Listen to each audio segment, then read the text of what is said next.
Quick update. Polls close in about a half hour. So if you haven't voted, now is the time.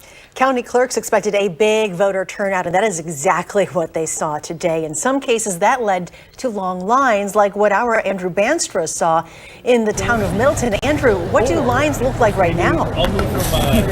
Yeah, they look extremely long. The people that I've been standing next to right here have already been waiting in line for about an hour. People about a couple spots up from them have been here far longer. We've heard of waits at least 2 hours, but for a lot of people out here, the wait is totally worth it. Well, there's a lot at stake in our state. There's no reason why I wouldn't want to be out here and vote. I'm not going to pass up a chance to have a say like the democratic process. People out here have been stopping in at noon, 2, 4, and 6, and the lines, they've been just as long. It seems to be isolated to this polling place, and we remind you that if you're in line, stay in line. As long as you're there before 8 p.m., you're allowed to vote. In Middleton, Andrew Banstra, News 3 Now. As the ballots are counted, there are a number of key races we'll be watching closely. Brady Mallory has more. Yeah, Wisconsin is not only a key election for state politics, but it could also be a deciding factor for the balance of power in the Senate. It's why Wisconsin is once again a battleground state in the midterms tonight. We're watching several big races this evening, including the gubernatorial race as Democratic incumbent Governor Tony Evers faces Republican challenger Tim Michels. And we're also watching Republican Senator Ron Johnson try to hold his Senate seat from Democratic challenger Mandela Barnes. We will show you those results as they start to come in all throughout the night, and you can see a full list of your local races in your area on channel3000.com. All right, Brady Mallory reporting tonight. Brady, thank you. And throughout the night, we'll also have live team coverage from campaign headquarters throughout the area. And you're taking a live look at the watch parties of the gubernatorial candidates. Tony Evers, the incumbent governor, at the Orpheum Theater in Madison, and Tim Michels is over in Milwaukee at the Italian Community Center. We're bringing you real-time analysis as well of these results as they roll in. Our investigative reporter, Naomi Coles, is tracking the results real time. Naomi, where are you watching? Here's a map of the last governor's race in 2018 when Governor Evers won with just 1.1% of the vote. So where I'm watching closely is the Fox Valley up here. Brown, Winnebago, Outagamie counties. They pulled away from Walker a bit in 2018 to get a win tonight. Republicans need to do very well there. Plus, for Democrats, Dane County, Milwaukee County. Democrats need to rack up big margins there in order to combat red votes across rural Wisconsin. That's where Walker also did not do as well as Trump in 2018 versus 2020. This region, Republicans seeking a red wave need to see big margins across these 36 rural counties. Together, they account for some 300,000 plus Republican votes. More to come on where I am watching in a few minutes on Channel 3000 Plus online. And we are about to rejoin CBS News. As Naomi mentioned, we will be on Channel 3000 Plus. So for those of you looking for local coverage, we encourage you to grab your phone or your device and look for the Channel 3000 Plus app in your app store. We've been streaming live local coverage there, and it will continue through the night, and we do hope to see you there. Once again, thanks for joining us. We'll be cutting in throughout the evening, but for the bulk of the evening on News 3 Now, you'll be seeing CBS network coverage and the races all across the country. Stay with channel3000.com and News 3 Now for the very latest Election Day coverage.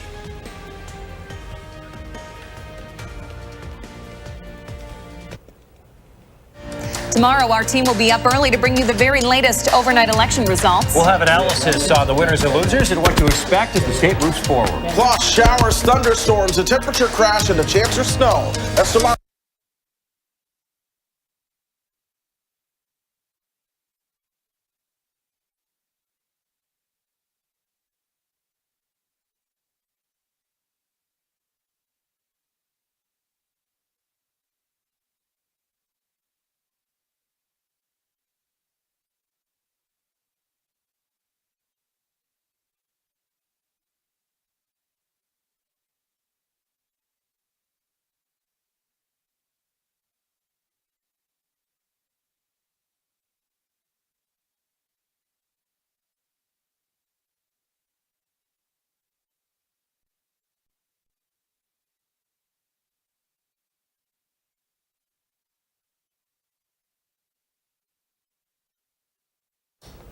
Well, thanks for joining us for our special election coverage streaming right here on Channel 3000 and the Channel 3000 app. Voting will be wrapping up pretty soon, but if you haven't made it to the polls, you still have about 30 minutes before they close.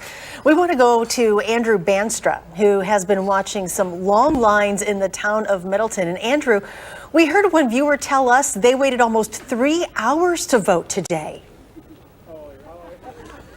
Yeah, we're out here in Middleton, where we see one of the most packed polling places in the entire region. Lines that stretch. This is just the A through L line, by the way. This line, they've already been here for about an hour, but that just shows the dedication to our civic duty that we're seeing throughout the greater Madison community. We've got a couple of voters that are going to talk with us about why they've been staying out here through the cold, braving the elements and all those good things. Can you tell me your name and then very first kind of what inspired you to wait out these lines? My name is Jolie, and I brought a friend along with me to help pass the time. We've been playing games the whole time. And how long have you guys been in line for? We got here around 7, and I believe it's almost 7:30, 7:40, so about 30, 40 minutes. Yeah, not ideal, of course, but, I think there's a lot of people out there that might just decide, you know what, I'm going home when they see this line. What is it that made you decide, you know what, I'm sticking it out, this is really important to me? Honestly, just having a friend along with you to pass the time is just really nice. If I almost came alone, and I don't know if I would have been able to do it, but we're kicking through it, and everyone's really nice in line, so. Absolutely. That's what I've been seeing as well. My last question, what are maybe some issues that drove you out to vote this time around? What are some things that are really important to you? For me, a lot of the women's issues got me out here. A lot of abortion rights and racial issues have got me out here today. So I'm willing to bear the cold for issues like that. Absolutely. Thank you so much for your time. I appreciate it. We'll move down here where we have some more voters. They're going to talk with us about their experience. Can I have you say your name and also kind of what drove you out to stand in these lines today? Yep, I'm Shannon Flatten. So obviously a lot of important voters initiatives on the ballots. School referendums for Middleton is a huge driver for why I'm here. Absolutely. How long have you guys been waiting in line for? I imagine just about as long as them. So we got here about 40 minutes ago, and we decided to carpool just to make the most of the time in line, do it together, and the time's flying. Everybody's out here having fun. So you kind of anticipated that there was going to be a wait. Had you heard the rumors? Yep. We have a friend who's probably in the building now, and at that point she had already been here about an hour and a half. And so we knew it, so we planned, and it's going to make a memory for years to come. Absolutely. What are maybe some of the issues that drove you to the polls? And also, what do you think, the people that you might be voting for are hopefully going to be able to do about some of those issues? So the women's rights all around. I mean, we are really hoping for some change there, and every vote counts this year. Absolutely. Well, thank you so much for taking the time. You're welcome. So here in Middleton, of course, the polls will close in just about 20 or 30 minutes. But if you're in line, you're certainly allowed to follow all the way through and go and cast your vote. In Middleton, Andrew Banstra, News 3 Now.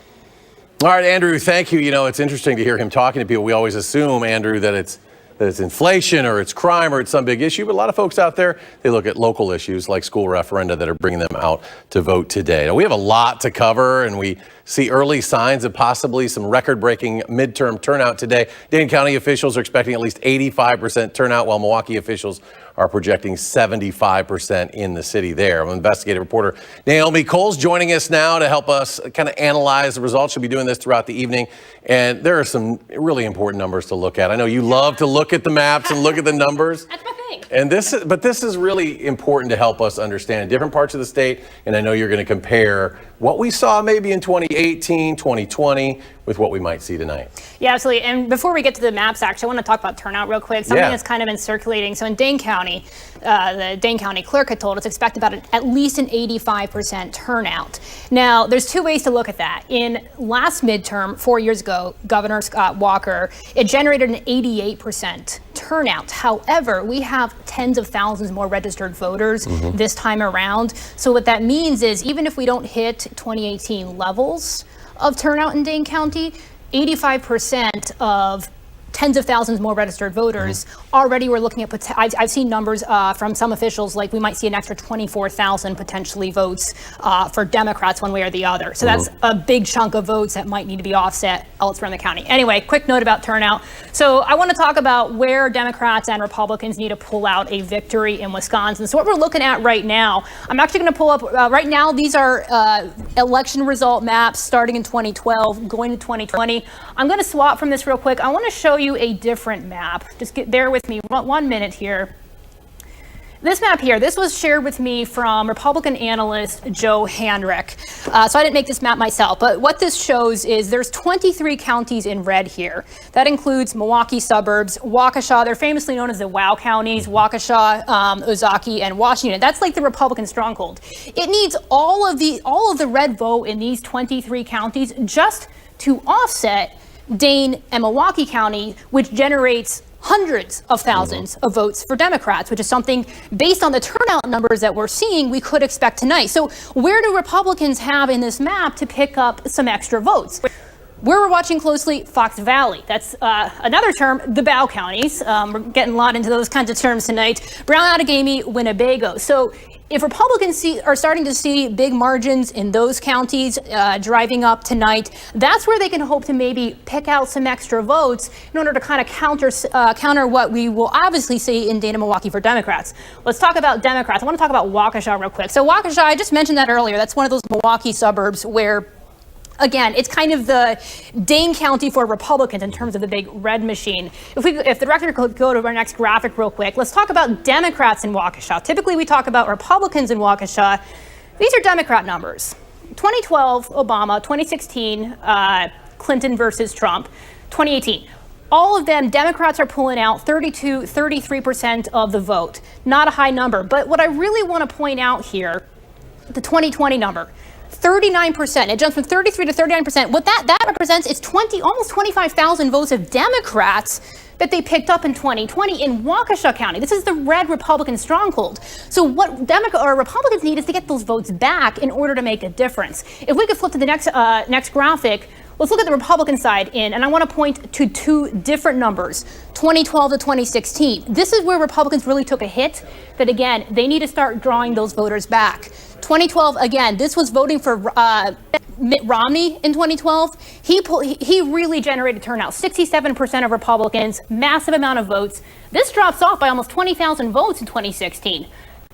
Trump did not inspire the same kind of turnout in Waukesha. So when you see this kind of effect, the question why that applies to a governor's race like tonight is, can Tim Michaels draw that kind of inspiration, draw that kind of enthusiasm that really you have to get in Waukesha County for Republicans to pull out a win? So kind of some of the key areas in the state I'm watching. You almost wonder if the numbers in Waukesha County in 2020 were anti-Trump votes, so to speak, because they went up such a drastic amount. One county we've talked about before that kind of is maybe the harbinger of the night, the bellwether, if you will, is Sauk County, right here in our viewing area. I'm going to flip to that map real quick while you talk. It often gives us an indication of the direction of a particular election because Sauk County seem to kind of chart the course for the rest of the state, right? Absolutely. If we could flip back to the maps real quick.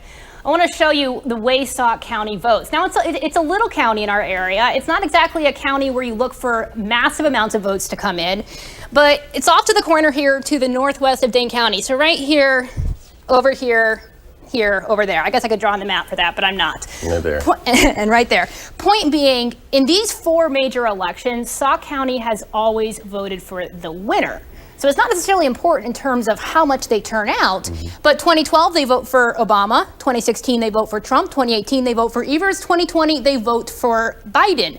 That's not the only four races either. There's a lot of other races where, I don't know why, in fact, international media has often gone to Reedsburg, one of the main cities in Sauk County, just to talk to bar owners and try to figure out what is up with this county that's always voting for the winner. So what that tells me tonight, again, I'm not looking at it in terms of massive amount of votes, but because it's a smaller county, results could be in earlier, and maybe it tells us a little bit about how Wisconsin is feeling in this very tight governor's election. So that is a county we'll be keeping a close eye on as the evening progresses, as we start to get some of those numbers in. Naomi, we talk about the congressional race and how things have, if you're an incumbent, you always pay the price at the midterm, it seems, in terms of congressional seats, whether it's the Senate.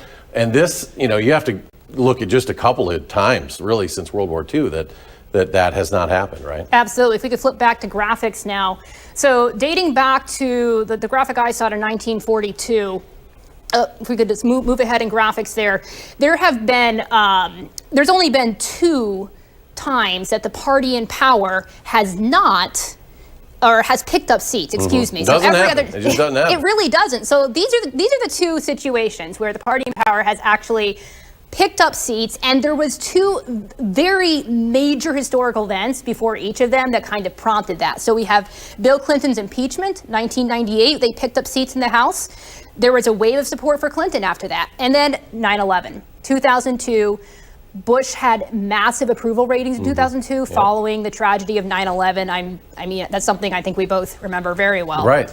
In terms of that. And so that was the other time that, again, Republicans picked up seat in the House after having the White House. So I think the question is, Eric, like, do we have some kind of major historical event like that that qualify, you know, in some way predicts a different outcome, a more favorable outcome for the party in power in, you know, today in 2022? Yeah, are we still seeing the remnants of the pandemic era, or is Ukraine an issue as well? But usually it is those moments of, you know, maybe turmoil. You go back to pre-1942, it would have been 38, or in the middle, you know, as you know, the World War II got underway.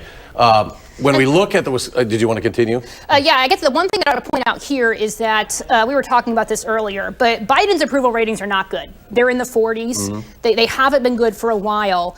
So when this happened, when these 2 outliers happened, when, you know, the party in power picked up seats, both of them had approval ratings in the 60s. So we're not seeing the kind of approval ratings from the party in power that might indicate a break with history here. And who knows, maybe social media drives so much conversation that people get so irritated they want something different than they have in the past. Yeah. As far as Wisconsin congressional seats are, a lot of discussion has been around La Crosse and that 3rd district seat. Yes. The longtime incumbent Ron Kine stepping away.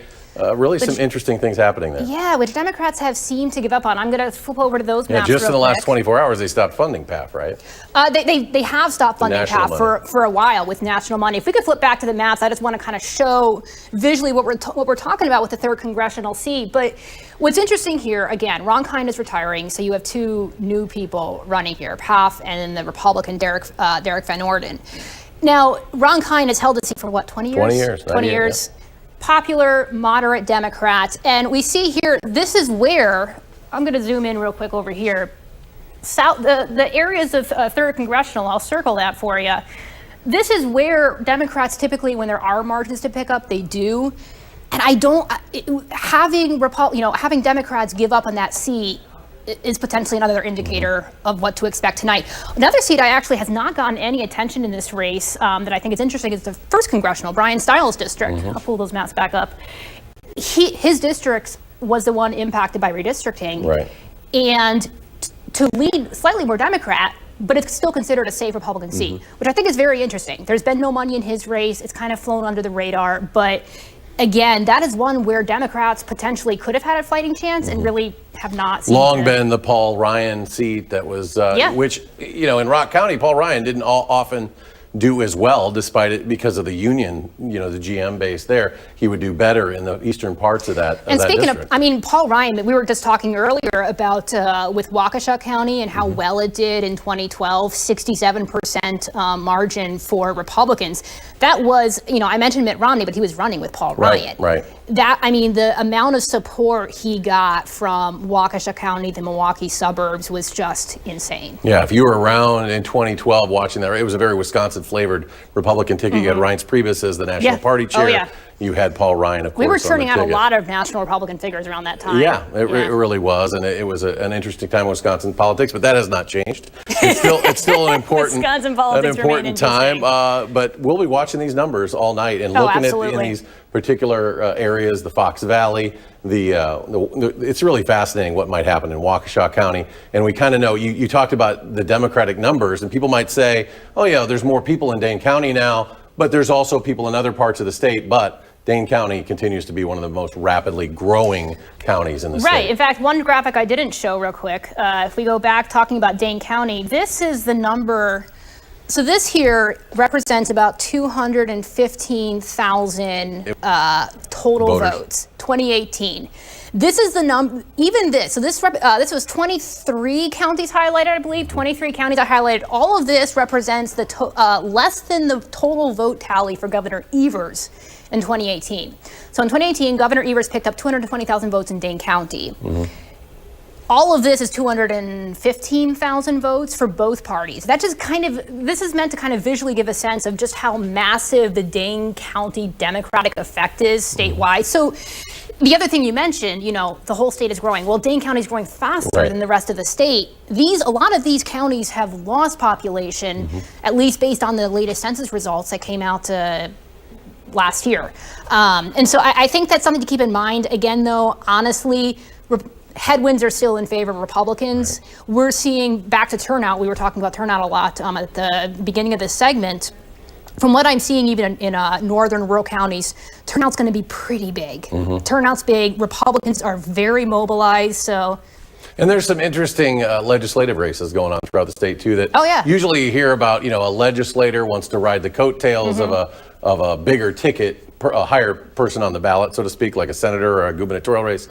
But there's some really important legislative races. You might see a change in the Senate District, the 25th, where Janet Bewley is retiring as the Senate Minority Leader. Talking to people up there, that has trended heavily for Donald Trump the last 2 election cycles. And they think that Senate District, the 25th, is probably going to flip to the Republicans, which would give them control of the Senate. And it would give them supermajority status in the Senate. Yeah. Whether or not they're going to get it in both houses is a bit of a stretch. But some really interesting legislative races going on. Because these 3 counties have stayed blue for so long, and the fact that they might be trending Republican to me is wild. Like those have been like those 3 outlying rural Wisconsin counties in the Janet Bewley district you mentioned. So very interesting results there. In the assembly, how many seats have to flip? 5 need to flip there. They need to get 60. So supermajority, if you're not familiar with it, 2/3 majority.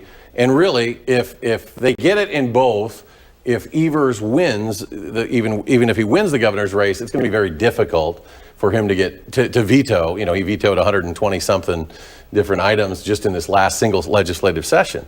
So he's not going to be that veto pen is going to be a lot weaker if that happens in both houses. Now, even if it happens in one.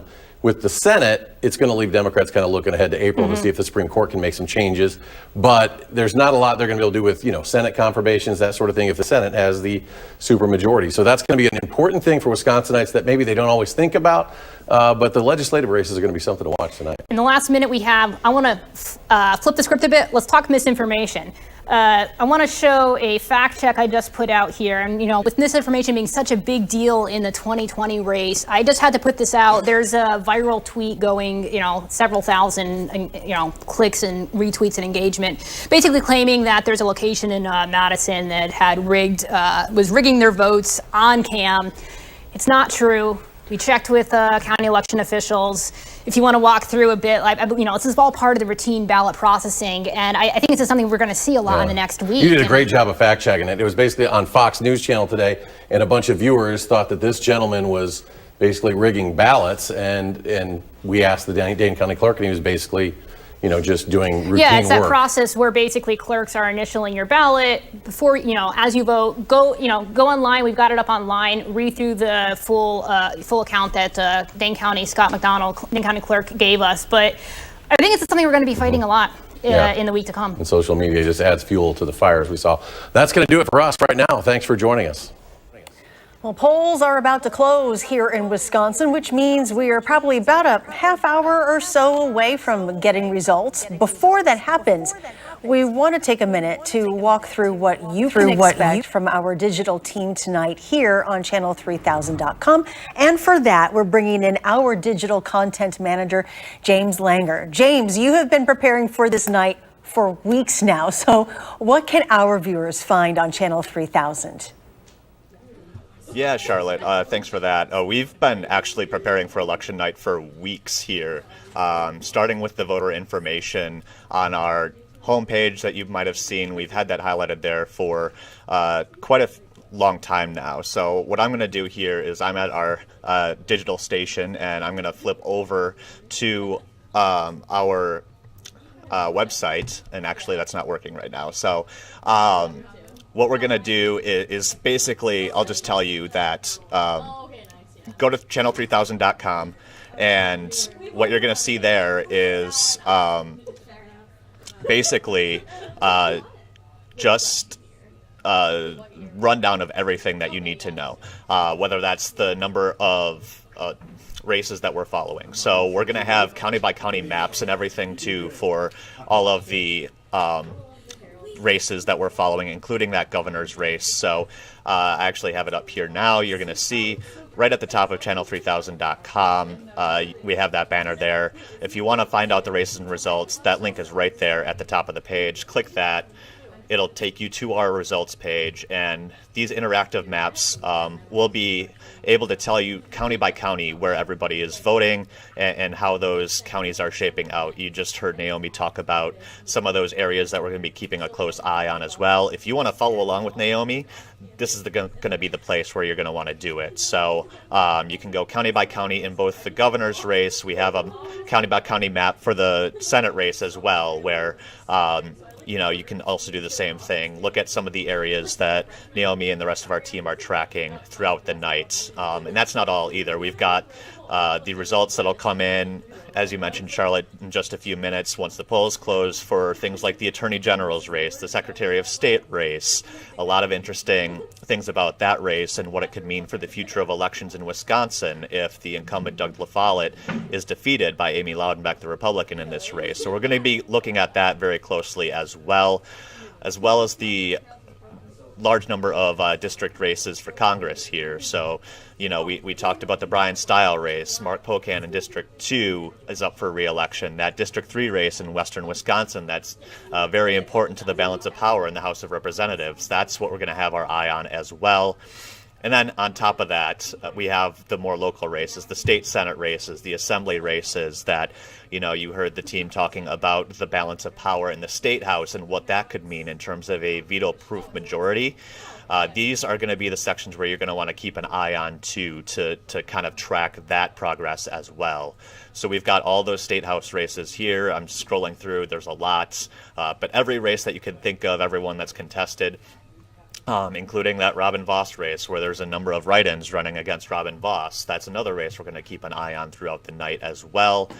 But on top of that, we've got the races for Dane County Sheriff that we're going to be tracking, Iowa County Sheriff, Rock County Sheriff, Sauk County Sheriff. So all those sheriff races also below that, as well as numerous school referendums, literally from A to Z. So if you're in any of these school districts and you had a school referendum on your ballot and you want to see how that turns out, you're going to want to go to channel3000.com, hit that races and results tab at the top of the screen to see what those results are as well. And I should mention, every time a race is decided, we're going to have that pushed out over on our homepage of channel3000.com. You're going to see it on that breaking news bar as well on the homepage. So that's just some of the things that we're looking at here over on the digital side. And just make sure you bookmark channel3000.com. You're already probably watching on the website. If not, you can have the website up on your phone while you're watching us on your connected TV as well. So we're going to have all of those races top of mind. Our digital team is going to be tracking all of those numbers as they come in. And as I mentioned, we're going to be pushing out those results, so make sure you have that Channel 3000 app as well, so you get those push alerts when races are called. This is our call. Over for the next CBS cut-in that's going to be coming up in just coming up. Got it. All right, James, we're working through some stuff there, clearly. We're going to check in on a few leaderboards shortly, but we will have more election coverage, of course, coming up. If you're looking for more, download the News 3 Now app and you can watch a live stream of all of our coverage and stay up to date on the latest election news. Stay with us.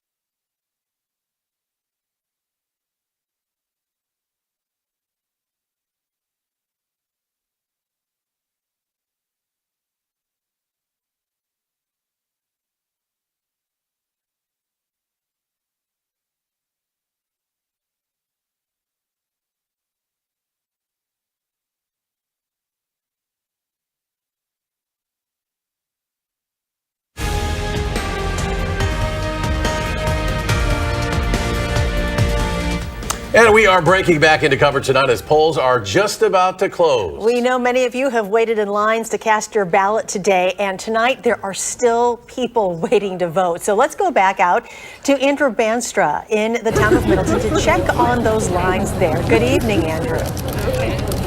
Good evening, Charlotte. Yeah, I spoke with a gentleman that told me he's lived here and voted here for 25 years and had never waited in any line whatsoever, let alone a line like this, where at this point in the line, you've already been here for about an hour.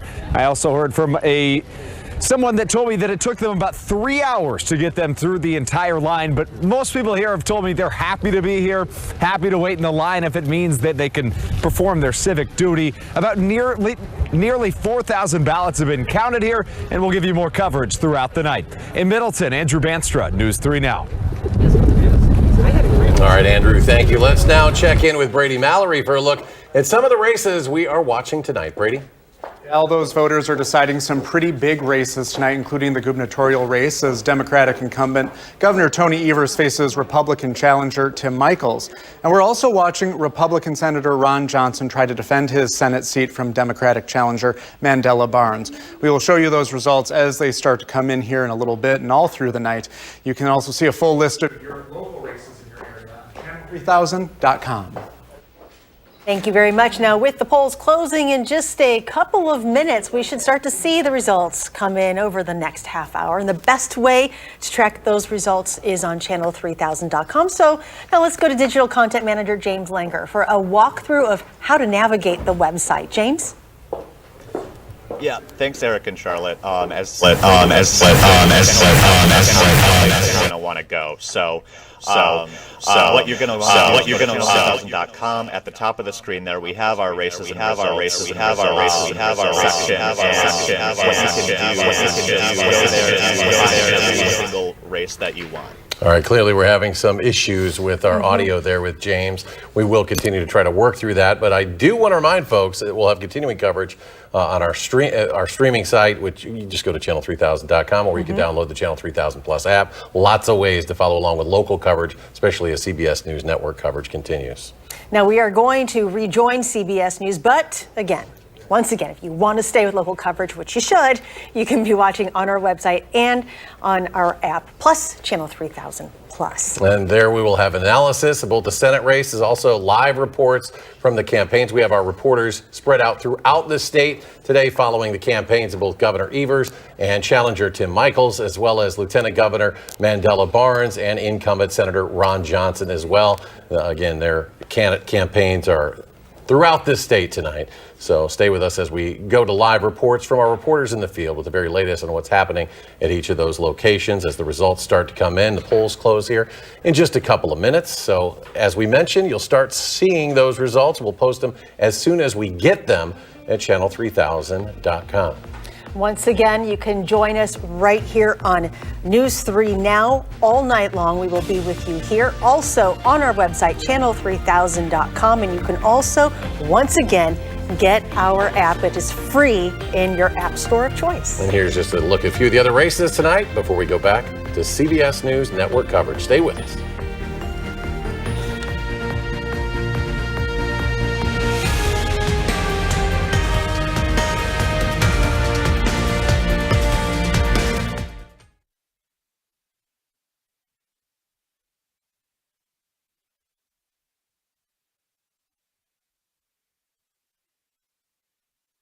News 3 Now is always on. Get the Channel 3000 app, activate the push alerts, and we will send you breaking news, traffic, and weather alerts as it happens. The Channel 3000 app. Get it now. Powered by News 3 Now.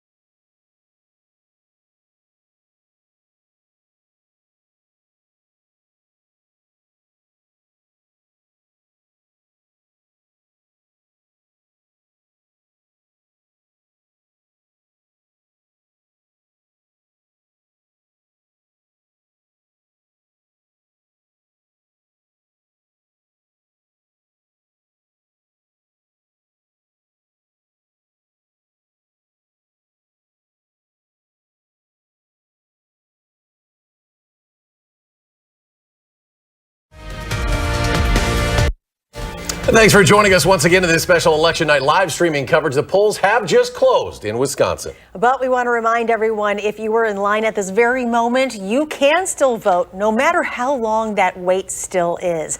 Our Susan Simon joins us now with analysis on the governor's race. Susan? Hi, Eric and Charlotte. I am here with UW-Madison journalism professor Mike Wagner, who was on our morning show this morning. Now he's back with us for election night. Hi, Mike, and he's going to be back on the morning show again tomorrow morning. Nothing a little coffee can't fix. We really appreciate you being here. My pleasure. Let's talk a little bit about the Senate race, some of the big key races tonight. For Republicans, Senator Johnson is looking for his third consecutive term against Lieutenant Governor Mandela Barnes. What are some of the key issues you think are factors in this race? Well, at a national level, the Democrats need Barnes to win if they have any hope of trying to pass a federal abortion rights law. In Wisconsin, the abortion issue is a big one, but so is crime and so is inflation. The abortion issue helps Barnes, crime and inflation seem to be helping Senator Johnson. Senator Johnson has won two very competitive races in Wisconsin. It's very, you count him out at your own risk. He's been behind in the polls in the early part of the year, was way ahead in the polls more recently, tightened at the end. It's probably a turnout coin flip. Okay, it's going to be interesting. There's been so much polling that's been done to try to determine what kitchen table issues would drive voter turnout, as you mentioned, crime, inflation, and abortion for the Democrats. If turnout does not turn out to be where Democrats expected, do you think they're going to have to reassess their messaging? There's always a postmortem after elections, and the losing side is usually the side that does the reassessing. And so if the Democrats lose this race, they might do some reassessing. They might also think about the process they underwent in the primary. Candidates started dropping out the closer we got to the primary date, paving the way for Barnes. But if Barnes wins, then all of that is out the window, and it'll be the other side who has to do the postmortem. We're going to be watching turnout in Dane County very closely, and in Milwaukee County also, where both sides need a big turnout in Milwaukee, and especially during midterms, it kind of ebbs and flows sometimes. For both candidates, what do they need coming out of Milwaukee? Well, Mandela Barnes needs a big turnout in the city of Milwaukee, and Senator Johnson needs turnout in the WOW counties surrounding Milwaukee, but also needs to shore up the performance of Republican votes. It dipped very slightly, not much, but very slightly in 2020, and that was one of the things that helped Joe Biden win. And so Johnson certainly, and Tim Michels on the governor's side for the Republicans have also been focusing much of their attention there. Are there other particular parts of the state that you're going to be watching very closely that you think could swing this one way or the other? The congressional race where Representative Kind is retiring. In that district in the West, there's a place where Democrats need high turnout, but the Democratic Party at the federal level stopped spending money a few weeks ago. And so if that hurts their turnout in that part of the race, that's another advantage for Republicans in the statewide elections for Attorney General, Governor, and U.S. Senate. There was so much messaging around crime and inflation on the intense spending on so many of the ads. Do you think that had any sway, especially on independent voters? I think that the crime ads had an effect. They were very negative. Many observers called them racist, other observers called them tough and fair, but they were very negative. And they occurred at a time when Lieutenant Governor Barnes's campaign had claimed that some police officers had endorsed him who had not endorsed him. And so there was sort of a perfect storm of bad stories for Barnes about crime. At the same time, there were all of these very negative ads. And so I think that did hurt him, but he did recover near the end. Is it enough to get him over the finish line? This is why they count the votes. That's exactly right. And the polls just closed. We've just begun that process. Momentum appears to be on the Republican side, but Democrats have some challenges in terms of the economy and inflation. And historically, the party in power traditionally loses seats, especially in the first midterm. Are those going to be the major issues that both sides have to overcome, do you think? Those are fundamental problems for the Democrats. It's a midterm for a Democratic president. That means that the House is likely to lose around 20 seats and a handful of seats in the Senate. The president is not very popular that's going to be likely to pull down Democratic candidates. The economy isn't growing very fast. That's going to be likely to pull down candidates. And so what's remarkable is that these races are as close as they are, given how the fundamentals are absolutely awful for the Democrats in this particular cycle. Do you think in any way Wisconsin could be a bellwether for the country? Wisconsin is always ground zero in national American politics, and so I think what happens here will certainly be very important as we think about the presidential election, but also at the state level, the policies that get passed in Wisconsin are often precursors to policies that other states pass. And so depending upon what happens here, we'll see lots of things coming out of Wisconsin that make their way into the rest of the country. Much more to come tonight. Mike, we're glad to have you along for the ride. Good to be here. Thank you so much. Eric and Charlotte, back to you. All right, Susan, thank you. And our current Lieutenant Governor aiming for much higher office tonight. Of course, that would be Mandela Barnes, seeking to unseat incumbent Senator Ron Johnson and head to the United States Senate. Now, if he does, he'll make a lot of people in a downtown Milwaukee ballroom happy tonight. Our McKenna Alexander is live at Barnes' campaign's watch party tonight. And McKenna, what's it like there? I got to tell you, there's a lot of excitement and a lot of anticipation here tonight. Now, here to break that down a little bit more, I'm joined by Democratic strategist Joe Zepecki. Now, Joe, we've talked before that there were a lot of people in line today. What are number crunchers seeing specifically in Dane County for turnout today? Almost or above 2020 presidential turnout, which is extraordinary. Anybody watching this right now, text your friends and family. If they're in line, they need to stay in line. Those votes will count. Like you mentioned, that's extraordinary. It's kind of almost hard to believe. What do you think that says about this election, especially given it's a midterm, typically not as high turnout? There's so much on the line when it comes to climate, when it comes to a woman's freedom to make her own healthcare choices. I think the youngest voters and women, if Barnes and Evers can get over the top, are really going to be the drivers of that victory. We know that Dane County is always a blue stronghold, so we want to run up the score there. Turnout being high there is a really, really good sign. And with Barnes' campaign, how do you think he really set himself apart from Johnson these past couple of months? He didn't shy away from the contrast. You know, you've got a real son of the working class versus a multimillionaire. That's, you know, people feel that in their lives that the system isn't working for them. I think Lieutenant Governor Barnes did a great job of laying out those stakes throughout the campaign. Now, recent polling has shown that Johnson is leading Barnes by several points. Do you think that dampens tonight's mood, or do you think it's just a matter of the election?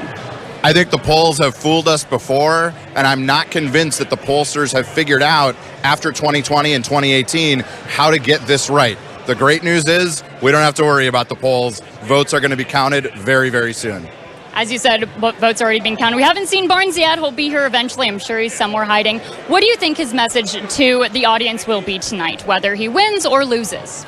Well, I think it's the same, which is that this election is not an end to anything. The fight for the future goes on. We want an economy that works for everybody, that anybody who works hard and plays by the rules has a fair shot to get ahead.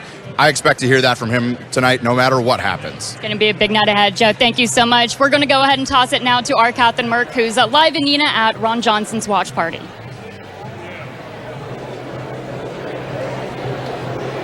We're inside the Best Western here at Ron Johnson's watch party in Neenah, Wisconsin, where things are officially underway here. I'm going to step out of the way of the camera so you can see exactly what I'm looking at this evening. Now, in what's sort of a rare move for a Senate candidate here, Ron Johnson's actually out on the floor already talking to supporters after they've headed to the polls this evening. There's lots of people here eating food and gathering, all in support of Ron Johnson this evening. Earlier this evening, I spoke to the senior advisor of the Johnson campaign. And in our conversation that we had, I asked what Johnson's final message to voters was before they headed to the polls this evening. Now, that senior campaign advisor touched on his opponent's issues leading the state, along with the goals of Johnson's supporters. Here's a look at that full interview right now. You know, just wrapping up a 10-day bus tour where Senator Johnson went all around the state, 60 stops in 10 days, big cities, small towns, everywhere in between, and really taking the message to voters where they are and talking about the issues they care about, things like inflation, rising gas prices, crime that's on the rise, and talking about the difference between, you know, the lieutenant governor, who's in support of all the Biden economic policies that have made inflation so high, made gas prices so high. He supports all that, and then contrasting that with Senator Johnson, who's trying to fight to let people keep more of their own money, bring down inflation, bring down some of the out-of-control spending coming out of Washington. So it's a pretty stark contrast, and one that we're excited to have, and that, Senator Johnson has done a really good job putting into context. You talked about Senator Johnson's competitor here, and within the past few weeks, polls have been looking good for Johnson tonight. Can you tell me a little bit about some of the strategies that you think the campaign went after to attribute to this polling right now? It's pretty simple. We told the truth. We told the truth not only about Senator Johnson, but about Mandela Barnes. Used his own words in campaign ads about how he, it pains him to see police budgets fully funded. Overbloated is how he described it. At a time when we have rising crime, homicides, drug overdoses, we set records again this year. That's just incredibly out of step with the people of Wisconsin, what their concerns are. Put on top of that, wanting to enact the Green New Deal, which would raise taxes on everybody, really hurt our state's agriculture industry. We just laid out the case, told the truth about both candidates, and Wisconsin voters are pretty smart people. They can tell the difference between the two, and we're confident that they're going to, vote here today and send a message. And lastly here, can you tell me about the senator's final words to voters that he said earlier today about what he expects heading into tonight? Yeah, it's whether you're a Republican or whether you're an independent, even a Democrat or somebody that doesn't fall into any of those categories. He's asking for your support to help unify the country and set us on a different path. Set us on a path where, we have some fiscal sanity, restore that, get our debt under control, get our inflation under control, start bringing down gas prices, and get our state, get our country going back in a better path where people don't have to worry about whether they're going to be able to afford groceries, whether they're going to be able to afford filling up their gas tank, whether their kid is going to be safe walking to school.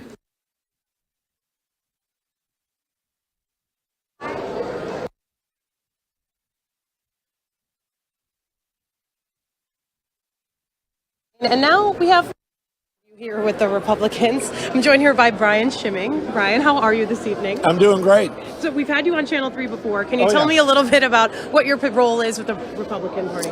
Yeah, I'm on the executive board of the party and as former vice chairman of the state party. I traveled the state quite a bit, speaking at Republican events, and spent the last week traveling with Senator Johnson as he's gone around and visited over 60 cities. So we've had quite a week.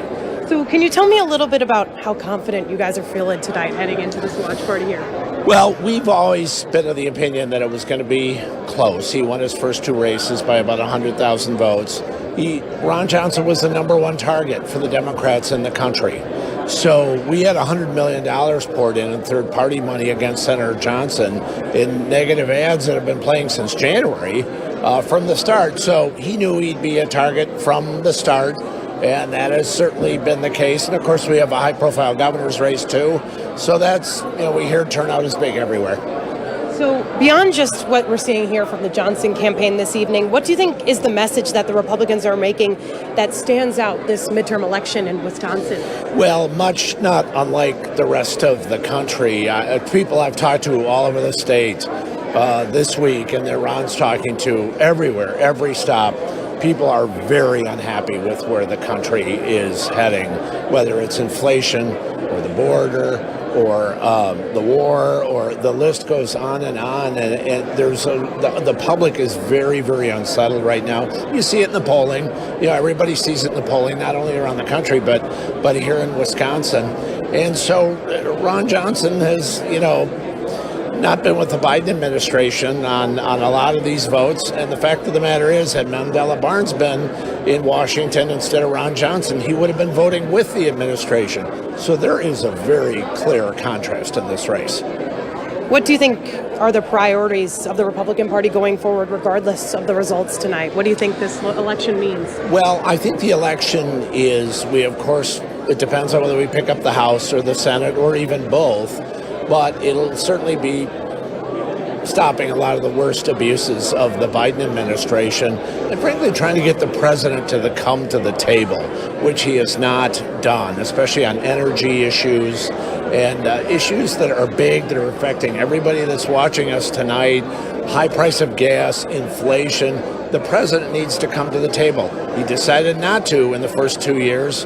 he will have an opportunity with a new Republican majority if we get that tonight.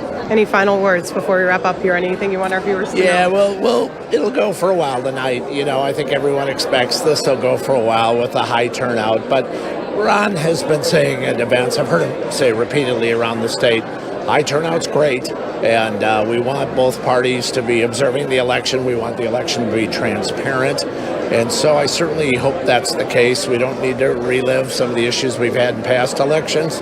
But we feel pretty good, but there's always a couple hours to go. For sure. Yeah. Well, thank you so much for making the time to Absolutely. talk to us. Absolutely. That's all we have here from Ron Johnson's Election Night Watch Party. Make sure to stick with us throughout the evening on CBS and on our online platforms. Reporting in Neenah, I'm Catherine Merck with News 3 Now.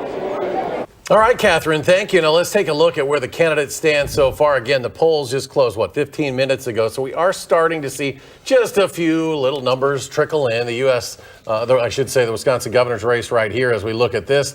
The governor, again, this is almost not even worth saying at this point when we're talking about these small numbers. We're probably less than 1% of precincts reporting, but it's just a nice little teaser to let people know that we are starting to see some votes come in there. You see the race for the U.S. Senate, Mandela Barnes and incumbent Senator Ron Johnson. I think some of these numbers right now are coming in, looks like from Fond du Lac County and Vilas County, way up north. So we're just getting a few, and that's probably just marginal precincts in Fond du Lac County at this point in time. So you're just starting to see those numbers come in. And then we have the race for State Attorney General, incumbent Democrat Josh Kaul against Republican challenger Eric Toney. And then also we're going to be paying attention to the 3rd Congressional District Democrat Brad Pfaff and Republican Derek Van Orden. Secretary of State race also, longtime incumbent Democrat Doug LaFollette and Republican challenger Amy Loudenbuck. I know that's one the Republicans think they can get after a long time with Doug LaFollette as Secretary of State. We want to bring in Will Keneally now to talk about the Senate race. Will, thanks for joining us. I know this is one that you've been obviously watching very, very closely. What are your initial thoughts? I mean, as we wrap up the campaign segment and start to look at results coming in. Definitely. I think this will be a very key one for Republicans, especially if Democrats are able to have Mandela Barnes unseat. Sorry, am I good? You're good. Yeah, Okay, you're fine. Thank you. If Democrats are able to unseat Ron Johnson, that would be one of the it'd be the second seat that would get them essentially a 52-seat majority in the U.S. Senate. So what is that? What are the numbers there? I mean, what do they want? I mean, what Democrats obviously want to hold, and they have the advantage with the vice president, but the Republicans think they can take a handful here and get the full advantage. What are some of those key seats you're keeping an eye on, in addition to Mandela Barnes? Absolutely. I think some of these Johnson. Top races, of course, like New Hampshire, Pennsylvania, Arizona, those will all be key states to watch as we kind of see the results come in tonight as well. I think the other thing, too, is we have heard from Barnes himself that he would be a vote to get rid of the filibuster, too. So if we see Democrats start to kind of chip away, increase their majority in the Senate, we could see a fundamental shift in how Senate politics works going forward. Has anything about today surprised you? Not that I can yet. say so far. I mean, we will have to absolutely Right? see what Yeah. happens with the results come in. Any initial thoughts on turnout, though? I mean, as far as today is concerned? Definitely. I think we have seen some impressive, just kind of anecdotal instances of high turnout in both Madison and Milwaukee. I think that bodes well for Democrats. I think some of the early turnout that we've been seeing kind of on the East Coast as well has bode well for Democrats. I think the one thing, too, that we've seen kind of late stages with Ron Johnson is that he's not committed to accepting the results of the election tonight. He's essentially kind of postured like a wait and see. As well, I was talking to Brian Stile earlier today as well, the 1st Congressional District representative. Similarly, it's kind of a wait and see. We're not going to necessarily commit As far as the tonight. integrity of the election. Exactly. So they're just leaving it open-ended to question the results, so to speak. So, And what do they gain from all of this? I think it is obviously we'll be up late into the night watching the returns, but we might also see some of the debate over the returns, the results, spill over into the following days as well. Yeah, and you mentioned, we're talking specifically about the Senate, the other race that everybody's talking about, the Herschel Walker, Raphael Warnock race. You didn't mention that but that's been very tight, and it's also kind of a weird way they do things in Georgia, because if neither gets 50%, we got to do this again. And we get to see more ads. Well, we don't. Georgia does. Yeah. But tons of money poured into all these races. Crazy amounts of money. Exactly. And especially, too, on these attacks, right? On these person-to-person attacks. And kind of hearing some analysis from Nate Silver, for example, the head of 538 there. When it gets personal like this, that's something that can perhaps favor Republicans. If it's who does like a voter perhaps want to like sit down and have a beer with, have that kind of personal connection. It's a vote of kind of confidence in the person. That might favor Republicans. If it's more these votes on the issues, like abortion, for example, that might favor Democrats. So if we see those ads perhaps sticking a little bit, some of those charges sticking a little bit more, that could, just in the rhetoric, favor Republicans here. Do you find it interesting, speaking of these attack ads, how we've seen many candidates say, we don't like to do these, but yet, proof is in the pudding, we end up seeing them on the air. Yeah, exactly. And that's kind of the catch-22. And we've heard that from, I think, almost every single candidate this cycle. We hate that we have to run these, but they do end up working. Especially, we were talking earlier about the 3rd Congressional District, where those candidates, kind of importantly, did not have a debate, so we could not see them side by side. It leaves a huge hole for these ads to kind of fill in the gap and introduce the candidates to But that's the when it can voters. also get dangerous, though. Exactly, yep. What do you think is really driving? I mean, I suppose it's different in different parts of the country. What's driving the vote? We talked about abortion, and early in the summer when Roe v. Wade was overturned, everybody thought, oh, maybe this is, Democrats thought maybe this would be something to galvanize their base and get them to the polls in November. But maybe that, that hasn't been, it almost seems like it all came back to the old, it's the economy stupid argument, that it came back to the inflation debate. Seems to be, at least Republicans wanted to make it about that, and it seems like maybe they were successful at this point. We'll see how it plays out.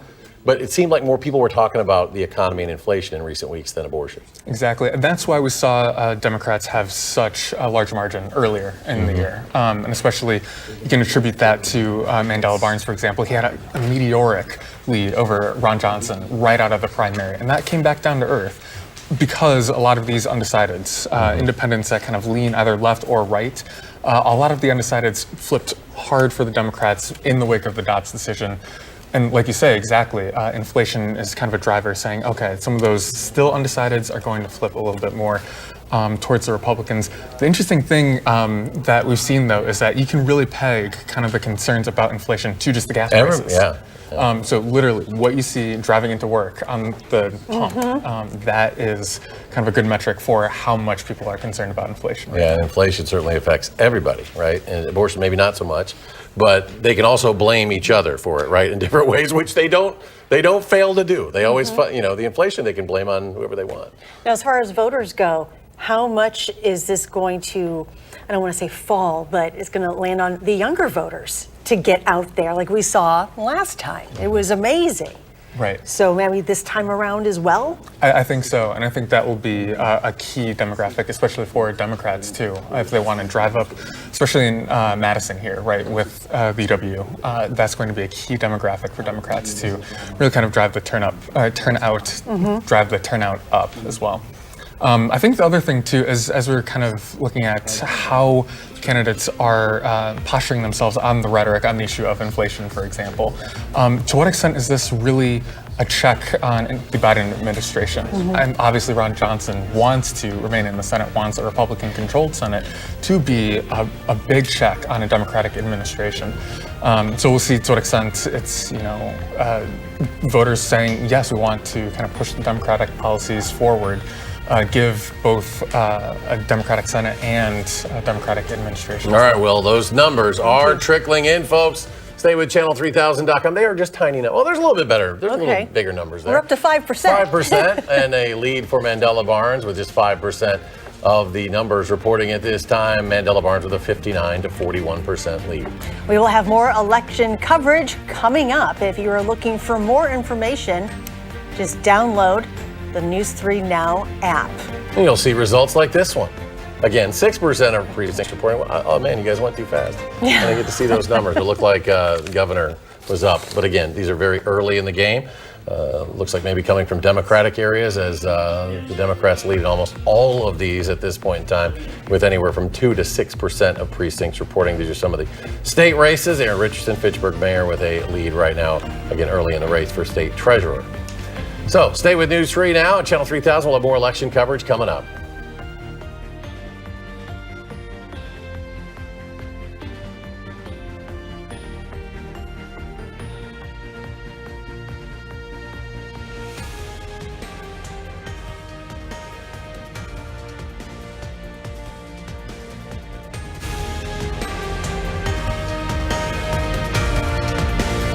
Wilford. Well, the polls are now closed, and we are starting to get the results into our newsroom. You are seeing those scroll along the bottom of your screen, and also throughout the night, head to channel3000.com. Brady Mallory joins us now with the latest numbers we have into the newsroom. Brady. Right, as you said, we are waiting for those results to come in. We've seen a few of them come in, some smaller numbers so far. The polls closed about 25 minutes ago. However, we've shown you throughout the evening a lot of people who were in line before that cutoff are still waiting to vote. So let's take a look at some of these early numbers. Right now, again, we have 6% reporting. Governor Tony Evers is at 60%. Challenger Tim Michels is at 39%. Again, 6% of the precincts are reporting. Let's see the next race. Oh, the U.S. Senate race. Right now, Senator Ron Johnson is trying to hold his seat. He is at 41%. Challenger Mandela Barnes coming in at 59%. Again, 6% of precincts reporting. We are expecting some very tight races for both Senate and the gubernatorial race. Now let's take a look at the Wisconsin Attorney General. Incumbent Josh Kaul is at 68%. Challenger Eric Toney trailing with 32%. For this one, we have 3% of the precincts reporting. We will keep an eye on that race and several other local races. You can go to channel3000.com to stay up to date on all of those numbers. Eric, Charlotte? All right, Brady, thank you. Let's check back in with McKenna Alexander. She is live in Milwaukee, where U.S. Senate candidate Mandela Barnes is holding his watch party. Good evening, McKenna. Yeah, good evening, you guys. We're live here at Turner Hall Ballroom in Milwaukee, right downtown, like you mentioned. Spirits are high here tonight. They are very excited, a lot of energy, lots of cheering. Music is amping up. Crowds are starting to pour in. Barnes has not made an appearance yet, but we have seen several campaign members walking around. Lots of energy, lots more people filling in. Lots more going to be going on tonight. We'll make sure to keep you updated with live coverage throughout the entire event. All right, McKenna, thank you. And on the other side, our Catherine Merck is live in Neenah. She is sitting with Ron Johnson's campaign as they await their results. Catherine, what are you seeing there tonight? We're inside the Best Western in Neenah, Wisconsin, ahead of Ron Johnson's watch party, and things are officially underway here for the Republicans. I'm going to step out of the frame here so you can take a look at what I'm seeing right now. And what's sort of an unusual move for a candidate, Ron Johnson's actually on the floor right now talking to supporters about their day so far as they're watching the votes roll in on the screen there. We're seeing multiple people enjoy food and gather as they're watching these results roll in. Now, earlier this evening, I spoke to two advisors with the Johnson campaign, one of the senior advisors and an official with the Republican Party. I asked them both about the issues that are the big concerns for the Republicans and the voters who went out to the polls today.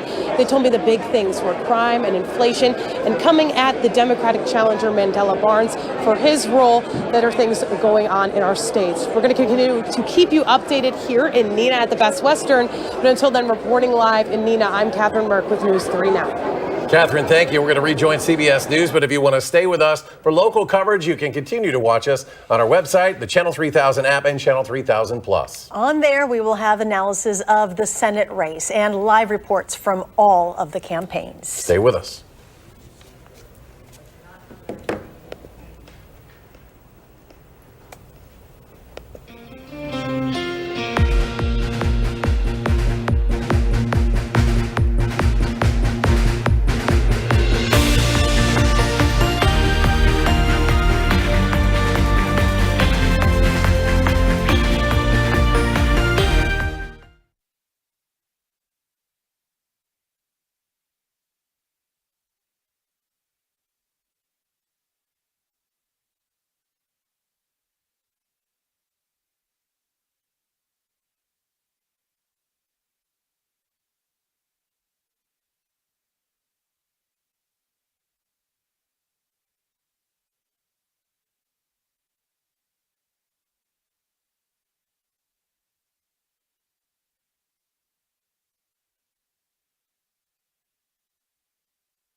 Well, thanks for joining us in this special election night live streaming coverage. We're starting to get results here in Wisconsin. The polls closed just about 30 minutes ago. But we want to remind everyone, if you are in line at this very moment, you can still vote no matter how long that wait is. Our Mark Kane has more on the Senate race analysis coming up.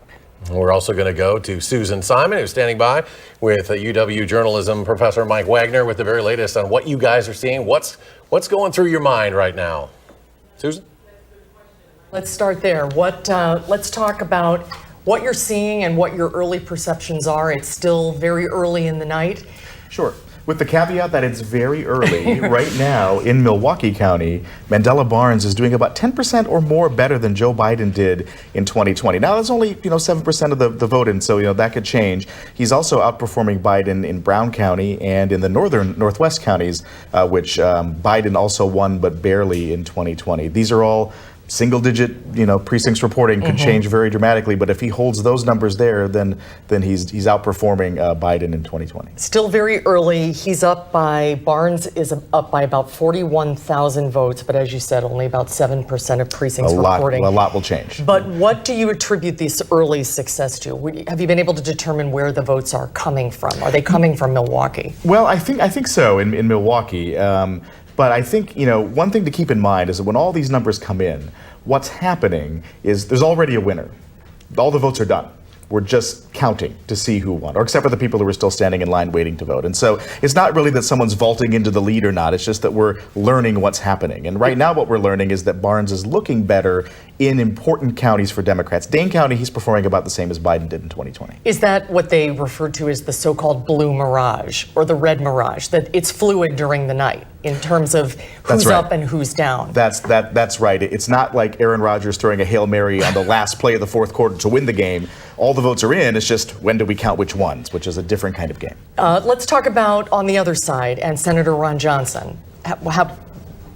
Doing well in the early Republican strongholds that have come in, but performing less well in Democratic strongholds with the percentage of precincts that have come in so far.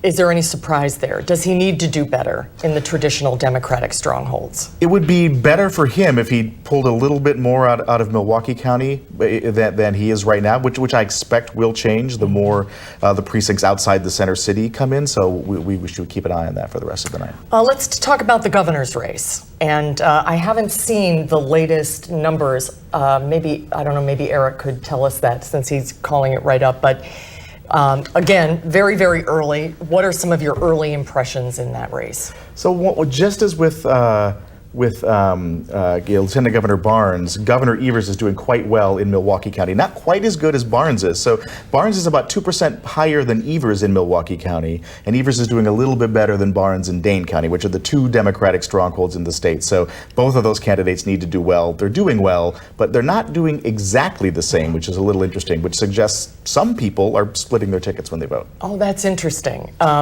I guess it'll be a while before we can determine what an impact that will have. A long while, I think. Yeah. Let's talk a little bit about the governor's race. Mm-hmm. And do you think this race is a referendum on President Biden, or do you think Democratic voters see Tony Evers as his own candidate?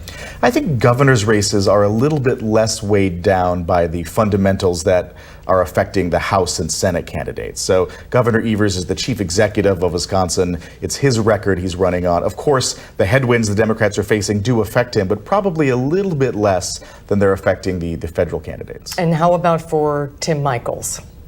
So Wisconsin has not reelected a Democrat in a very long time as governor, so it's a good, historically a good opportunity for him to run. He's running in a year with a Senate race with an incumbent Republican senator, also good for him. And so will those tailwinds be enough for him? It's early, but we could certainly see incumbents winning. We could see Governor Evers and Senator Johnson both winning tonight. It's a possibility. Long way to go. That's right. It's good to have you along for the ride. Thank you so much, Mike. Eric and Charlotte, back to you. We're not the only ones waiting for results. Candidates also in for a long night of waiting. Our Armand Rahman is live in Milwaukee with Tim Michels' campaign. Armand, how's it looking there? He's coming out. You're saying after Yeah, you guys. Well, we're here in the Italian Community Center in Milwaukee, and as you can see, it's filled up a lot since guests started coming in around 7:30 tonight. We've been here, tuned into Fox News to track the results tonight. Now, security, as much as it's been pretty tight here at Michael's camp. Media actually has not been allowed past these barriers here, so we're not allowed to get out and mingle among the guests there. But some guests have stopped by here to chat with us, just like Kim from Germantown, who says it's in Wisconsin's best interest.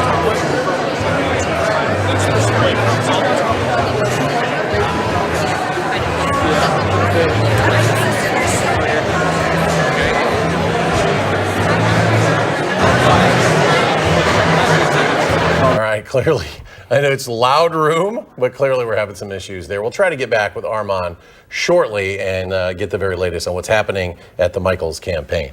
Right, Governor Tony Evers and his campaign also playing the waiting game tonight. Our Tahlil Mohadeen live at the Orpheum Theater in Madison. She has more on Tahlil. How are things looking there? A little quieter there, at least. We hopefully can hear you better. It is, and once the doors were open, supporters for Tony Evers started trickling in. Now, it's not quite a full room yet, but the people here are hoping to see their pick for governor win another 4 years in Wisconsin's highest office. Now, we're not expecting to see or hear from the governor himself or his running mate for Lieutenant Governor Sarah Rodriguez until later tonight, but the stage is set for their arrival. Now, I'm here with one of the supporters of Tony Evers, longtime supporter, Mark. Mark, why don't you tell us why it was important for you to come out today?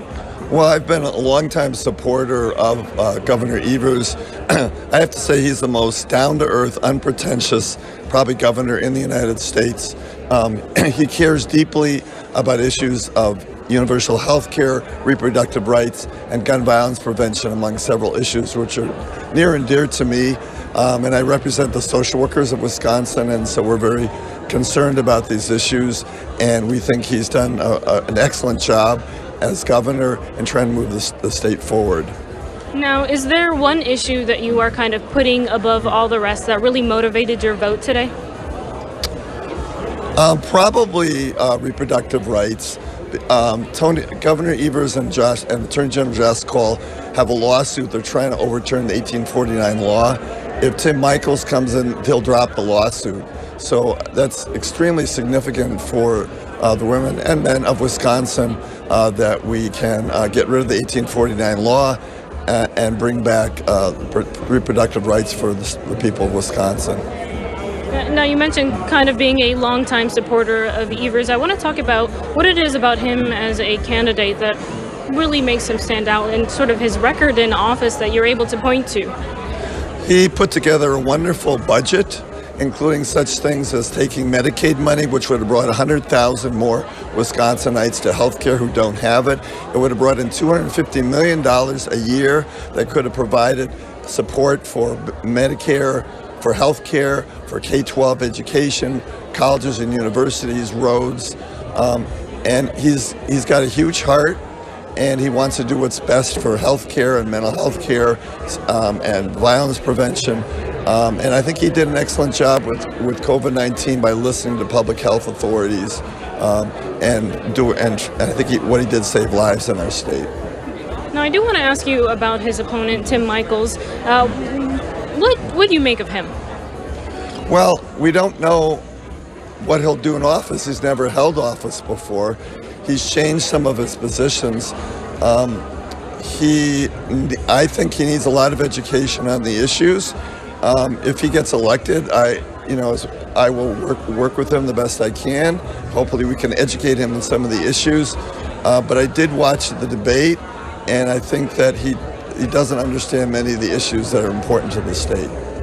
Anything that you are watching particularly closely today as far as all of the Wisconsin races, even for Senate, anything like that you're keeping a close eye on? Well, I'm watching the state Senate and the state Assembly races because the Republicans are trying to get a veto-proof majority in the legislature.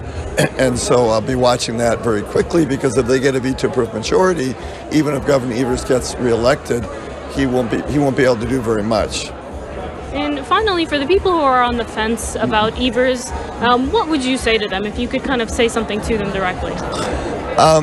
As I said, he is the most down-to-earth, unpretentious man you'll ever meet. If you walk down the street, you wouldn't know he's a governor, but he's got a heart of gold, and he's really committed to making things good for the people of Wisconsin. Mark, thank you so much.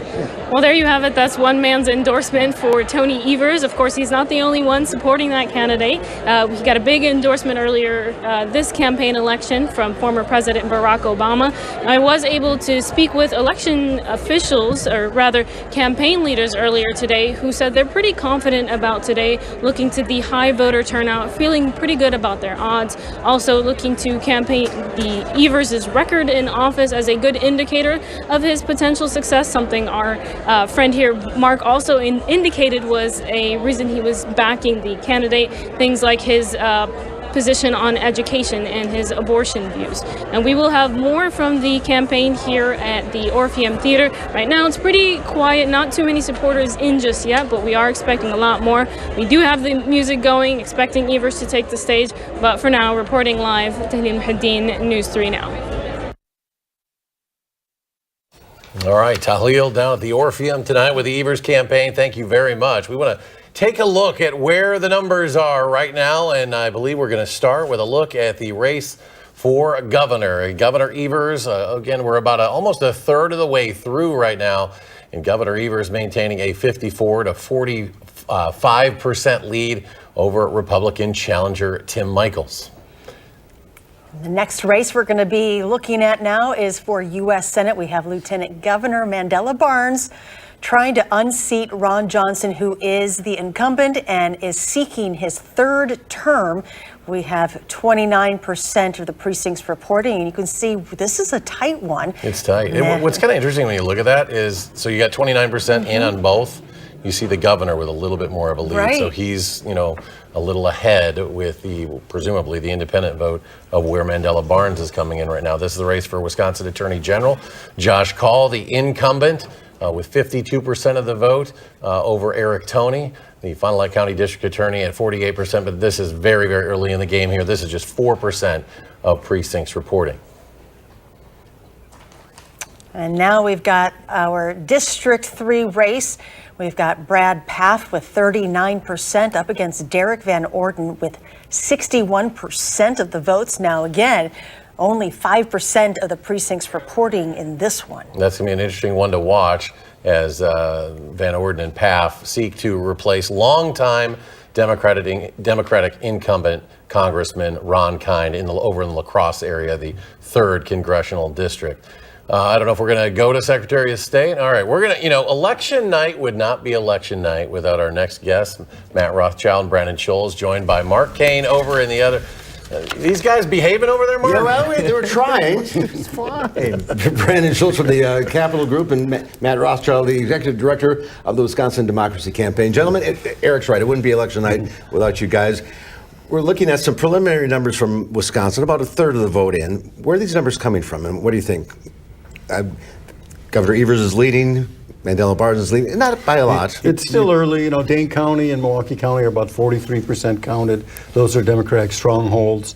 I don't know if the rural counties are at 43% on average. So it's too early, really, to make any determination about, how the race is going. I do want to say, though, that Mandela Barnes and Governor Evers have done a great job, given the fact that they were running at a time where the President Biden's really unpopular here in Wisconsin, 41 to 54 against. And, when inflation's the big issue, and that's not a pro-democratic issue. And so they've done real well, and historically, the party in the White House doesn't do well at the midterms. So despite the headwinds, they're neck and neck. So they deserve credit for that. And they were neck and neck in the polls as well. And Barnes made a comeback, too. Yeah. But let's keep in mind, Wisconsin is a red and blue state. And for all the things that happened before the primary in August and what's happened since August is all well and good. And polls have gone up and down. And we've said consistently, when it comes to Election Day, competitive races in Wisconsin are going to be a point or two that separate the winner and the loser. So all the things that we've talked about for the last couple of months, let's toss them aside. You're going to look at some key areas in the state.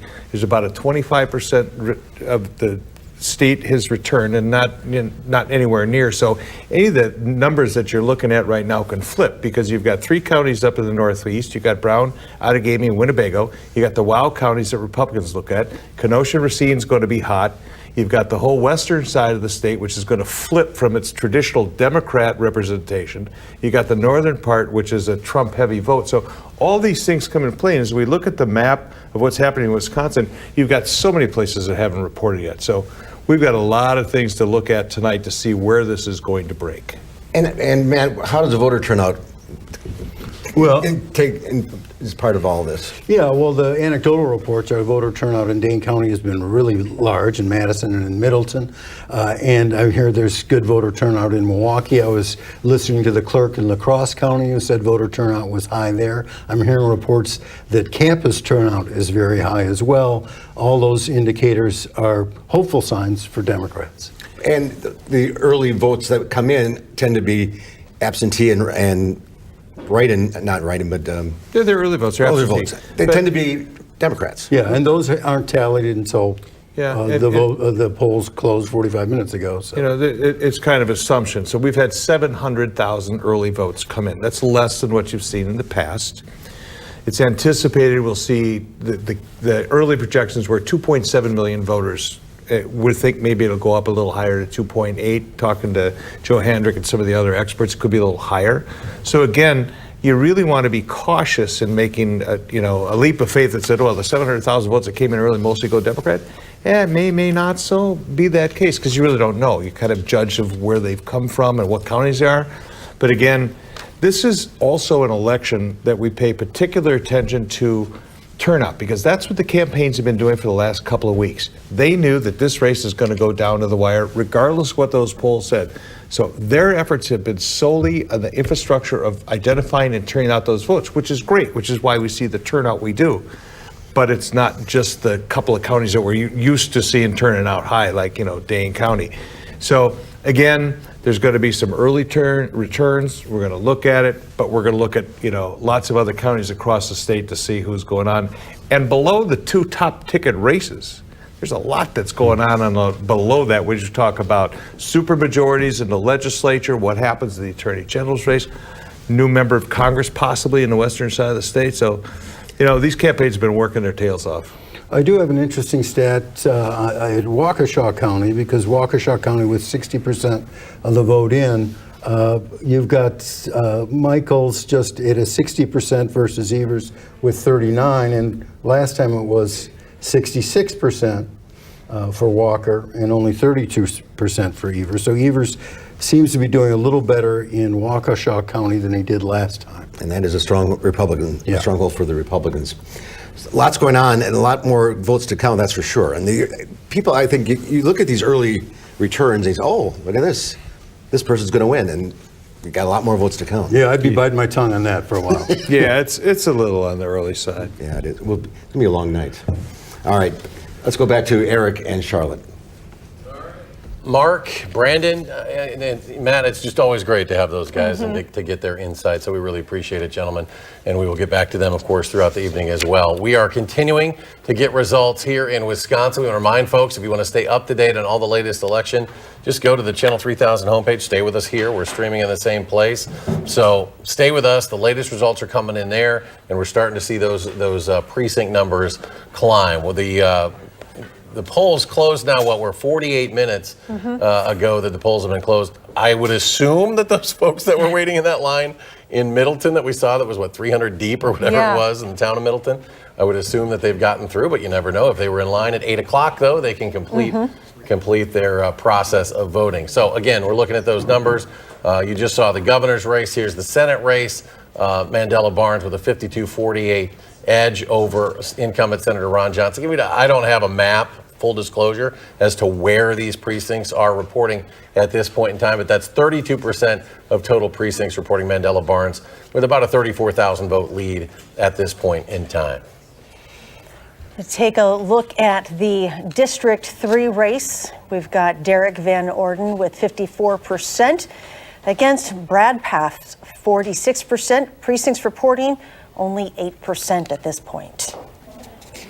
Once again, that's the race that will replace longtime incumbent Ron Kine near La Crosse. Now we've also got the U.S. Congress District 2. We've got the incumbent Mark Pocan looking to keep his seat at 74% right now against Eric Olson's 24%. That one probably be called shortly. That's Mark Pocan has been now since 2012 when he replaced Tammy Baldwin in Wisconsin's 2nd District. So let's go to Naomi Coles, who's joining us now. She's getting geared up at her podium. She's got her numbers ready to go. Naomi, what have you been watching in the news? You've been in the newsroom kind of checking out the numbers. What are you watching? I have. And while we wait for the map to load behind me, results are coming in really quickly. But what you're about to see, I can't emphasize it enough. These are early results. Very commonly on a race night like tonight, you're going to see an early what's called a red wave. Rural counties are getting the results in faster, smaller counties. Those tend to trend Republican. Again, as we wait for the map to come up here. And yeah, we've learned a lot. I don't know if you can open my mic in there so we can have a conversation with Naomi, but we've learned a lot about how this whole process works in recent years with absentee voting, and and it happens differently in different locations. Like Milwaukee, they do the central vote count, all that stuff, and we've learned a lot in recent years due to the absentee emergence during the COVID pandemic, how things are counted. Yeah, let's talk. Hold on. Actually, there we go. I think we might have a technical issue. I think I might have fixed it. Yep, just All turn right, it give me on. a second more to pull up that map. But talking central count municipalities, that's one thing that's really important to remember when we're going to see results here in a minute, is that there's 38 central count municipalities around Wisconsin, which includes the 4 largest cities outside of Madison in Wisconsin. And what that means is absentee ballots are processed separately than in-person election day ballots. They come in different times. So let's pivot real quick to what you're looking at. These are the current results coming in for the governor's race. Now, one really important thing to keep in mind is that these are not all in. A lot of these counties are, say, 1% to 2% in. So any of these, and also the other thing I should say is you're seeing very red or blue. You're not seeing shades of blue. You're not seeing shades of red. So what that means is you're not really getting an idea of what the margin is in each of these counties. So that's kind of my qualifier. Again, we're not looking at some kind of massive red wave here yet. But I want to hone in on one county in particular where we are seeing quite a few. In fact, let's see just what it is right now. It's almost 75% in Waukesha County. We've been talking about Waukesha a lot tonight. Waukesha is, again, kind of the Dane County equivalent for Republicans. They have to turn out big. They have to turn out here. So let's talk about what we're seeing right now. 75% results. Let me just zoom that out real quick. Almost 75% of votes have been counted. Again, we're about 30, 40 minutes after polls close, 50 minutes. And 60% are breaking for Tim Michaels so far, 39% for Evers. And that number has not changed as I've watched it over the last 15 minutes from 50%. Why is that important? I've been talking a lot about Waukesha County. 39% is a very high number for Democrats. That was Democrats in 2020 when the state broke for Biden. They picked up 39% in Waukesha County. So if that number holds, that's roughly equivalent to an extra 25,000 votes for Democrats in a county that, again, it's a red stronghold, but Michaels is underperforming Walker's right now in 2018. So again, none of this is definitive. We are very early on in what is going to be a very long election night. But these are the early indicators we're seeing. If we've got a couple more minutes, we can kind of look around and see what we're seeing in other parts of the state. Another county I'm going to be watching really closely. So far, again, this is only with 40% of results coming in, but Winnebago County. Winnebago is one of those swingy counties. Back in 2012, it was a an Obama county. It's broken for Republicans in last couple elections, but not often by the biggest of margins. It's part of that key Fox Valley area. Republicans really need to pick up larger percentages than we're seeing right now in Winnebago, in Brown, and Outagamie. Those other 2 counties, there's not enough results in to talk about. With 40% counting, again, we're seeing Republicans get a lead there, but there's a lot more to talk about later tonight. Well, we look forward to sharing more of your thoughts as well with our viewers throughout the evening, Naomi. Thank you, and we will have more election coverage coming up. If you're looking for more, just download the News 3 Now app, and you can watch a live stream of all of our coverage and stay up to date on the latest election news.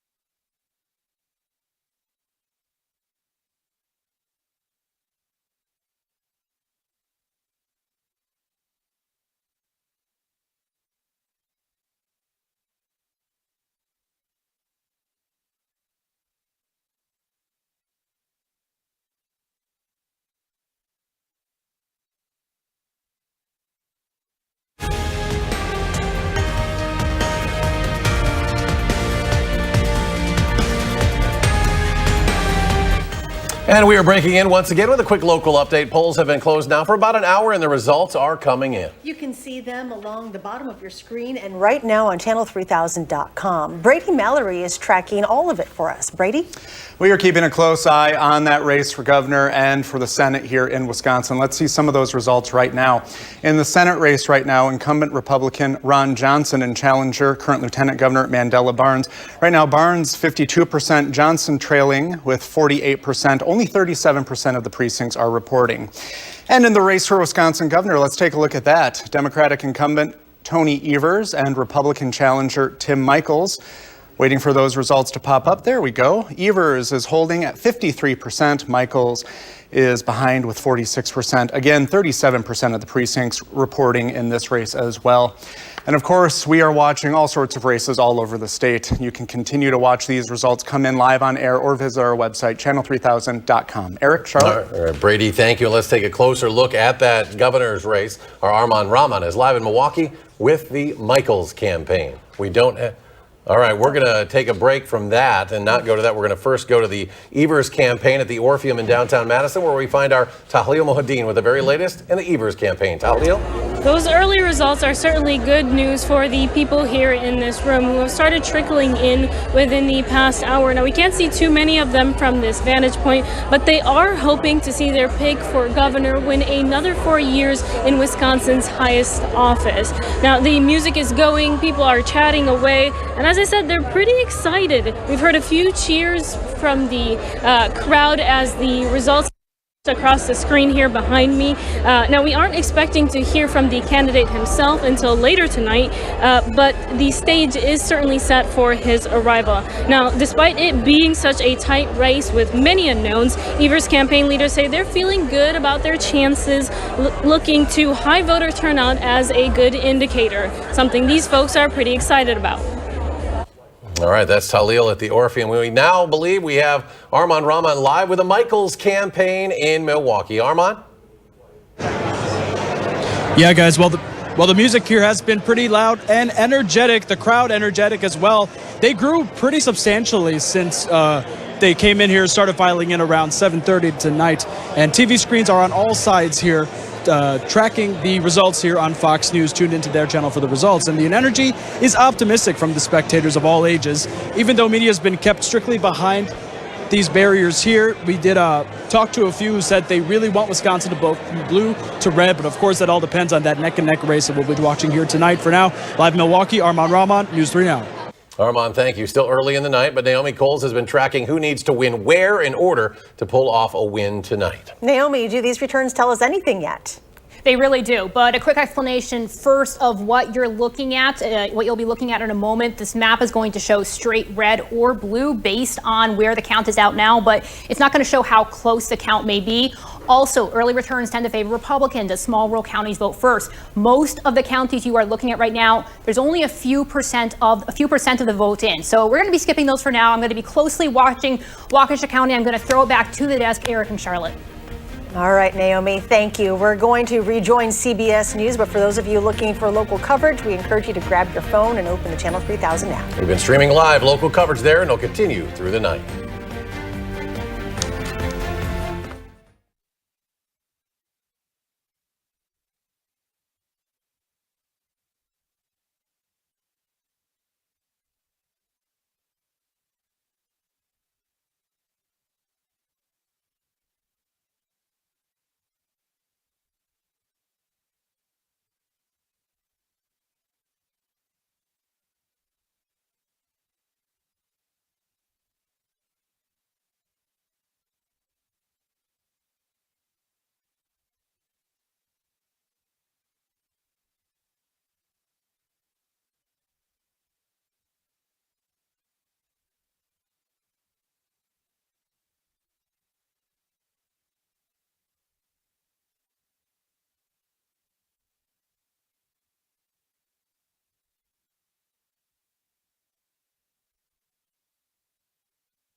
Election night across Wisconsin and in America. Long lines seen at polling sites across Dane County indicate voter turnout will be strong. The first batch of election results dropped about 45 minutes ago. We have night-long coverage following the most important races across the state. A large number of election races tonight in Wisconsin, but there are two that are carrying the eyes of Wisconsin. Governor Tony Evers is seeking a second term in office against Republican challenger Tim Michels, and Senator Ron Johnson is seeking his third term representing Wisconsin in Washington, D.C., facing Lieutenant Governor Mandela Barnes.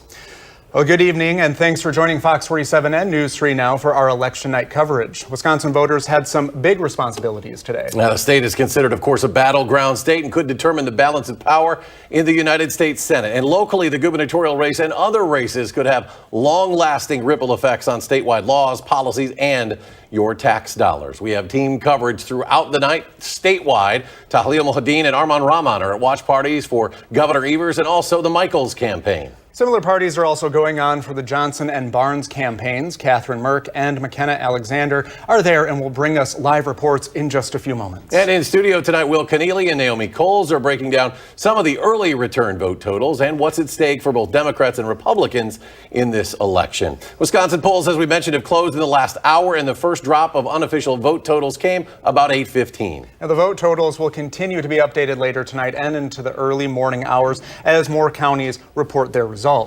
In the race for Wisconsin governor, Democratic incumbent Tony Evers is facing Republican challenger Tim Michels. Evers is holding at 52% right now.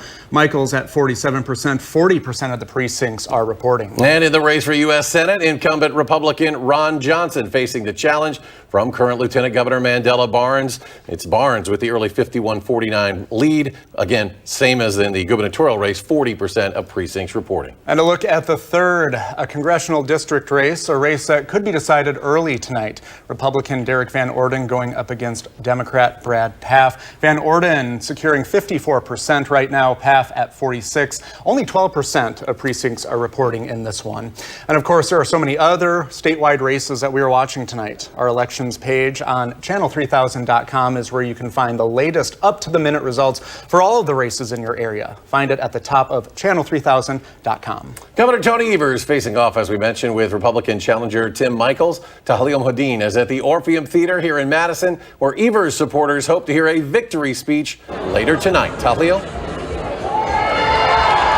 you go.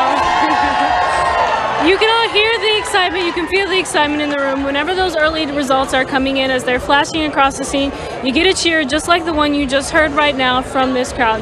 Now, there aren't too many people here just yet, despite what you heard, but the folks that are here and the ones that are still yet to come are hoping to see their pick for governor win another 4 years in Wisconsin's highest office. Now, the governor himself won't make an appearance until later tonight, but the stage is set for his arrival, and certainly people are excited to see him speak. Now, it's the same stage that he took back in 2018 when he was first elected to governor, and at the time when he beat former Governor Scott Walker, and he's hoping to repeat that success this year, something his supporters are certainly on board for. Reporting live at the Orpheum Theater with the Evers campaign, All right, Tahlil, thank you. Armand Rahman is in Milwaukee with the Michels campaign. He joins us now with the latest from there. Armand? Yeah, you guys, we're here, and the crowd has grown pretty substantially since people started filing in around 7:30, and right now they are all affixed to those 4 TVs across the room here, watching those numbers come in. As you said, a pretty close race still between Evers and Michels, and the energy is still optimistic from the spectators of all ages, even though the media has been kept strictly behind these barriers. We spoke to a few, like Kim from Germantown, who says it's Wisconsin's best interest to flip from blue to red. Misconception of conservatives at this point, Republicans and the MAGA people. Like, we care, we love people, we just want to see our country take in a different direction.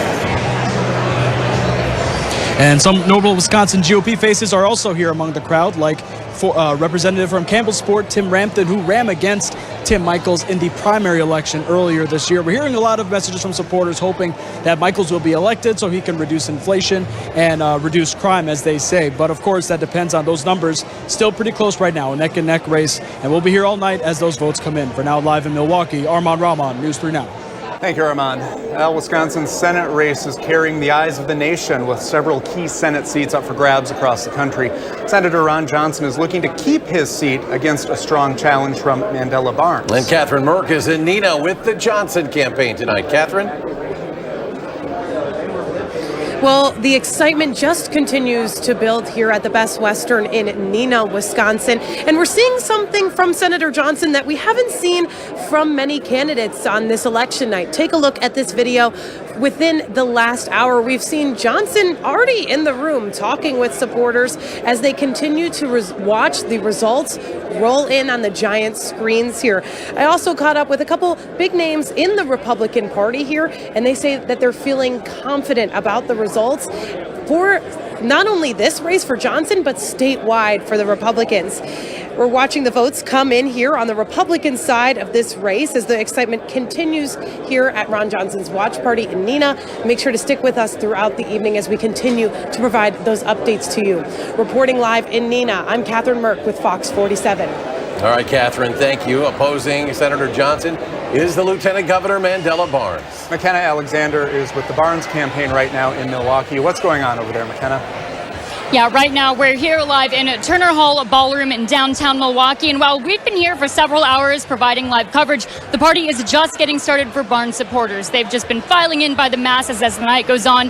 Crowds have been gathering around the TVs, cheering every single time numbers come in. We've already heard from one person speaking at the podium tonight, getting the crowd rallied up.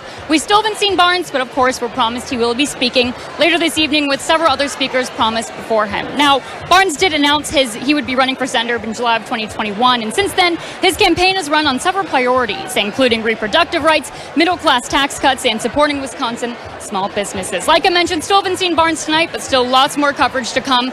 Right now, live in Milwaukee, McKenna Alexander, News 3 Now. Thank you, McKenna. Well, if you voted today and you were stuck outside in lines, hey, at least you stayed dry out there. Yeah, Gary gave us a great forecast. It was so good we made him come into work on election night. Gary? Yeah, usually, it's a pretty quiet night, and this election night has been no exception. We've been very fortunate about that. The time lapse from the WIC Skycam on the west side of Madison showed some clouds streaming in from the south this morning, a few more clouds this afternoon, but as we got towards sunset, skies actually cleared out a little bit. So it actually was a pretty nice day overall. There are some showers, even a couple of thunderstorms to our north and west, but nothing really across our viewing area. Maybe a couple of showers up in northern portions of Juneau and Adams counties, but the rest of southern Wisconsin is dry, and 6-hour future track radar keeps the rain to our north and to our west. High temperatures today, middle 50s in Madison, a little cooler to the north and east, and those temperatures right now have dropped into the middle 40s, but they're going to start rising overnight. I think this is about as low as they're going to go. Right now, 44 in Madison, 44 in Middleton, 45 in Verona. Look for skies to be mostly cloudy overnight. Temperatures steady or rising from that 44, probably into the upper 40s by early tomorrow morning. And we'll see a couple of unseasonably mild days ahead before we turn sharply colder on Friday. I'll have more on that in the forecast in a few minutes. Well, we have more election coverage ahead. Stay with us.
Welcome back. As more early vote totals begin to come in, we're starting to get a better picture of statewide results. And Naomi Coles joins us in studio tonight, tracking results county by county in real time.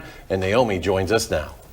We're getting a lot of results in, and we're going to jump into them in just a second. But I do want to first talk about what you're looking at and what early results mean. So again, typically early red leads are common, especially in small rural counties. It's faster to count the votes there. So there can be an early Republican lead that may drain later in the night as city results come in. I want to go into a graphic quick now and look at final counts may be delayed. That's because of Wisconsin's 38 central count municipalities. So here, absentee ballots are processed separately from election day voting. Particularly, that's a big deal because these are 4 of the state's 5 biggest cities.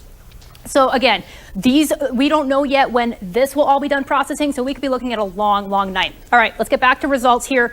I want to break down what we're seeing. So again, not all these counties are not 100% reporting. We're not also able to see margins, but there's a big picture story that's coming out to me right now, and that is Senator Ron Johnson appears to be so far outperforming Tim Michels. What you're looking at right now is the governor result map. Okay, so these are results from governor. I'm going to hop over quickly to the Senate map. There's more red essentially, and once you go down and start breaking county by county, margins are larger. In some counties where Michels needs to perform, Ron Johnson is outperforming him so far in counties where there's quite a few results in by a couple points. So that's kind of the first big headline I'm seeing. We're going to go back to the governor's results, governor result map. The first thing I want to look at is Kenosha County, way down here on the border. We all know why Kenosha has become such a battleground with riots, protests in 2020. It used to be a blue county. It flipped red in 2020. It is breaking for Michels tonight. We are seeing that, but if we bring it up, it's breaking to him so far. 80% of the votes are in, so quite a large margin. It's only by 50%. He's underperforming again. He's underperforming Scott Walker in 2018. My notes here, Trump won it by 51%. Well, actually, my apologies. Evers won it in 2018 by 51%. It went red in 2020. So he's underperforming Trump here. And Ron Johnson, this is a county where Ron Johnson is doing better. If we go over again to the Senate race, pull up Kenosha County, Ron Johnson is pulling 52% of the vote with 80% precincts reporting. That's 2 points ahead of Michels. So again, we're saying this matches up to what we saw in polls before today. We saw Ron Johnson ahead of Mandela Barnes by several points statewide in some polls. Michels and Evers neck and neck tie. All right, let's get to a few other county by county results. I want to talk about Dane. Now, Dane County, as I've been talking about all night, Democrats have to perform big here. They have to get big margins if they want a statewide win for either Evers or Mandela Barnes. Right now, 70% of the vote, 69%, just changed. 75% of the votes in Dane County are in. These are good margins for Democrats. 78.6 so far for Tony Evers. I'll step out of the way of that. For context here, 2020 presidential election, Biden took 76% of the Evers margin. And I talked about in earlier shows how that Democrat margin is increasing in Dane County. So 76% in 2020, we're now up to 78%. Again, that's with 75% precincts reporting. That margin is growing. That is good news for Democrats if they want a statewide win. Moving on now, I want to look at another, this is a smaller county, it's Sauk County. And now I'm not looking at it in terms of this is what will make or break the race, but in election after election, going back over the past decade, Sauk County is a harbinger of the winning county. It votes with the winner in a lot of statewide races. Now, we only have, again, this is the governor's race. We have 55% of the precincts in. So far, Evers is pulling ahead. These are very early results. This is a very half-half county. Trump won it by 109 votes. So that gives you an idea of just how tight this county can be. Evers took it by more than 3,000 votes in 2018. Again, results are not all the way in. This is only about half reporting, but this is the county that likes to vote with a winner. So far, it is breaking for Evers. One other county I want to talk about, I've talked a lot about the Fox Valley and what we're going to be seeing there. Republicans need to see large margins coming out of here. So looking at Winnebago County, this is another one where Michels is underperforming Walker. So far, with 72% of the vote in, Michels is pulling 51%. That is, again, a slight underperforming of what we saw in 2018 from Walker. So again, these may not be great numbers, but I cannot emphasize enough, these are early numbers. These are early results. We're going to be here for a long time. I'll be here analyzing these all night. Eric, what do you think? We got 30 seconds left to talk about this. I just think it's interesting. I mean, it does reflect what the polls look like ahead of this, but also the incumbent factor is what I'm thinking about as I see this. It's tough to beat an incumbent, and Tony Evers is what he was not 4 years ago. He's an incumbent, and they're tough to beat. I think that's what could be what we're seeing tonight for sure. And as you mentioned, those are very early numbers, so always keep that in mind. A lot ahead. Yeah, a lot ahead. And Naomi, thank you so much for your input there. Chief Meteorologist Gary Canalti also offering some input. He's had a great start to November, maybe better than any politician. Gary Canalti on the backyard patio. Yeah, but the polls are changing. I Yeah, they think. By the end of the week, it's going to be a different story. But enjoy the next couple of days while you can. Let's start out by taking a look at high-resolution Doppler radar. You can see some light showers, far northern portions of Juneau and Adams counties, but the showers are more widespread farther to the north and west. And if you take a look at a wider perspective, there are a couple of thunderstorms in parts of Minnesota and Iowa. But again, everything heading toward the northeast. So at this point, I think most of us, if not all of us, will stay dry through the night. You can see on 6-hour future track radar, everything trending up into the northern portions of the state. Southern Wisconsin is expected to stay dry. Now, on Thursday, we could see a line of showers and thunderstorms develop along a cold front by mid to late afternoon out to the west and about early evening through the Madison area. The severe weather outlook from the Storm Prediction Center does have a slight risk or level 2 risk of severe thunderstorms from southern Minnesota through central Iowa for the possibility for some hail, high winds, maybe even a couple of isolated tornadoes. Farther to the east into Wisconsin, we've got a level 1 or marginal risk west of Wisconsin Dells, west of, Dane County. That is for the potential, mainly for wind and hail, for any stronger storm that continues into the evening. But things will be winding down after that. To the north and west, it's a different story. Same storm system. Thursday, from actually Wednesday night into Friday, there are winter storm watches for much of the Dakotas into northwestern Minnesota. Here's the reason why. A narrow band of heavy snow, perhaps up to a foot or more, expected from North Dakota into northwestern Minnesota. Also the possibility for some significant freezing rain, maybe up to a half inch of ice accumulation from South Dakota into northwestern portions of Minnesota. And the areas that get all snow could see blizzard conditions with winds of 40 to 50 miles per hour. So same storm system, two different results, and we're kind of in between. So you look at future track, you can see as we head through the day on Wednesday, we'll see some more sunshine in the afternoon. The rain staying to our north and west for Wednesday night into much of the day on Thursday. Then some showers starting to come in from the west during the afternoon. You can see that line of showers and thunderstorms moving on through. Behind it, the wind shift around to the northwest, and those temperatures drop off. The storm that we're watching is actually sitting back in Wyoming, just starting to get going. So it's got a ways to go. Right now, we're on the warm side of the storm with upper level winds out of the southwest, and that's going to lead to unseasonably mild weather. For tomorrow, high of 65 degrees. That's about 20 degrees above average with variably cloudy skies. And if you look at the shower and thunderstorm potential from Thursday afternoon into Thursday evening, there could be a half inch to an inch of rain in areas west of Madison. But again, those showers and storms weaken as they move eastward. So areas east of Madison will probably see a lot less in the way of precipitation. But take a look what happens to the temperatures. 72 on Thursday. That would set a record. The record high for Thursday is 67, but then down to 37 on Friday. And temperatures stay in the 30s. Nighttime lows in the teens and 20s all the way through next week. Good news is it'll be mainly dry, maybe a couple of flurries Tuesday night into Wednesday morning, but that's about it. So big change on the way. Enjoy the next couple of days while you can. All right. Thank you, Gary. And we'll be right back with more election night coverage. But first, here's a look at where some of the statewide races stand at this moment.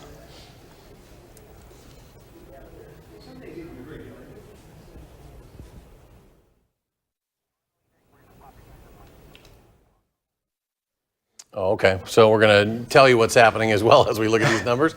50% of precincts reporting at this time. Governor Evers with a 53 to 47% lead over challenger Tim Michels. And this is one of those tight races we've been watching. Another tight race for U.S. Senate. Mandela Barnes at 51%. Senator Ron Johnson is coming in at 49%. Again, 50% of the precincts are reporting in this one as well. We're looking at congressional races throughout the course of the night as well. In District 1, Brian Stile, the incumbent, with a lead, 56% to 43% over Ann Rowe. 61% of precincts reporting there. And of course, a race that was not expected to be much of a race at all. Mark Pocan, the incumbent, 10 years now in the United States Congress, with a commanding lead over challenger Eric Olson, 73 to 25%, 2% for Douglas Alexander, 67% of precincts reporting. And we're going to look at the Dane County Sheriff's race now. Oh, maybe not. We're U.S. Congress District 3 right now. Brad Pfaff at 50%, Derek Van Orden at 50%, 29% reporting. So this is another close race that we are watching. And we'll be right back.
And welcome back to our News 3 Now studios. From statewide races like the one for governor to others very close to home like school referendums, we're bringing you the very latest results here in Wisconsin. A very busy night, and we are starting to get a better picture of who's leading which races about 90 minutes since the polls closed. Brady Mallory would look at a few of the races we are continuing to track closely. Brady? I hope everyone has a pot of coffee because it could be a late night. There are dozens of races that we are tracking, but two of the biggest ones are the ones that we're going to look at right now.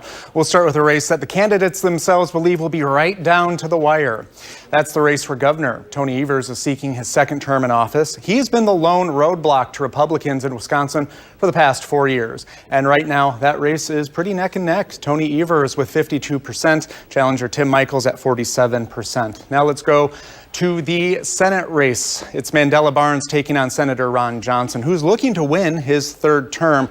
Right now, Barnes 51%, Johnson 49%, 51% of precincts are reporting in that race. We're also getting results on state assembly and Senate seats. Now, a reminder, every state representative is either up for re-election or their seat is open. That's 99 races to track. We have that and more on channel3000.com right now. Brady, thank you. We just took a look at that Senate race. That one very close. So can Senator Ron Johnson close the gap as more results trickle in? We go live to Neenah now, where his supporters certainly hope so. Catherine Merck is in Neenah for us. Catherine? That's right. I'm in Neenah, Wisconsin at the Best Western that's here, continuing to watch Ron Johnson's results roll in here on the giant screens. And Ron Johnson's doing something that we haven't seen many other candidates do this evening. He's here before the results have entirely rolled in, talking with voters and Republican supporters about the day so far. We caught up with the senior advisor of his campaign and other leaders within the Republican Party about their confidence heading into the rest of this evening. And we're going to see how that confidence plays out with the results as those continue to come in. Reporting in Neenah, I'm Catherine Merck with News 3 Now. Thank you, Catherine. In Milwaukee tonight, Mandela Barnes supporters are hoping the potentially historic turnout we're seeing today swings the vote in his favor. McKenna Alexander has been there all night. McKenna, sounds like it's getting fairly loud. Yeah, we're live here in downtown Milwaukee at the Turner Hall Ballroom. Lots of cheering behind me as speeches have gotten underway. People very excited tonight as those numbers are coming in. We've yet to see Barnes, but anticipation is high tonight, as you can hear. Lots of cheering, lots of excitement going on. We're going to be sure to bring you more as we have all our coverage going on later tonight. Live in Milwaukee, McKenna Alexander, News 3 Now. Thanks, McKenna. Not far from that watch party is one for a very different candidate. Tim Michels looking to win the state's highest office. Armand Rahman has been watching the Italian Community Center filling up tonight. Armand, what is the Yeah, no word yet here on when Tim Michels will speak. Yeah, no word yet on when Tim Michels will speak or if he's even in the building here at the Italian Community Center in Milwaukee. But the crowd continues to grow, and much of these spectators glued to those TV screens as they watch those close race between Evers and Michels. But we'll be here all night for Live in Milwaukee. Armand Rahman, News 3 Now. Armand, thank you. Quickly back here to Madison, we check in with Tahlil Mohadeen, who is at Governor Evers' watch party down at the Orpheum. Tahlil? Optimistic, eager, and excited about the early numbers. Evers supporters have started to slowly fill the Orpheum Theater. The music is going, and we've already heard a few cheers from the crowd as those numbers showing Evers ahead come up on screen. Now it's set to be a long night, but these folks are going to be staying tuned to see what happens. All right, thank you, Tahlil. Our election night coverage is just getting going. We'll be with you for as long as it takes for those results to fully come in.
Well, thanks for choosing Fox 47 and News 3 Now for your election coverage. Our Susan Simon joins us now with a guest from UW-Madison. Susan? Brady and Eric, I'm here with Professor Mike Wagner from the UW-Madison School of Journalism. We're watching the returns come in just as you are as well. And Mike is here with some analysis and some insight. Let's start, Mike, with the governor's race.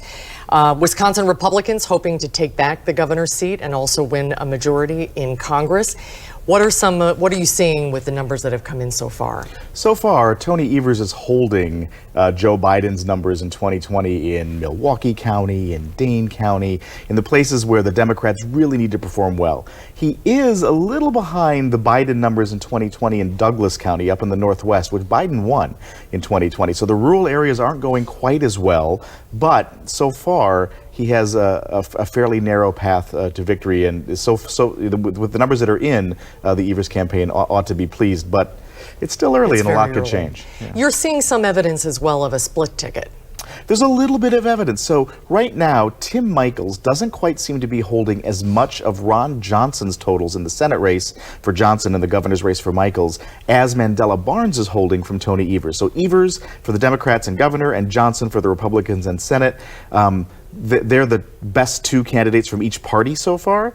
But Michels is slipping about 2.5% below Johnson in areas where Barnes is only slipping 1.5% below Evers. So this probably means that Senate race is even more of a barn burner, but both are very close. Yeah, and it looks so far like the polling was pretty correct. It couldn't be tighter. It's a coin flip. It really comes down to who turned out, and there'll be voters across the state who might say, "Gosh, if I didn't show up to vote, and boy, it was really, really close. Maybe my vote would have made a difference." Yeah. Do you think Tony Evers is or has captured the same swing rural voter that Tammy Baldwin had? Not to the extent that she has. I think that Senator Johnson has made more inroads in that part of the state.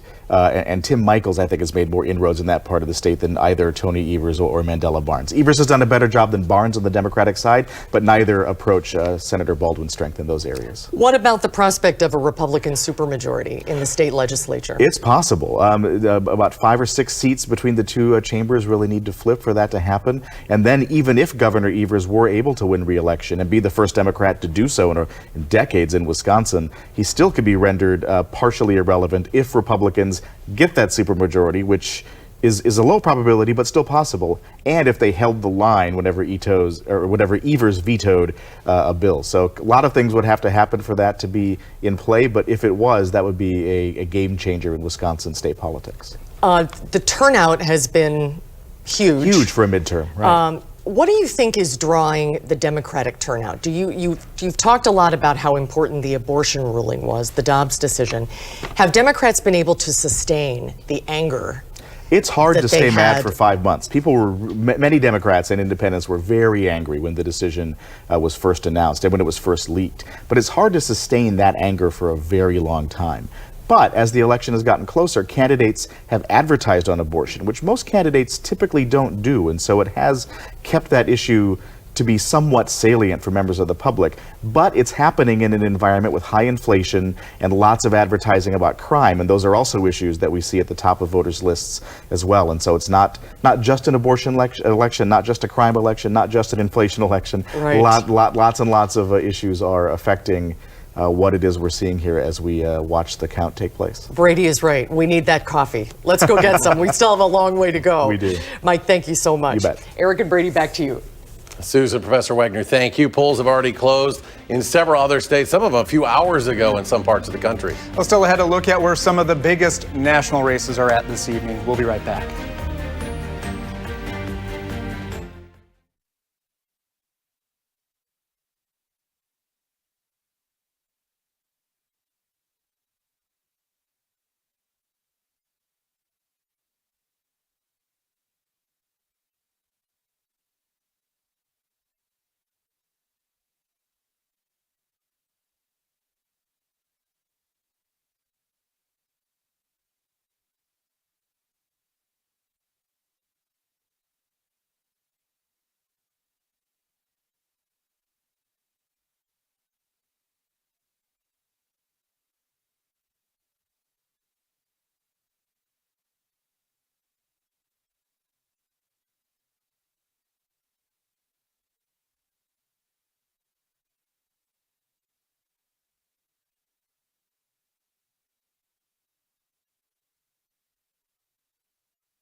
Political reporter Will Keneally joins us now with how our early results compare to trends being seen nationwide. Will?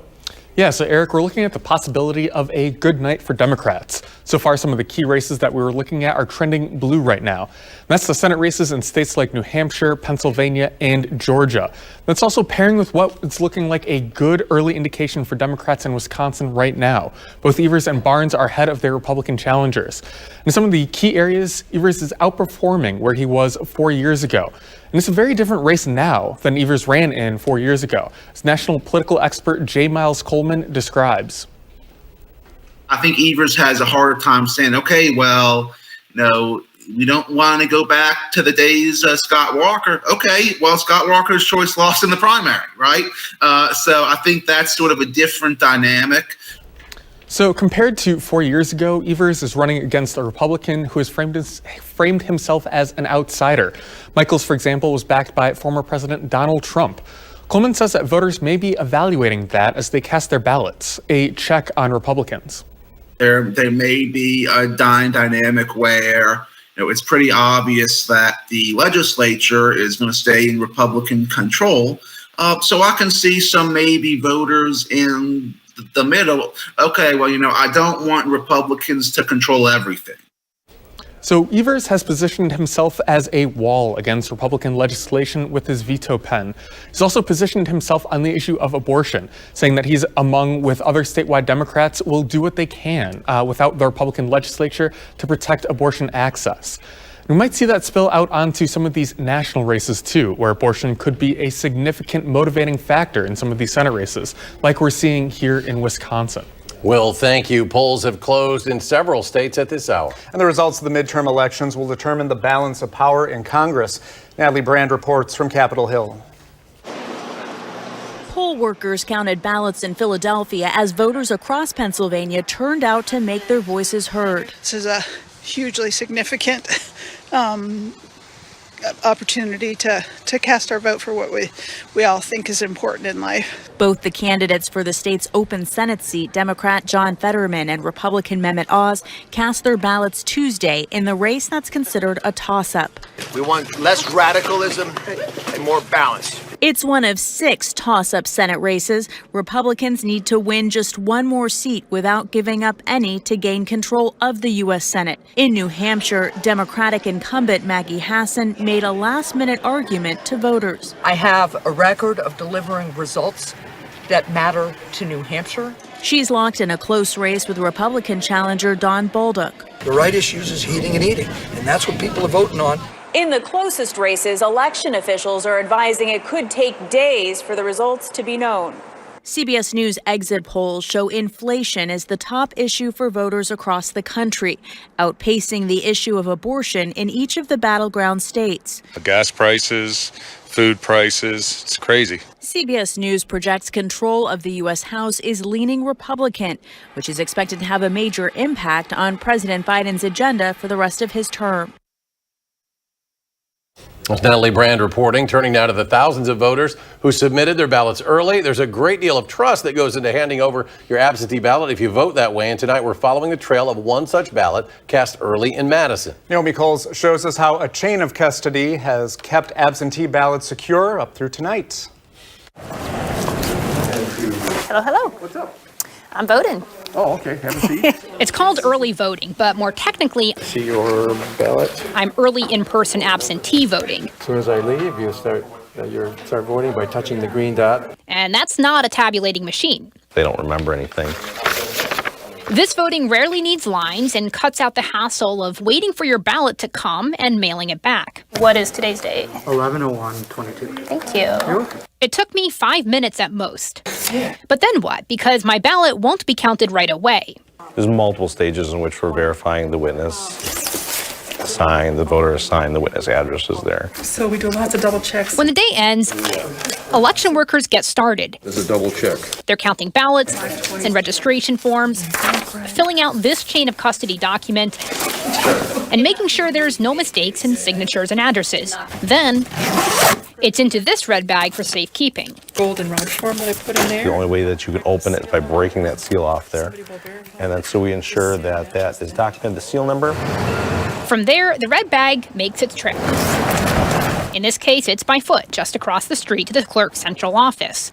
In other cases, it's on wheels from more than 30 voting locations around the city. And yeah, we don't keep any ballots at a voting location overnight. It all comes back to our office not long after voting is over. Then all that work happens again. Clerks count, sort, check the seal, fill out the chain of custody form. Then it's headed into the vault, which we can't show you.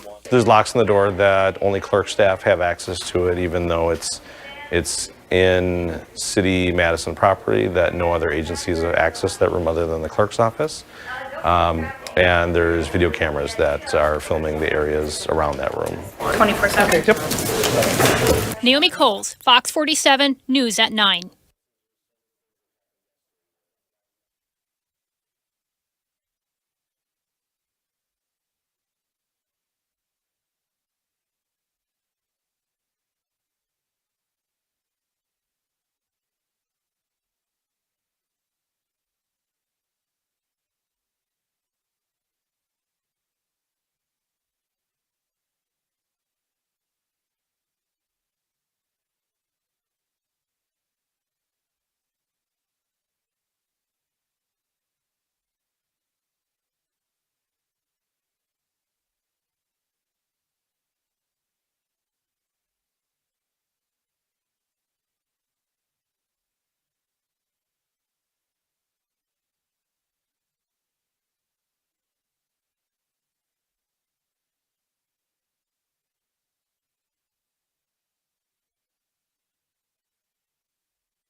Welcome back. It's been about 90 minutes since the first unofficial batch of vote totals were released. And two more guests join our Mark Kane in Studio C tonight. Mark? Thank you, Eric and Brandon. Brandon Schultz from the Capital Group is with us, along with Matt Rothschild, Executive Director of the Wisconsin Democracy Campaign. It's about almost 10 to 10.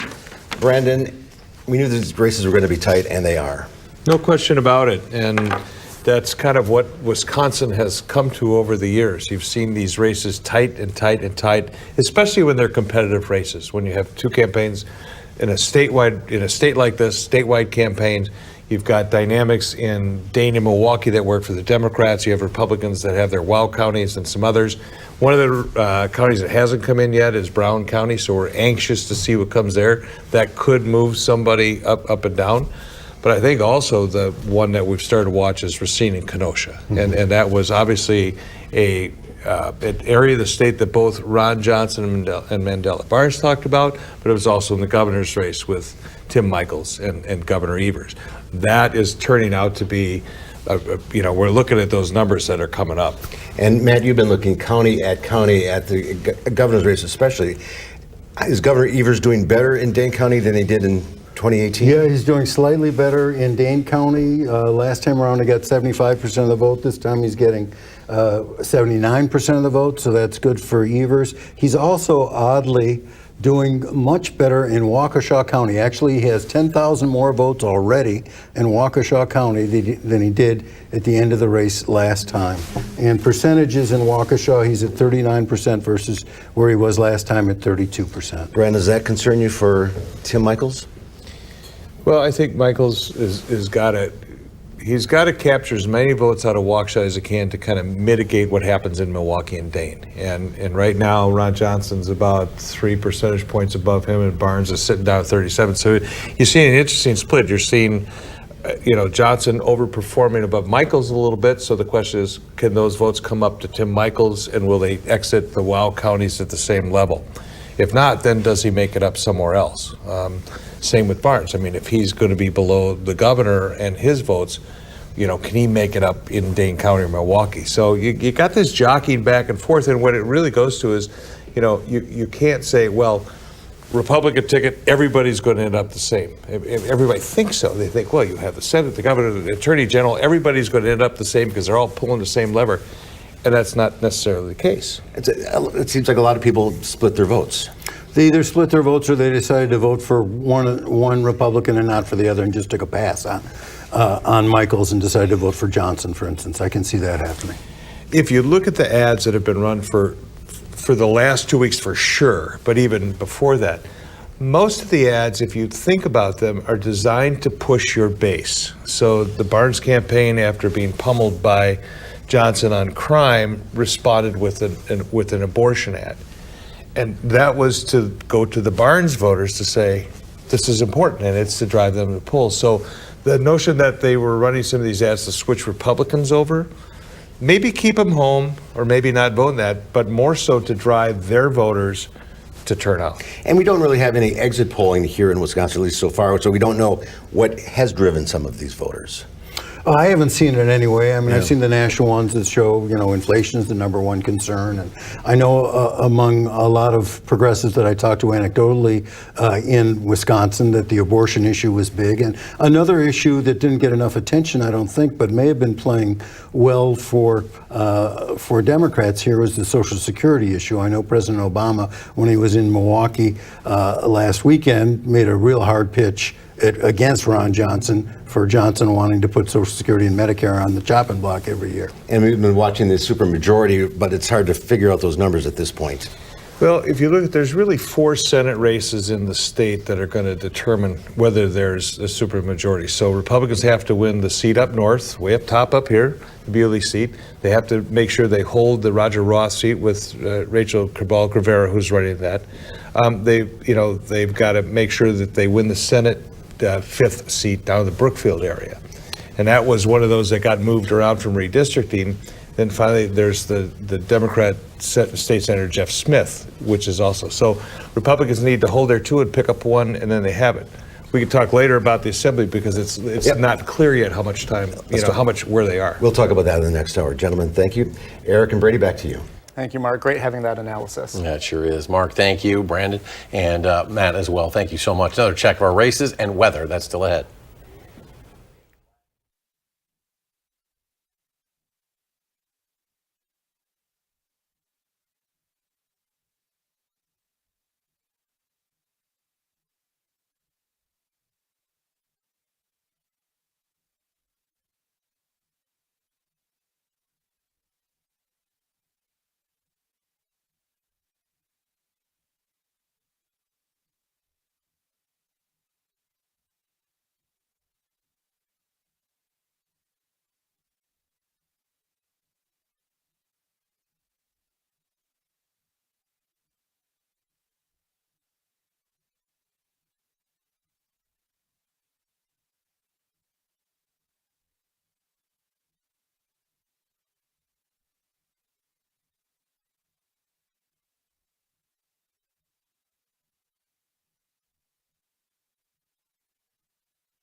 So you're watching a very different kind of red and blue tonight. Yeah, red for the warm temperatures the next couple of days, and then blue by the end of the week as the colder weather moves in. But in between, there are some showers up in central Wisconsin. They're mainly staying north of our viewing area, and 6-hour future track radar keeps them away from us. Otherwise, current temperatures, 42 right now in Madison, but temperatures closer to 50 out to the west. We'll actually see temperatures rise overnight here across Dane County. 43 degrees right now in Deerfield, and 45 Mount Horeb.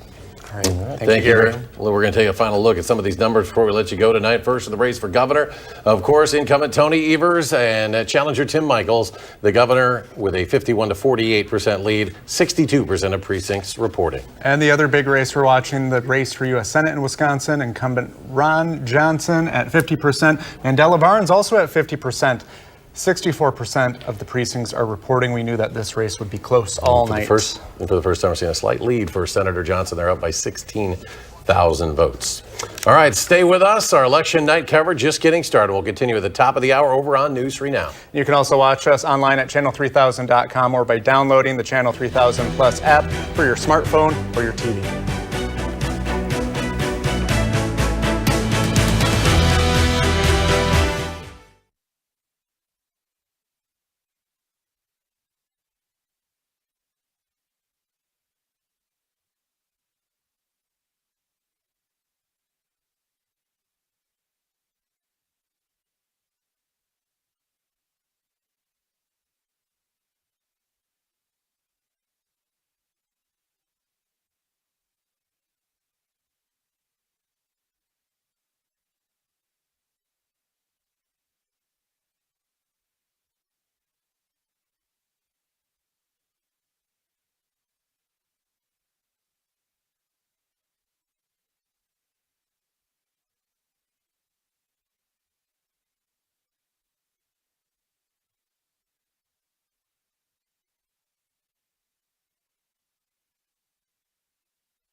Right now, election night across Wisconsin and America. Long lines seen at polling sites across Dane County indicate voter turnout will be strong. Plus, the first batch of election results dropped nearly 2 hours ago. We have night-long coverage following the most important races across the state. It's all ahead on News 3 Now at 10.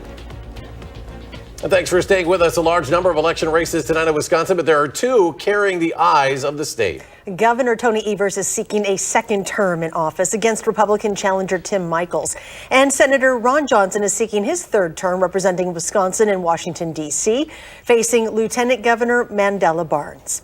Good evening, and thanks for joining News 3 Now at 10 for our election night coverage.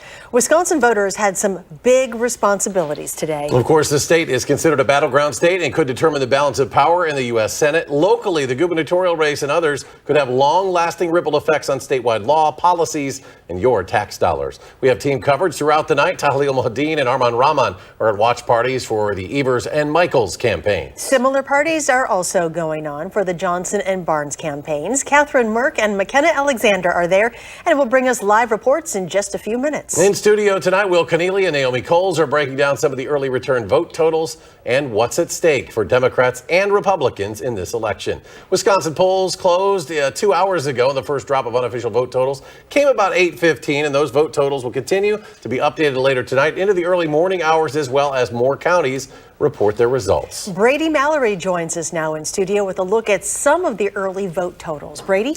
Yeah, another race that we have been watching just in. Incumbent Calvin Barrett won the election for the Dane County Sheriff's Office. He defeated his challenger, Anthony Hamilton. Barrett clinching 77% of the vote. Hamilton, 23%, 87% of the precincts are reporting for that race. Now for the race for Wisconsin governor, Democratic incumbent Tony Evers is facing Republican challenger Tim Michels. Evers in the lead with 51%, Michels right behind him with 48%, also 67% of the precincts reporting in that. And of course, we have the U.S. Senate race. Incumbent Republican Ron Johnson is facing challenger and current Lieutenant Governor Mandela Barnes. Just a little bit ago, this race was tied at 50% to 50%. Can we go back to the Senate race, please? But we just saw that Johnson had 51% and Mandela Barnes was at 49%. Once again, 67% of the precincts are reporting. Now, on to the 3rd Congressional District. Democrat Brad Pfaff and Republican Derek Van Orden. Van Orden, 51% right now. Pfaff, 49%. In this race, 51% of the precincts are reporting. Of course, there are so many other statewide races tonight. Our elections page on channel3000.com is where you can find the latest up-to-the-minute results for all the races in your area. You can find it at the top of the page on channel3000.com. All right, Brady, thank you. As we just showed you, Governor Evers and Republican challenger Tim Michels in a very tight race. Tahlil Mohadeen is at the Orpheum Theater here in Madison, where Governor Evers' supporters hope to hear a victory speech later tonight. Tahlil? Right now, Evers supporters are excited, eager, and optimistic as those early results come in. You see, they're starting to fill the Orpheum Theater after a slow start, but what they lacked in size, they certainly made up for in enthusiasm. Now, whenever the numbers appeared on screen, as you see right now, you can hear those cheers from the crowd. Very excited about the direction this election is heading right now. Now, earlier today, I was able to speak with someone from Evers' campaign, and they say they're feeling pretty optimistic about their chances. We've done kind of everything that we can to communicate with voters, to build an organization that's talked to voters all across the state, and the days leading up to now and even today still. So we feel good. I think we've done everything that we can. They're also confidently looking to the governor's record in office, calling him the common sense candidate and pointing to things like his focus on education and his championing of abortion rights. Now, Evers is set to take this stage right here behind me, the same stage he took back in 2018 in another close race, hoping to repeat that same success tonight. Reporting live at the Orpheum Theater, Tahlil Mohadeen, News 3 Now. Tahlil, thank you. And Arman Rahman is in Milwaukee with the Tim Michels campaign. Good evening to you, Arman. Yeah, guys, the growing crowd here tonight full of some big GOP faces like Tim Rantham out of Campbellsport, the representative who ran against Tim Michels in the primary election. Now he joins the hundreds here, anxiously watching the numbers come in, hoping that Michels can pull a win on the screen over there. They cheered actually very loudly when Ron Johnson took a small lead there against Mandela Barnes. They're all hoping the state can flip from blue to red. This conception of conservatives at this point, Republicans and the MAGA people, like, we care, we love people, we just want to see our country take in a different direction.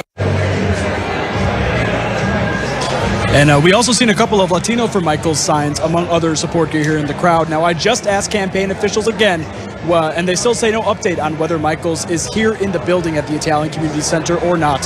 But we'll be here when he comes. For now, live in Milwaukee, Armand Rahman, News 3 Now.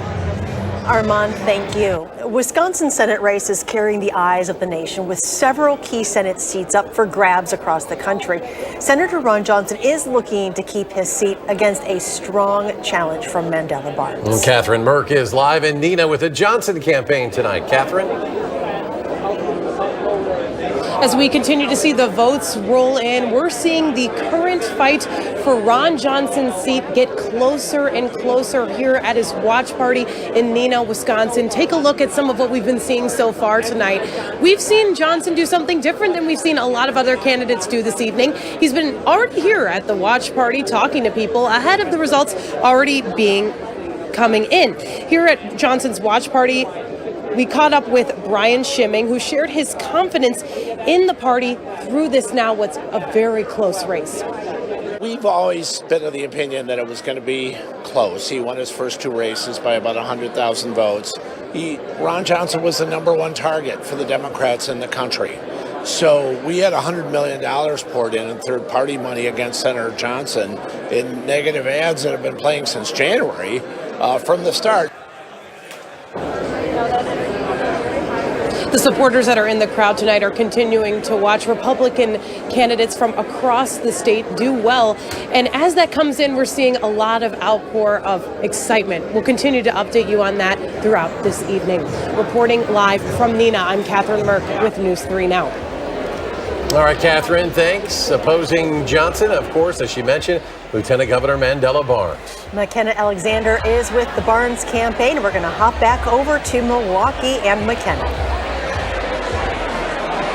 Yeah, good evening, you guys. We are here in downtown Milwaukee in the Turner Hall Ballroom, and energy is still so high, even as that race is tightening. Now, we did take a break from hearing from speakers tonight, but for a while, we were having speakers on the stage every few minutes or so. We heard from Tammy Baldwin, heard from several other supporters, speaking of how they met Barnes and when they knew he was the one they wanted to elect. Now, obviously, this crowd still very large behind me. Everyone's gathering around TVs, watching those results come in, cheers every few minutes. Now, we haven't seen Barnes yet, but he is expected to speak here shortly. But like I said, energy is still high, excitement still surrounding this entire election, even though it's expected to take a while to get all those results in. But for now, live in Milwaukee, McKenna Alexander, Channel 3000. McKenna, thank you. We have another race decided tonight. This one from the 2nd Congressional District. Democrat incumbent Mark Pocan defeating Republican Eric Olson. All right, so if you voted today and you were stuck in lines outside, at least you stayed dry. Chief Meteorologist Gary Canalti is here with your first warn forecast. Yeah, all in all, it was a pretty nice election day across at least our part of Wisconsin. Maybe not quite as nice to our north and to our west. The time lapse from the Platteville Queen Bee Radio Skycam shows that we had sunshine for much of the day, a few clouds, but no rain, at least here in southern Wisconsin. That's all the way through sunset. But as we take a look at Doppler track, you can see there are some showers, even a couple of thunderstorms over northwestern Wisconsin. They moved out of Minnesota and Iowa, but they really haven't gotten farther than, say, northern portions of Juneau and Adams counties. Everybody else has been staying dry. And 6-hour future track radar keeps all the precipitation mainly to our north and to our west. High temperatures today, middle 50s for the most part, a little cooler closer to Lake Michigan. Milwaukee at 51, Madison is at 54, Lone Rock topped out at 59. Right now, temperatures range from 42 in Madison to near 50 out toward, and actually in the 50s out toward La Crosse, across Dane County. Right now, 41 degrees in Sun Prairie and 45 degrees in Mount Horeb. Look for skies to be mostly cloudy overnight. Temperatures steady or rising from where they are in the low to mid 40s. By morning, we'll probably be in the upper 40s, and we have a couple of really mild days on the way for tomorrow and Thursday. I'll have more on how warm it'll get in just a few minutes. Gary, thank you. Still ahead, Naomi Coles taking a look at voting breakdown county by county. So with a Planet Fitness Black Card, I'll get a post-workout glow like that guy. Everybody knows that you need to glow, the glow. And I get a free Amazon Halo to track my fitness and sleep. Cause when you got the glow, there is no stopping what you want to do. Oh. And I can bring a friend. It's the way of life. Okay, sign me up. Get the PF Black Card for zero enrollment, $24.99 a month, and get a free Amazon Halo View. Ends November 15th. It's glow time. And I don't want the world to see me, 'cause I don't think that they'd understand when everything's made to be broken. I just want you to know I am. I just want you to know I am. The Internet of Things is evolving, creating the Internet of You.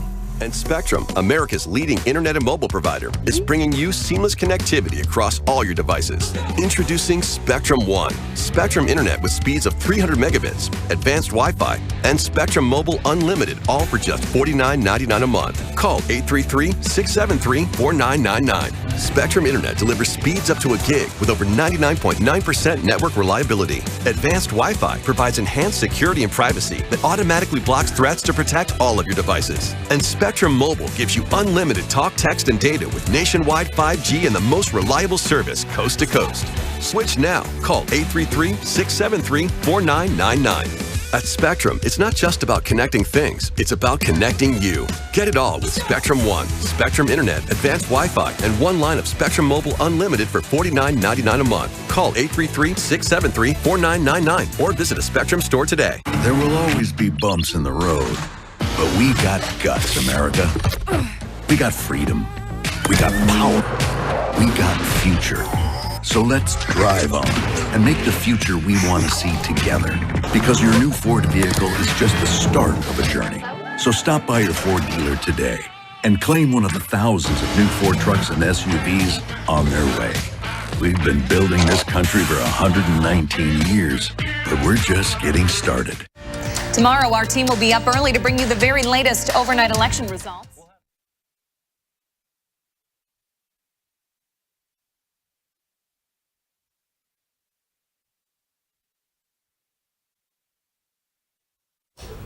As more early vote totals begin to come in, we're starting to get a picture of statewide results. And Naomi Coles is in studio tonight tracking results county by county in real time, and she joins us now. Naomi? Eric, there's one big headline I see right now. What you're looking at is the governor results map in Wisconsin as it stands right now. And there's a big headline here. Governor Evers is outperforming himself from 2018 in almost every key county that matters. His opponent, Tim Michels, is underperforming Scott Walker from 2018. We all know the 2018 results. Quite frankly, I don't see where this changes from here. So let's break down some of the counties I'm looking at and why I'm talking about it in that direction. So the first place we look at is Waukesha County. Right now, 85% of votes are in Waukesha County. This is a Republican stronghold. Walker won it by 66% in 2018. As you can see here, Michels is taking it by just barely 60%. Evers has the same high lead he took in 2020 in Waukesha, which is worth thousands of votes. Again, if we look then at, let's check out Dane and Milwaukee counties. This is where Democrats have to really drive up massive margins in order to eke out statewide wins. And again, excuse me, we're seeing Evers outperform himself from 2018. Right now, he's taking almost 79% of the vote, and that's with 90% reporting, 90% in Dane County reporting. 79% in 2018, he took 75% of the results. So again, what we're seeing here, same story in Milwaukee. Evers 66% with 65% precincts reporting. Milwaukee in 2018. Roughly the same at 67%. Want to look at Marathon County. So right now, the only way I'm seeing for Michels to pick up votes is by racking up big margins in rural Wisconsin. But let's take Marathon County. Right now is just about 100% in, and Michels is taking 58%. In 2018, Walker took it by 59%. So he's underperforming Walker in big rural counties that matter. If he's going to eke out a win here, he has to drive up those margins. The only outlier county that we haven't really seen many results from right now is Green Bay. That's the holdout. Right now it looks blue, but that's only 1% reporting. This is where, again, there's a big pot of votes there. We don't know. We don't know where it's going to break. There are a lot of central count facilities, meaning results could be delayed. That's the big question mark here. But quite frankly, there's not enough here to counteract what we're seeing in the rest of the state.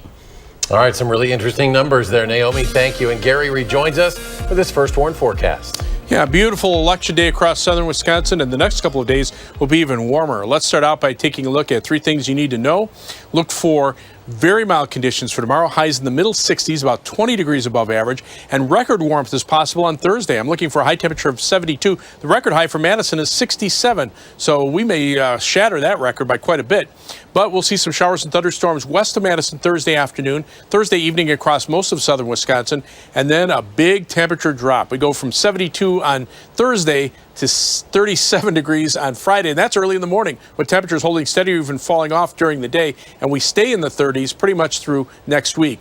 Tonight on high-resolution Doppler, there are some light showers, northern portions of Juneau and Adams counties. That's about as close as the rain is getting. A little wider radar perspective, so some showers and even a few thunderstorms moving from Minnesota to northwestern Wisconsin, but these should pretty much stay to our north, and 6-hour future track radar shows that trend will continue. Now, there is a threat for severe weather on Thursday.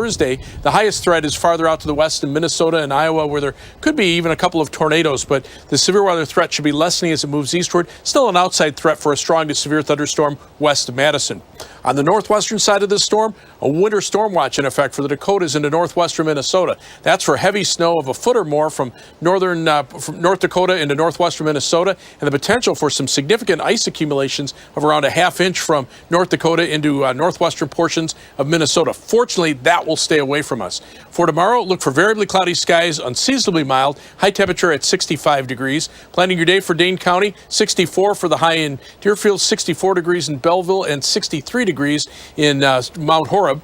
And then across the rest of southern Wisconsin, you can see those temperatures generally in the middle 60s. Rainfall amounts on Thursday afternoon, Thursday evening could be up around a ½ inch to an inch for areas west of Madison. East of Madison, those amounts drop off pretty quickly as those showers and storms weaken. But look at the temperature drop from 72 on Thursday to 37 on Friday, and then get used to that cold weather. It'll be with us through the weekend and through most of next week. Just an outside chance for a flurry Tuesday night into Wednesday morning of next week. Otherwise, dry and cold. We'll be right back. News 3 Now First Warn Weather is brought to you by Lazy Boy.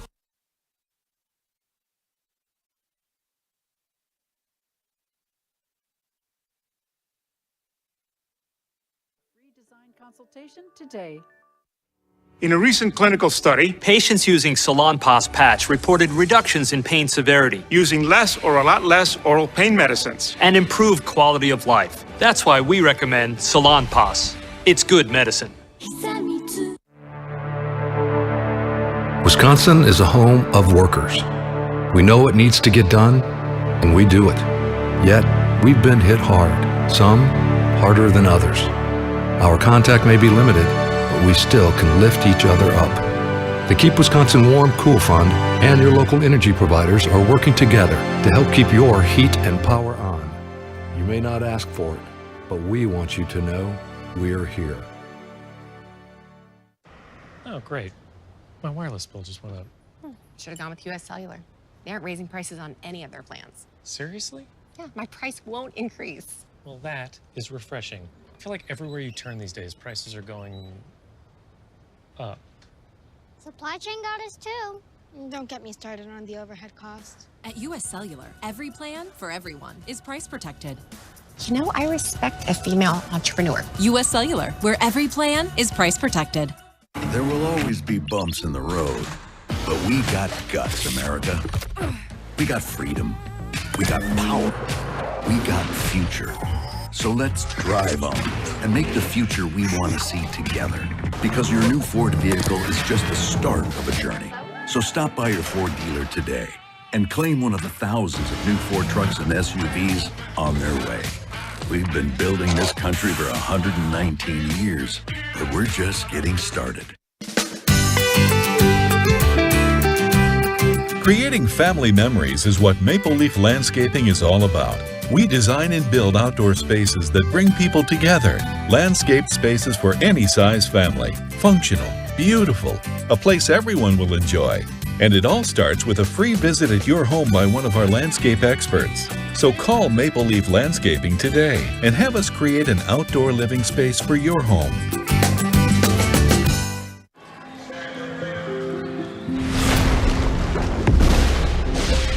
Energy is everywhere, even in a little seedling, which, when turned into fuel, can help power a plane. At Chevron's El Segundo refinery, we're looking to turn plant-based oil into renewable gasoline, jet, and diesel fuels. Our planet offers countless sources of energy, but it's only human to find the ones that could power a better future. The upcoming holidays are hectic enough without having to worry about appliances breaking down. Family-owned Brothers Maine is having a Veterans Day sale featuring kitchen.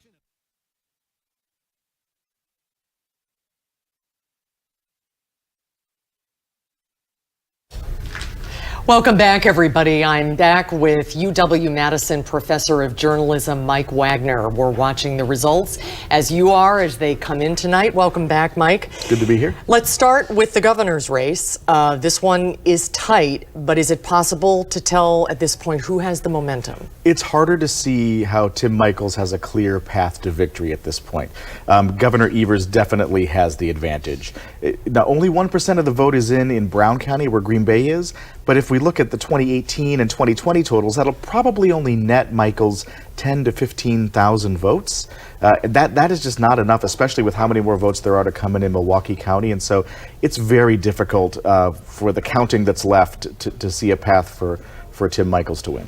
You just read my mind. You don't see a path for Tim to... It would have to be a remarkable turnaround in what's still left to count in Milwaukee County. And he would have to win by more than Walker won by a substantial margin in Brown County.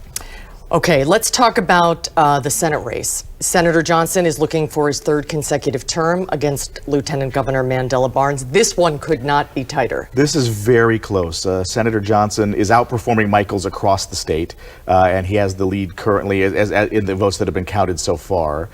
Barnes is waiting on votes in Milwaukee County. If they look like votes did in 2018, that will net him maybe another 40,000 votes or so, which would make this an incredibly tight race. And so very difficult to predict what's going to happen in that one. It's interesting because Democrats have had a lot of headwinds in this election with inflation and the economy.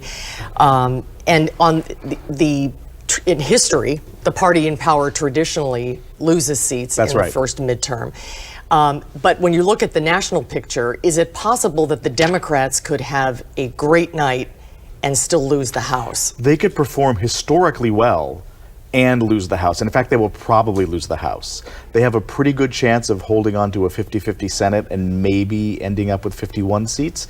But they're almost certainly going to lose the House, even though they're outperforming what the fundamentals say they should, given the state of the economy, President Biden's approval rating, inflation, and the like. And what about the possibility of a Republican supermajority in the state legislature? Possible in Wisconsin, not likely, but given the way the districts are gerrymandered in our state, it is still within the realm of possibility, but it is not the most likely outcome. Okay, Mike is going to be with us until the winners are called. Then he's going to be on the morning show tomorrow morning. So we'll put on a pot of coffee for you. We'll be here throughout the night. Eric and Charlotte, back to you. All right, thank you, Susan. And now we're going to turn to political reporter Will Keneally to see how some of the other races in Wisconsin are shaping up right now. Will. That's right, Charlotte. So we're looking at possibly a good night for Democrats. Both the race for governor and U.S. Senate are going better for Democrats than was initially projected. We see that going down the ballot, too. Democrat Brad Pfaff is trailing by just roughly 1.5 points behind Republican Derek Van Orden. This, of course, in the key 3rd congressional district in western Wisconsin. There's a key area for turnout for Democrats who are hoping to tap into that area for statewide races. Republicans were expected to win by roughly 5 points in that race, leaving Democrats with just only a 1 in 7 chance at that seat. And if we look even further down ballot, some of the key Assembly and Senate seats Republicans needed to secure that veto-proof supermajority in the state legislature are still a little bit too early to call right now, but are leaning Democratic. The only seat that Republicans are likely to claim is perhaps the Eau Claire area state Senate district, flipping Republican and giving the GOP perhaps a 2/3 majority in the Assembly chamber, in the Senate chamber. On further down the ballot, Assembly Speaker Robin Vos has declared victory in his race. He faced a Trump-backed challenger in the August primary, winning narrowly by a few hundred votes, and that challenger then launched a write-in campaign for the fall. But at this point, it does not appear that he has secured enough votes to unseat the state's powerful assembly speaker. So as of right now, it looks like we're headed for a similar dynamic in the state capitol that we saw over the last 4 years. Republicans setting the agenda through legislation, and Evers tweaking this with a veto pen. We could see that play out in things like abortion. Republicans are hoping to add some exceptions to the state's abortion ban, and Evers have some influence over the state budget. And with that, we'll be right back. Leisure Concepts has your new hot tub in stock and ready for immediate delivery. Steel and composite construction, whisper quiet perimeter insulation, ozone, UV, and salt systems on any model. Free delivery, cover lift, steps, training, and all at the lowest price. Learn to love winter fully submerged in hot, turbulent water. Get to Leisure Concepts and see almost 70 hot tubs in our packed showroom on the Beltline at the Park Street exit.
But it's the smiles we put on your face with every meal made just for you. That really makes our hearts melt. From Wisconsin with love. Welcome to Delicious.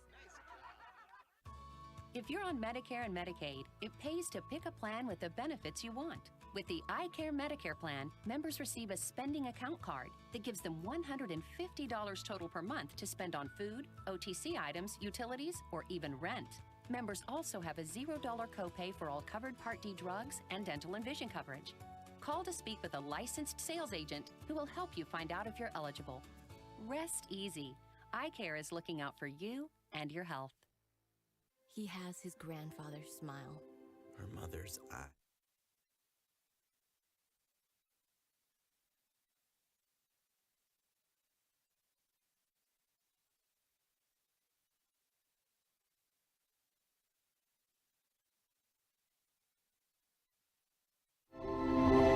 Go to joinallofus.org to share your health information and speed up health research breakthroughs.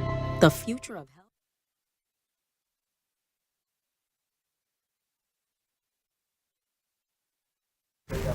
Welcome back. Mark Kane here, along with Brandon Schultz and Matt Rothschild. Matt, it seems like Governor Evers is overperforming in some parts of the state. Yeah, he's overperforming in Dane County. He's doing better than he did last time, and notably, he's overperforming in Waukesha, too.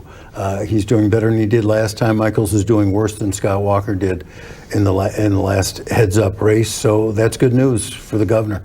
What message do you think the campaign got out to resonate with voters? That Michaels was just too radical for Wisconsin, especially on the abortion issue. I mean, for a long time, you know, he said he's opposed to abortion even in cases of rape and incest, and 85% of Wisconsinites don't agree with that. He then hedged toward the end because his advisors were saying, you're getting killed on this, but it was a little too late. And Brandon, does Evers carry Barnes along with him in the end, or is this going to be a split? I think it's reasonable, if you're looking at where Johnson and Barnes are right now, it's about a 52-48 race. So if the governor is able to kind of keep his numbers going and keep that margin, that split with Michaels, then they may bring Barnes up a little bit. But whether it's enough to get over what Johnson has on him right now is not certain. I think we're still going to look at a couple of counties that are out to see where that comes. And but it's tight. I mean, it's tight. I was going to say, it's no surprise that these are tight races. Right. Yeah, and we also have the late absentee ballots from Central Count in Milwaukee that could help Barnes dramatically. And those probably aren't going to be counted till midnight or so. Yeah, that's when they were last time. Maybe a little earlier, but who knows? The clerk in Milwaukee County says they have a much better process and it's going to go a lot smoother than it has in the past. Well, I'm surprised how quickly Dane County's numbers came in. We usually wait a long time for them. Right. So with all of the votes counted, or all of the votes cast, I mean, it was almost a record number for a midterm. Mm-hmm. Well, again, you know, the 2.7 is a number that is really big. The last time you had numbers like this in 2018, we had 2,600,000 vote, which is about 60%.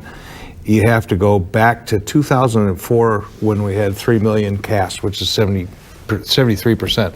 So if we hit 2.8 million, just shy of 3 million, that's a pretty significant number for an off-year election compared to presidential. Yep, a lot of votes still to be counted, and we will stay here until we know something. Gentlemen, thank you. Eric and Charlotte, back to you. Mark, gentlemen, thank you very much. Go to Gary for a final check. Yeah, right now, some showers in central Wisconsin, but they're pretty much staying to our north. So 6-hour future track radar maybe shows a couple of sprinkles down as far south as Wisconsin Dells. But temperatures right now are about as low as they're going to get. They're probably going to rise overnight and look for a couple of unseasonably mild days before the temperature turns by the end of the week. All right, Gary, we knew it had to end. Thank you very much. And our election night coverage continues. You can watch us online at channel3000.com or by downloading the Channel 3000 Plus app for your smartphone or TV. You can also get the latest election results online. Our elections page on channel3000.com is where you can find the latest up-to-the-minute results for all the races in your area. Our election night coverage continues in just a few minutes right here on News 3.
Welcome back, and thanks for joining us in this special election night live streaming coverage. The results continue to come in, and right now we are joined by political reporter Will Keneally for a look at where we stand right now. Will?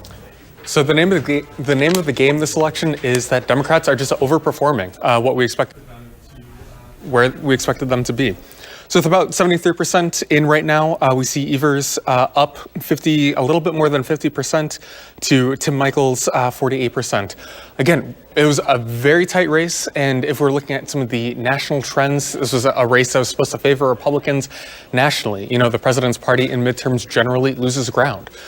So for Evers to be ahead in this race just is indicative of nationally Democrats overperforming what we'd expect them to do. We see that also in the Senate race, where Mandela Barnes, the Democrat in that race, is a little bit behind Ron Johnson, the incumbent. That's a 2-point race, 51-49, similarly with about 3/4 of the votes in. And again, that race, yep, there we go. So that race exactly was one where we expected Ron Johnson to be ahead, and especially looking at that national trends where we see Republicans, outperforming, kind of reclaiming that ground from the president's party. We expected Johnson to definitely beat Mandela Barnes there. The other one that, and I don't know if we can pull it up, the leader page here for the 3rd Congressional District. This one is a very fascinating, especially geographically. Western Wisconsin, which that district represents, is a very swingy part of the state. So Democrats especially wanted to target that area to boost turnout for some of these statewide races. And we see Brad Pfaff there, the Democrat, really holding his own against Derek Van Orden. That's looks like a 2-point race there. Again, we were expecting Derek Van Orden to win by about 5 points. We had about a 7-to-1 chance of Derek Van Orden winning that race. So to see Brad Pfaff here holding his own, again, is really indicative of just how overperforming Democrats have been this race. The other thing I want to take a look at is legislative supermajorities. So I don't know if we can spin through some of the assembly races that we have in our viewing area here. But the other kind of key narrative that we're looking at as a possibility coming out of this election was whether Assembly Republicans and Senate Republicans would be able to capture a 2/3 majority, essentially that Evers' veto pen would be useless going into this next legislative session. Because we see Democrats kind of holding their own in some of these statewide races, we think that that's a little less likely. The easiest race for Republicans to peel off there would be in the state Senate, the 31st Senate District, which is kind of up in the Eau Claire area. They only needed 1 seat, Republicans did, in the state Senate to achieve that legislative supermajority. And right now, with about half the votes in, Jeff Smith, the Democrat, there is in the lead 54% to 45%. So we're seeing essentially Democrats hold their own up and down the ballots. The other interesting kind of tidbit that we're looking at here is what's happening in the 63rd Assembly District. That's Assembly Speaker Robin Vos. He faced in the primary, the August primary, a Trump-backed challenger and won just very narrowly by a few hundred votes. So as we see, it looks like we have 0% reporting in here. But if you go by some of the county data that other outlets have reported on, it looks like Vos is really sizably ahead there. We have essentially 2 write-in candidates. So we see Adam Steen, the Republican there, coming back as a write-in candidate, as well as a Democrat launching a write-in candidate as well. Vos in that race has claimed victory. Again, we don't have the actual reporting numbers there, but it seems like a solid lead for Vos there as well. So as we look ahead to the next year, as we look ahead to the legislative session that we'll see coming up, Evers, if he wins re-election here, which is looking like he is headed toward, we'll see essentially a similar dynamic to what we've seen in the state capitol over the past 4 years. We have Evers and Assembly and Senate Republicans kind of butting heads a little bit. Legislative Republicans can kind of set the tone here with legislation that Evers obviously can veto. But we do see Evers have some influence, of course, on the state budget process. He gets to introduce his own budget. We'll see also, too, Evers and legislative Republicans work on issues like abortion, for example. Republicans have been a little bit open to adding exceptions for rape or incest into the state law that doesn't have those exceptions right now. So we'll see to what extent Evers might be willing to work with Republicans on that piece of legislation. Will Keneally breaking things down for us. Will, thank you. Current Lieutenant Governor Mandela Barnes is seeking to unseat Ron Johnson, who is seeking his third term, and head to the U.S. Senate. Let's go live to Milwaukee, where our McKenna Alexander is attending Mandela Barnes' campaign watch party. Hello, McKenna. Yeah, guys, right now we're here in the Turner Hall Ballroom in downtown Milwaukee, and you'd think the party just got started with the energy that's still here. Though I will say people have started pulling up chairs instead of just gathering around the TVs. You can see here behind me, there's still huge crowds. Definitely a party going on. They've got popsicles. Mandela Barnes has his own craft cocktails at the bar. Lots of excitement going on, lots of people catching up, seeing friends, seeing fellow supporters, holding up Barnes signs. Now, we are in a little bit of a break here, but we have had plenty of speakers tonight. We've heard from people speaking on when they first met Barnes, how they knew he was the one they wanted to lead Wisconsin, as well as how he's different from his competitor, Ron Johnson. They have been talking a lot about women's reproductive rights, as well as middle-class tax cuts, some of the things that have been major priorities for Barnes during his campaign. I also spoke with a Democrat strategist earlier, and he was talking about just really how significant this race is, especially considering how close it is, and with the turnout we've seen today, he says it just really shows that people are passionate about this race and really want to see change in Wisconsin. You can definitely feel that energy here tonight. Now, as I mentioned, still lots of energy here. We've yet to see Barnes. We are expected to see some more speakers tonight, though. They're not really floating around. They come out, speak on stage before going back up. But we are told there's still a long list of people who will be speaking to supporters tonight as well. But for right now, live in Milwaukee, McKenna Alexander, News 3 Now. All right, let's head now to Neenah. That's where Senate incumbent Ron Johnson is holding his campaign rally, and where we find our Catherine Merck live. Catherine, what's the mood like there now? Hello, we are at the Best Western in Neenah, Wisconsin, as we're continuing to watch the results come in for Ron Johnson's watch party here. And kind of similar to what McKenna just described. At first, we were seeing people gathering in front of the TV, and now we're seeing people kind of start to pull up chairs as we're seeing that this is a very close race and what could be a long night here at the Senate watch party. We're going to actually have my cameraman take a look at what is going on here. So I'm going to step behind the camera here. So what was kind of strange that was happening here at Ron Johnson's watch party was, and what we haven't seen from other candidates, was Ron Johnson himself actually walking around and talking to supporters himself. At the other watch parties, we haven't seen any of the candidates come out yet. So that was something that we looked out for from the beginning here. We also originally, like I said earlier, had lots of people gathering, eating, talking, and now as the night continues to be a long one, we're seeing people start to sit down and make themselves comfortable for what could be a long night here. I'm going to step back in front of the camera here. As we continue to watch the race become even closer and closer here, we're going to continue to provide live updates here on our OTT show and also on my social media pages at Catherine Merck TV and on @Channel 3000 on Facebook, Twitter, all of it. So make sure to stick with us there as we continue to bring you updates for the GOP side of the Senate race. Reporting live from Neenah, I'm Catherine Merck with News 3 Now. Catherine, thank you. So as we wait for more results to come, and we are hearing from local political experts. No, Susan Simon is back with Mike Wagner from UW, and they have more political analysis now. Susan? Eric and Charlotte, thank you. I'm with Mike Wagner from the UW-Madison School of Journalism, and we're watching the numbers right along with you. Mike, let's talk about the governor's race. It looks like Governor Evers has the momentum. It's not over yet, but it appears he is probably on the path to being reelected. It's very difficult to see the path that Tim Michels has. He's very likely to do well in Brown County. For a long time, there hadn't been any votes really coming in from the Green Bay area. Now, Michels has an 11% lead, which is netting him about 8,000 votes there, which is just not enough to get him to where he needs to go. And given the amount of votes that are out of Milwaukee that are likely to go to Governor Evers, it's very difficult to see the path that Michels has going forward. What happened, do you think? Well, was it a message that didn't resonate, or did he underperform in areas, in rural areas, places where he needed to do better? He didn't do as well in the Wow County surrounding Milwaukee as compared to Governor Walker when Walker lost a razor-thin race to Evers 4 years ago. So that's part of the problem for Michels. Another is that that underperformance in those counties didn't wasn't kind of overcome in rural performances in other places. Like he's winning Kenosha County, which Evers did better in last time, but maybe by 1,000 votes. And so where Michaels improved, he didn't improve enough. And Governor Evers is a relatively, for Wisconsin, popular incumbent, and so not beloved, by like in the way that Tommy Thompson's numbers were, a few decades ago, but it is popular, and it's hard to beat a popular incumbent. Do you think splitting the vote could have been a factor here? It looks like there was some split ticket voting, maybe in the 1% to 3% range, that benefited Ron Johnson and Tony Evers. So bad news for Mandela Barnes and Tim Michels in that regard. Let's take a look at the Senate race.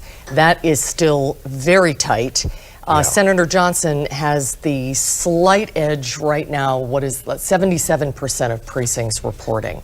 He does, and he has maybe a 45,000 vote advantage. There's more than 120,000 votes still out in Milwaukee. If Mandela Barnes wins around 70% of those votes, we are in for an extremely close election. Do you think we'll have a winner tonight? I don't know. I don't bet on politics, but if I did, I would not bet on having a result in that race. What about the national picture with control of Congress at stake tonight?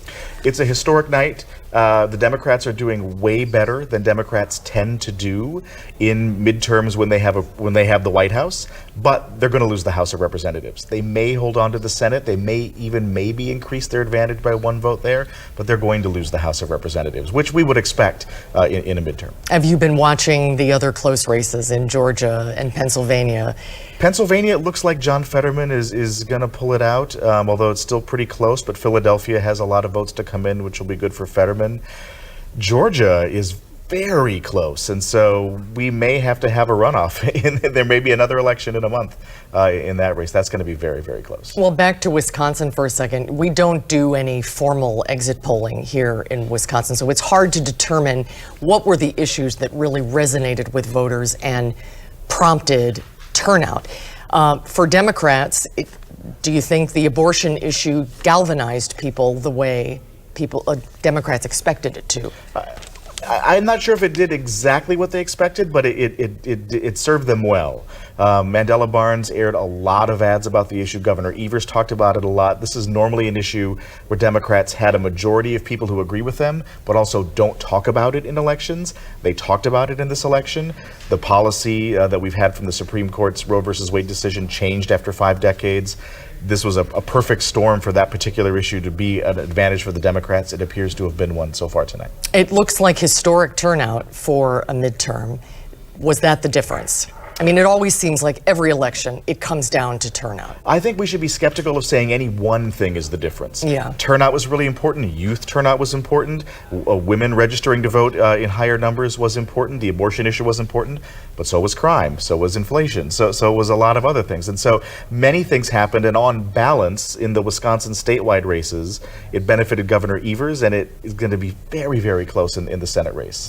Do you think we'll get to the supermajority we've been talking about all evening, the Republican supermajority in the state legislature? It doesn't look like the most likely outcome. It's possible, and it's hard to get a read on all the places they're going to have to win to make that happen in the assembly. So I wouldn't expect it, but it's not outside the realm of what's mathematically possible. We're just hearing that the Milwaukee votes just dropped.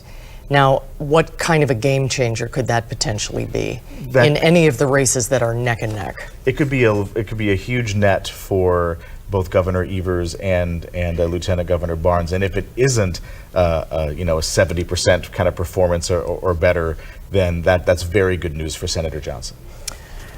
Okay, you are a trooper to be with us here all night tonight because you're turning around and doing our morning show tomorrow morning. I'm glad it's only once every few years. I hope when you get home you're able to go to sleep because you know your adrenaline has been going all night. It's been a very exciting night and it's not over yet. So thank you for all of your help, Mike. It's been great working with you. Eric and Charlotte, back to you. All right, Susan, thank you. Let's take a look at where the candidates stand so far. The U.S. Senate race, they were just discussing this, and look at the margin. 79% of precincts reporting Senator Johnson with a 51 to 49% margin over challenger, Lieutenant Governor Mandela Barnes. And next we will check out the leaderboard for Wisconsin governor. We've got our incumbent Governor Tony Evers, still a very tight race here. 51% of the votes to Tim Michels' 48%, and the precincts reporting 79%. In the race for Attorney General, incumbent Democrat Josh Kaul. The numbers have been a little slower in this race. Just 58% of precincts reporting at this time. Kaul, the incumbent against Republican challenger Eric Toney, leads by a 53 to 47% margin. Now we're bringing you real-time analysis of these results as they roll in. And our investigative reporter, Naomi Cole, she has been very busy for many, many weeks now, tracking all of this results in real time, starting with the governor's race. So, Naomi, what are you seeing right now? We just heard Professor Wagner talk a lot about how there doesn't seem to be a path forward. Let me just fix my map real quick here. There doesn't seem to be a path forward for Tim Michels in this race. And I'm going to break down at a granular level, county by county, what he was just talking about as soon as my map comes up. Because he's right. There's a number of key counties to watch here, and I'm going to walk you through them.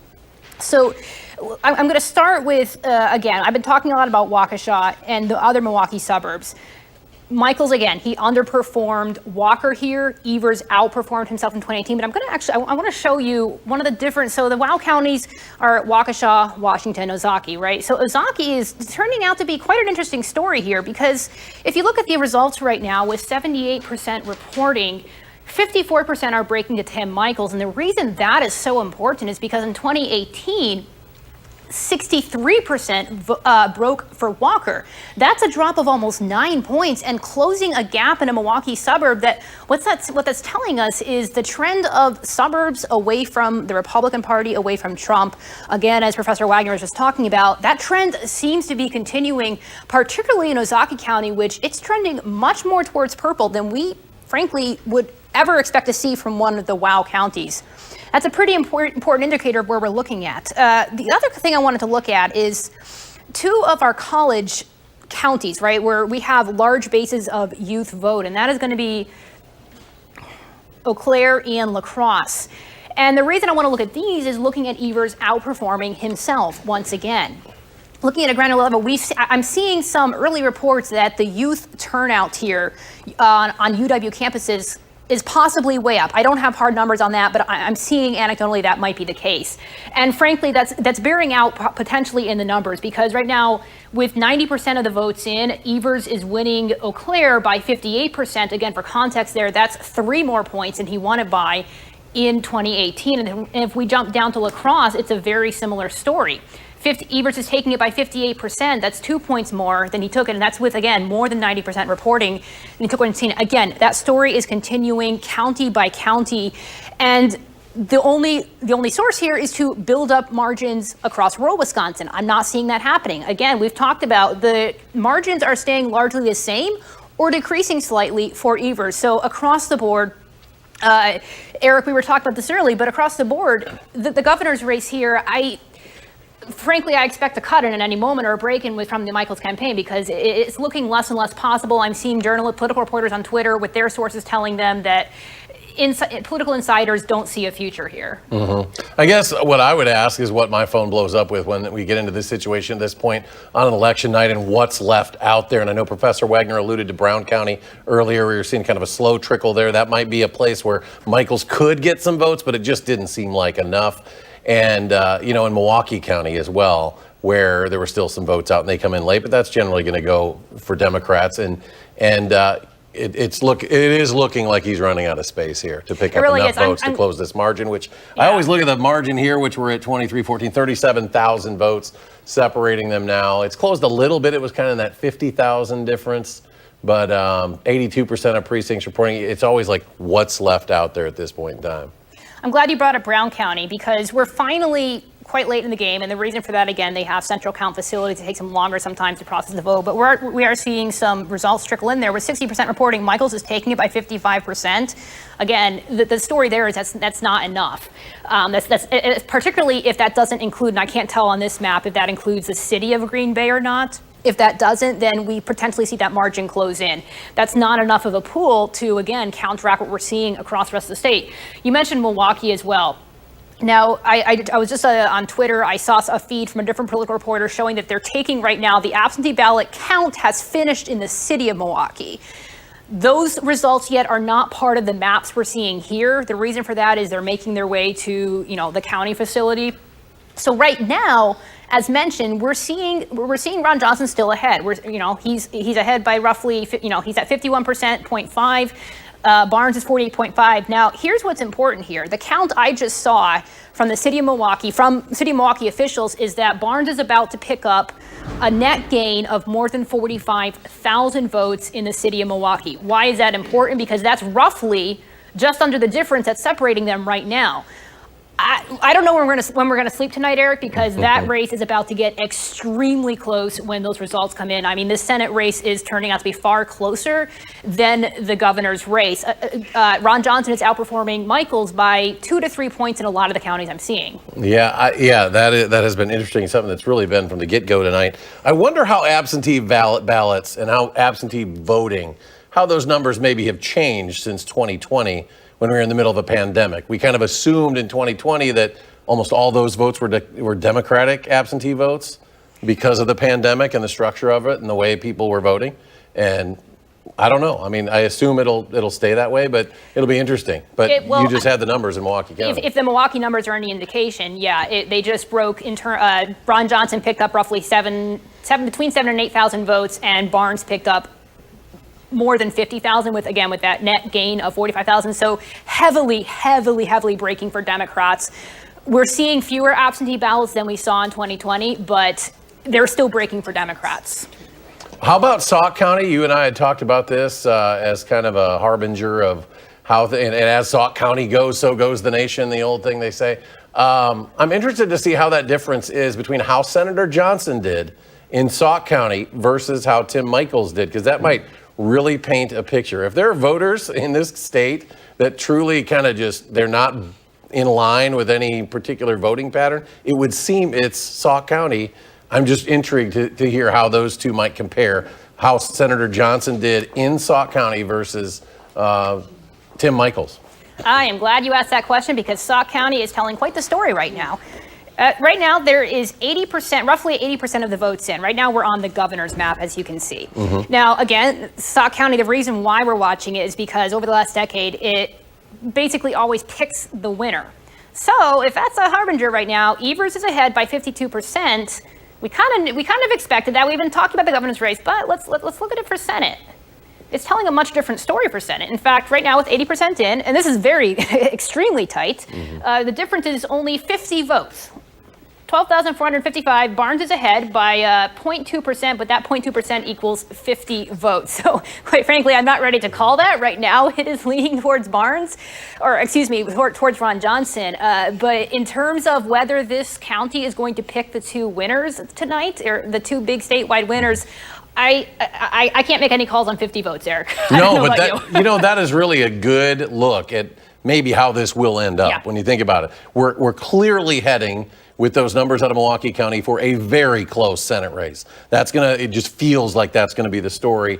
And it does feel, as we've said for the last hour or so, that Governor Evers seems to be in that range where he creates a very difficult path for Tim Michels. They tell political reporters not to make predictions, but if I was to make one prediction tonight, not about results, but about how long it'll be, 4 or 5 a.m. at the minimum. Yeah, that is a stunning number when you look at that right there. Really, really interesting to see that. 80% of precincts reporting there in Sauk County. 50 votes separating Ron Johnson and Mandela Barnes. Really, really interesting to see some interesting numbers. And Naomi, thank you so much for your input. Of course, throughout the night, we'll probably be talking to you again shortly. I'm sure you will. So let's take a look at some more numbers. Again, the race in the United States Senate, incumbent Ron Johnson with 83% of precincts reporting.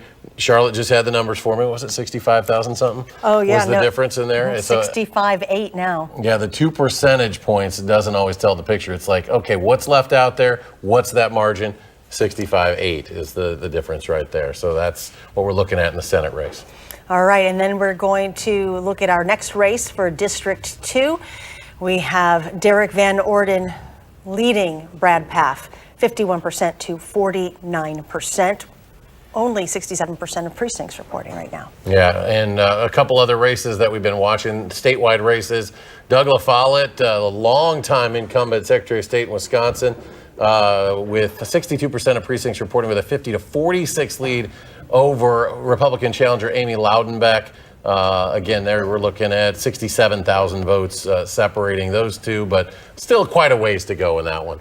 This was called a little bit ago. You see that little check mark on your screen? That means that is all she wrote in that race, and a very easy win tonight for incumbent Dane County Sheriff Calvin Barrett with a strong victory tonight. This is just about all the votes counted over challenger Anthony Hamilton.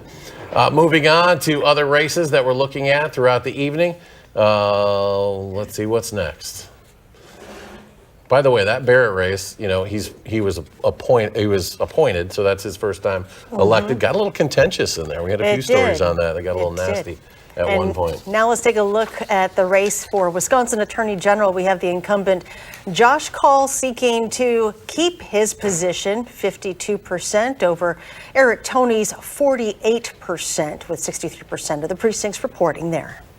All right, back to the race for, well, this is Wisconsin State Treasurer, outgoing Fitchburg Mayor Aaron Richardson with 50% of the votes, edging out John Lieber, 62% of precincts reporting there. The Wisconsin State Treasurer's race, of course, this would be to replace former Democratic gubernatorial candidate Sarah Godlewski, who was the Wisconsin State Treasurer. All right, let's go back to the race for governor. Incumbent Tony Evers still leading Tim Michels. Our Armand Rahman is live in Milwaukee with the Michels campaign as he waits for results. Armand, how are things looking there right now? Yeah, guys, well, the energy here is still optimistic. There are a lot of people still watching those numbers. Cheers coming in as Michels pulls another couple percentage points here and there. But it's clear to see that optimism is starting to dial back, and there is concern. Now, does that mean that Michels is close by, that he will speak soon? We don't know. Campaign officials still say there is no update on where he is and when he'll speak just yet. Now, Michels has been campaigning on issues including reducing inflation levels, opening up the Wisconsin-Illinois border, and reducing crime. And that's something that one group I spoke to today, Latinos for Michels, is hoping for. They're a group that we didn't see at the primary election, and we frankly haven't seen very much on the campaign trail. But they tell me that the issues he wants to address directly affect their community. Take a look. Here to support our candidate, Tim Michels, for governor. And yeah, tell me, why is it important that, you're representing the Latino community here at this event tonight? I feel, he's the best candidate. He's been doing the work. We've done a lot of door knocking for him. We've attended a lot of events where he's spoken, not only, at churches, at businesses, walking the streets. He's been more present than our actual governor has. So I think the people are ready for change. There's a lot of conservative Latinos there that are not happy with the current state of our city, of our state. So we want something different. So we're here to support them. And I know that there's maybe not a lot of Latinos that showed up here today. Obviously, we have families and children and work and whatnot. But what matters is that they go vote. So we expect to win. Gotcha. And what do you say to people who maybe, see you as presence here as maybe a little unexpected? I don't know if it's that much of a shock, because his presence has been, in the city, both north, south, east, west, all throughout his campaign cycle. He's a real deal. He's a genuine man. He's a God-fearing man. He's a successful business owner. He cares about the things that are important, that are relevant right now, which are the economy and crime, the school system, all the things. He's talking about real issues that affect us.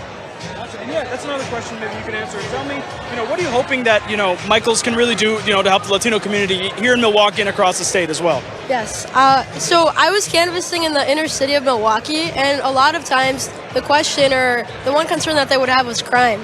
And also for families, the school choice system. MPCS is very broken, and that's something that he's aiming to fix, and that will really help communities in the inner cities.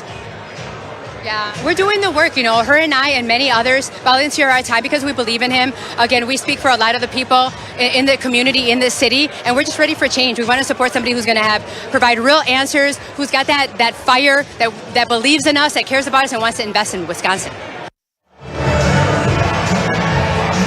All right, and the growing crowd here tonight is full of some big faces in Wisconsin GOP, like Campbellsport Representative Tim Ramthun, who ran against Michaels back in the primary election earlier this year. Now, at one point when Senator Ron Johnson continued to take a lead over Mandela Barnes, the crowd cheered pretty strongly, so it's very clear that they're anxious to see a Republican sitting in that governor's seat. We'll be here at the Italian Community Center all night. Be sure to check back in, of course, when Michaels takes the stage behind me to speak, whenever that may happen, for that packed house, which they still hope will be a victory speech. For now, live in Milwaukee, Armand Rahman, News 3 Now.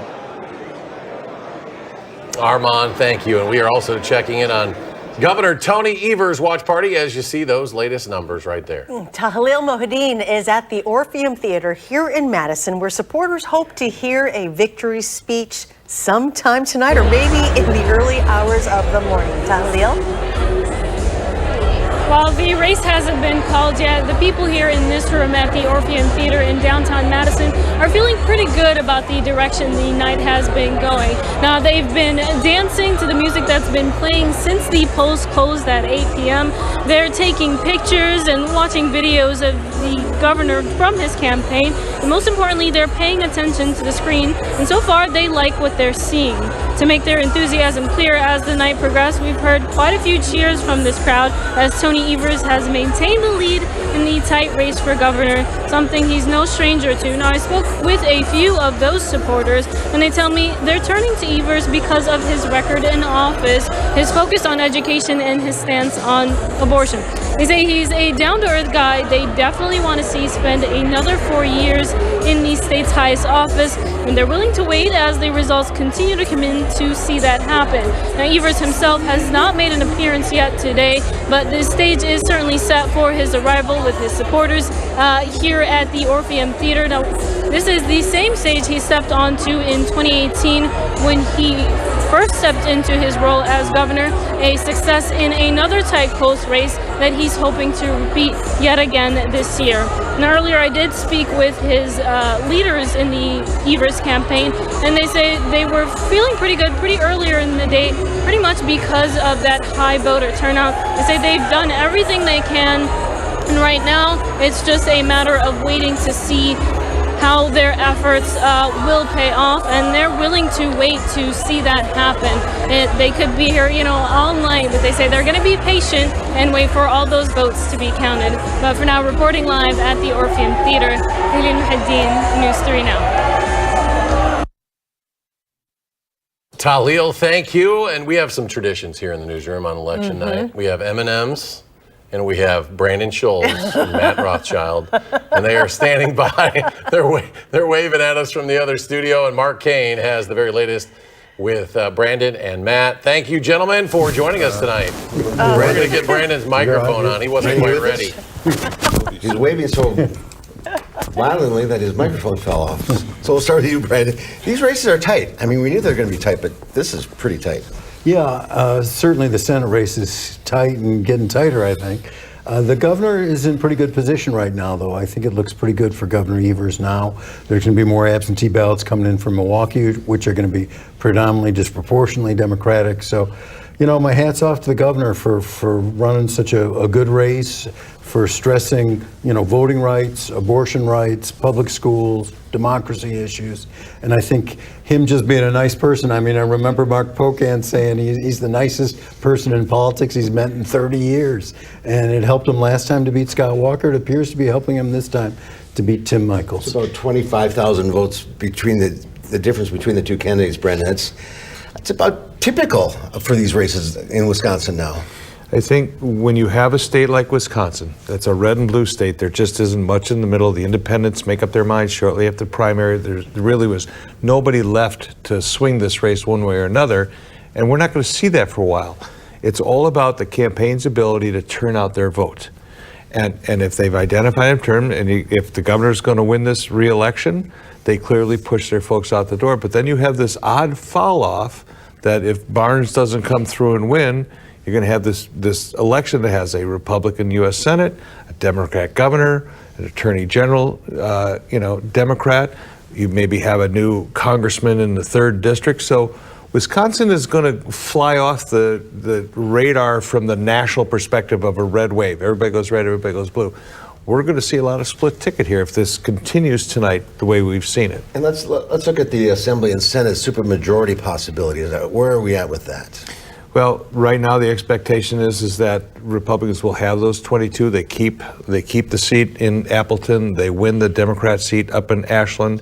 What we don't know yet is in Brookfield, what happens with that 5th Senate Republican seat, if they have to keep that, and whether or not they've mounted a serious challenge against Jeff Smith out in the western part of the state. I think if you want to see if there's going to be a supermajority, you got to look to Brookfield, and you got to see if Rob Hutton is going to win that seat, because as you look at how Tim Michels did in Waukesha, whether or not he had enough votes to get him over the top of the statewide race, he's at 60% the last time we saw, whether or not that's going to impact that state Senate seat.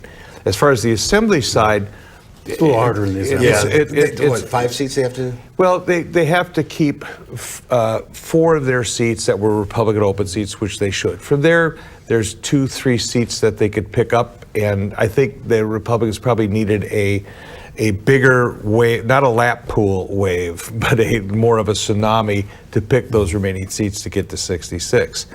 Governor Evers wins re-election. Republicans have control of the legislature. You know, you're looking at 4 years of fistfights. More of the same, really. More of the same. And you were surprised, not surprised, but you noted that Evers is outperforming in a lot of areas that he did from 2018. Well, he outperformed in Dane County, and Dane County is huge for Democrats, so that was a big plus. The more surprising was in Waukesha County, where Governor Evers did a lot better than he did last time, and Michels underperformed versus Walker last time as well. Also in Ozaukee and Washington counties, same pattern held true. So to me, that says that the abortion issue was big. And for moderate Republicans, suburban women, they didn't want to go with Tim Michels or didn't even want abortion in cases of rape and incest. That was just too much. It's a great point, because those are voters that Donald Trump lost in the presidential. And the question was whether or not Republicans could bring those people back. And if they did, but they took a pass on this race, there's still more work to be done there. Yeah, and Trump's endorsement of Michels might have been poisoned there. Let's do the messaging from both parties. We'll start with Matt. What message did the Democrats get out there? Well, the 2 messages that they were pushing was the abortion issue and the democracy issue. You heard Biden give a speech just a few days before today on the election talking about our democracy at stake, and I firmly believe that he's correct about that. And I think that resonated as well. I think the Democrats could have made more hay probably on the Social Security and Medicare issue, but that was kind of a latecomer here in Wisconsin, and less so even nationally. So I think that it was inflation versus abortion, it was crime versus democracy, and that's how things kind of wrestled themselves out. Brandon, what do you think the Republican messaging was? I don't know. I just looked at the results on Governor. It's 49-9 to 49-1. So maybe don't fluff your pillows just yet. I want my mint. I think this broke down kind of classically.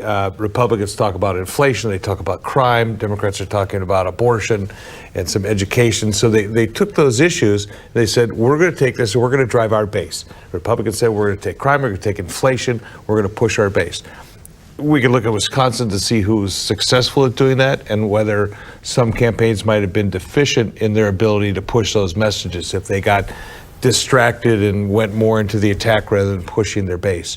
Nationally, we'll see whether or not that worked for Republicans if they take over the House and what happens in the Senate. But just a closing point, where you also see that, though, is down ballot. And you look at those, it's hard for us to talk about Senate Assembly races because we don't see those results, and we won't know for a day or two just exactly how it shakes out. But there could be as many as 20 or 25 new Assembly reps coming to Madison in January. But the issues kind of broke the way we thought it would. It's inflation and, high prices, gas prices. That drives the Republican vote. Democrats drove their vote on abortion, and that's where we settled out. I've got to say the Republican attacks against Mandela Barnes were reprehensible and racist. A lot of those ads saying he's different, he's dangerous, putting his face up there with all sorts of rioting and burning going on. And it was just, I thought it was really disgusting. And I think it helped at the beginning for Ron Johnson. And then I think they may have overplayed it and alienated some people across the board, but I just can't sit still here and not get that out of my system, because I think it was kind of poisonous for the environment here and a sad testament. And then I had almost to laugh with Ron Johnson's last ad that I saw him raking his leaves in his yard saying, we've got to be less divisive. Well, you were really divisive this time around. It was shameful. You know, Matt, it sounds good, but the fact is both parties are divisive. President Biden did more to divide this country and attacked Republicans. That's all that was. That was not about saving democracy. It was an attack on Republicans. He wasn't attacking all Republicans. He attacked all Republicans. He was attacking Trump Republicans. Oh, bull. You know what? No, that's true. The fact is that he did that. He pushed it. He was very careful about that. It was dog whistling the whole way. The fact is both parties are guilty of going to the extreme on attacks. Democrats did the same thing to Republicans that Republicans did to Democrats. You could pick and choose which ones you liked and didn't like, but this was a very, very negative election. Yeah. $200 million spent in this state on broadcast, and you don't know how much was spent below the radar on mail, on phones, and everything else that goes into driving that I hate all the money, but the appeal to racism is just a bridge way too far. I mean, and I just think it's just unacceptable. You're going to have to accept the fact that the Democrats ran as much negative stuff on Republicans as Republicans ran on Democrats. That's what you saw in all these ads. I mean, how many positive ads did you see? No, the negative ads are terrible. Okay, I spend my day hours complaining about the money and the negative ads. But the thing is it works and it drives. I mean, that's how they beat Rebecca Clayfish in the primary. They ran negative. That's what worked. That's what beat her. And I think you're seeing these races tighten because the negative ads go to drive base votes. That's what this was about. A divisive election for sure. No doubt about that. All right, let's send it back to Eric and Charlotte. Mark, All right. thank you. Thanks, guys. And if you didn't, if you didn't vote early and you waited to head to the polls today, you may have been in for a bit of a surprise, depending on where you voted. Long lines like these being seen at some polling locations across Dane County. This was in Middleton just about an hour ago. Anyone in line Actually, no, this was earlier than that. I was going to say, I hope they're still not out there. My goodness. Okay, so anyone who was in line before 8 o'clock, by 8 o'clock, they would still be able to cast their vote. One voter told us that she waited more than 2 hours in that line, but her vote was just too important for her to step out of line. Everybody deserves a voice, and I have a little boy at home, and I want to make sure that he has, he's being looked out for in the future. Yeah, turnout was pretty big across Wisconsin, or at least so the numbers are telling us at this point. So let's take a look at where the candidates stand so far. Go back to those numbers because they continue to come in. In the race for U.S. Senate, 85% of precincts reporting now in the race between incumbent Republican Ron Johnson and challenger, current Lieutenant Governor Mandela Barnes, a 52-48 lead for Senator Johnson at this time. And the race for Wisconsin governor, we have the Democratic incumbent, Governor Tony Evers, against Republican challenger Tim Michels. And look at that, 50% over Tim Michels, 49%, 85% of the precincts reporting there. Race for Attorney General, incumbent Democrat Josh Kaul. We saw their debate a couple of weeks ago, or maybe it wasn't a couple. Maybe it was was that last week? Gosh, this campaign stuff is just going on forever. Incumbent Democrat Josh Kaul and Republican challenger Eric Toney. The numbers there with 67% of precincts reporting Kaul with a 52-48 lead. And then we've got District 3, the 3rd Congressional District, Democrat Brad Pfaff against Republican Derek Van Orden. And you see Derek Van Orden's 51% over Brad's 49%. That's a pretty tight race there to replace longtime incumbent Congressman Ron Kind in the 3rd District. Secretary of State race, Doug LaFollette, also a longtime incumbent, leading Amy Loudenbeck 50-47, that margin, with about 2/3 of the votes in. Now, tonight's election results continue to come in, and right now we're joined by Will Keneally for a look at where we stand. Will? That's right. So, Eric, I was with you at that AG debate a few weeks ago there. 10 days ago. Right, exactly.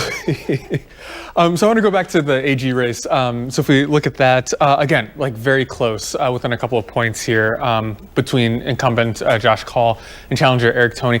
Why it's so important is it's the state's top cop office, right? So it sets the scene for any kind of lawsuits the state wants to enter, kind of really sets the direction of that.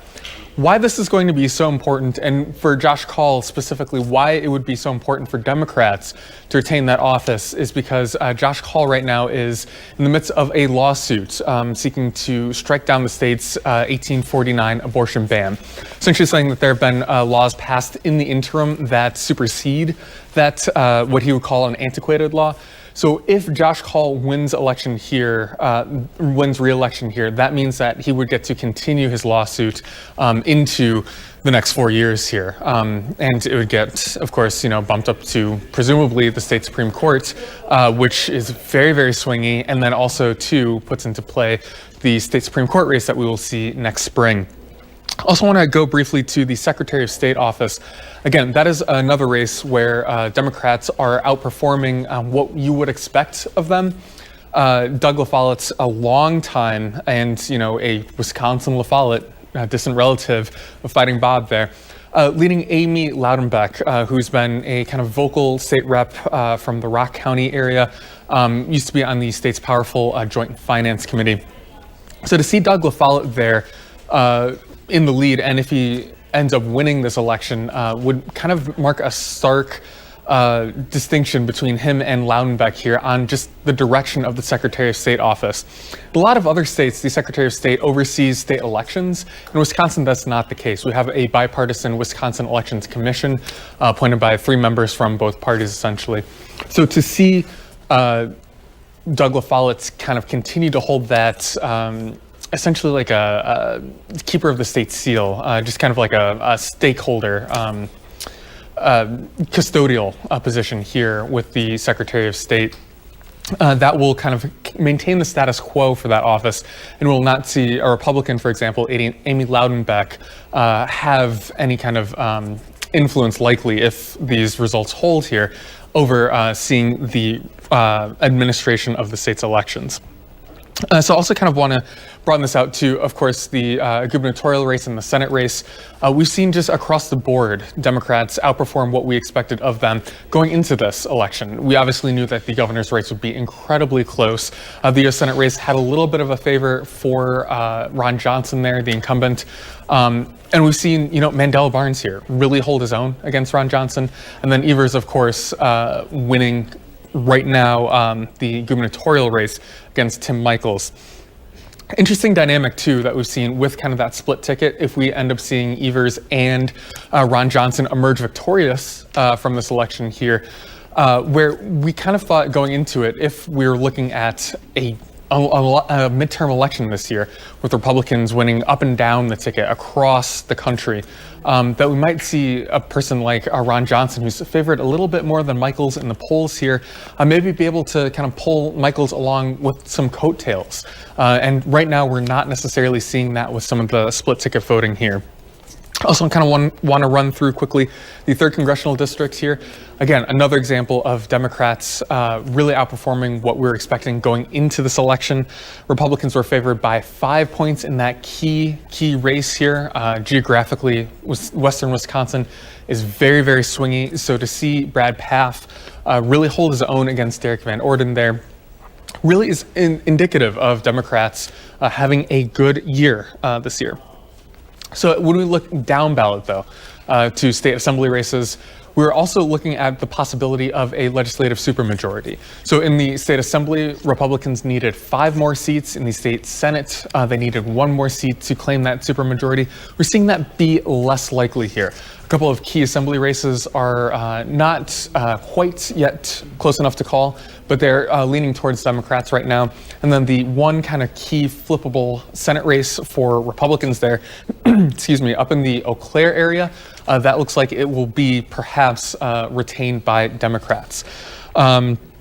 Also looking, of course, down ballot to, who's leading the state legislature going forward into next year. We saw Robin Vos defend his seat in a very contentious primary.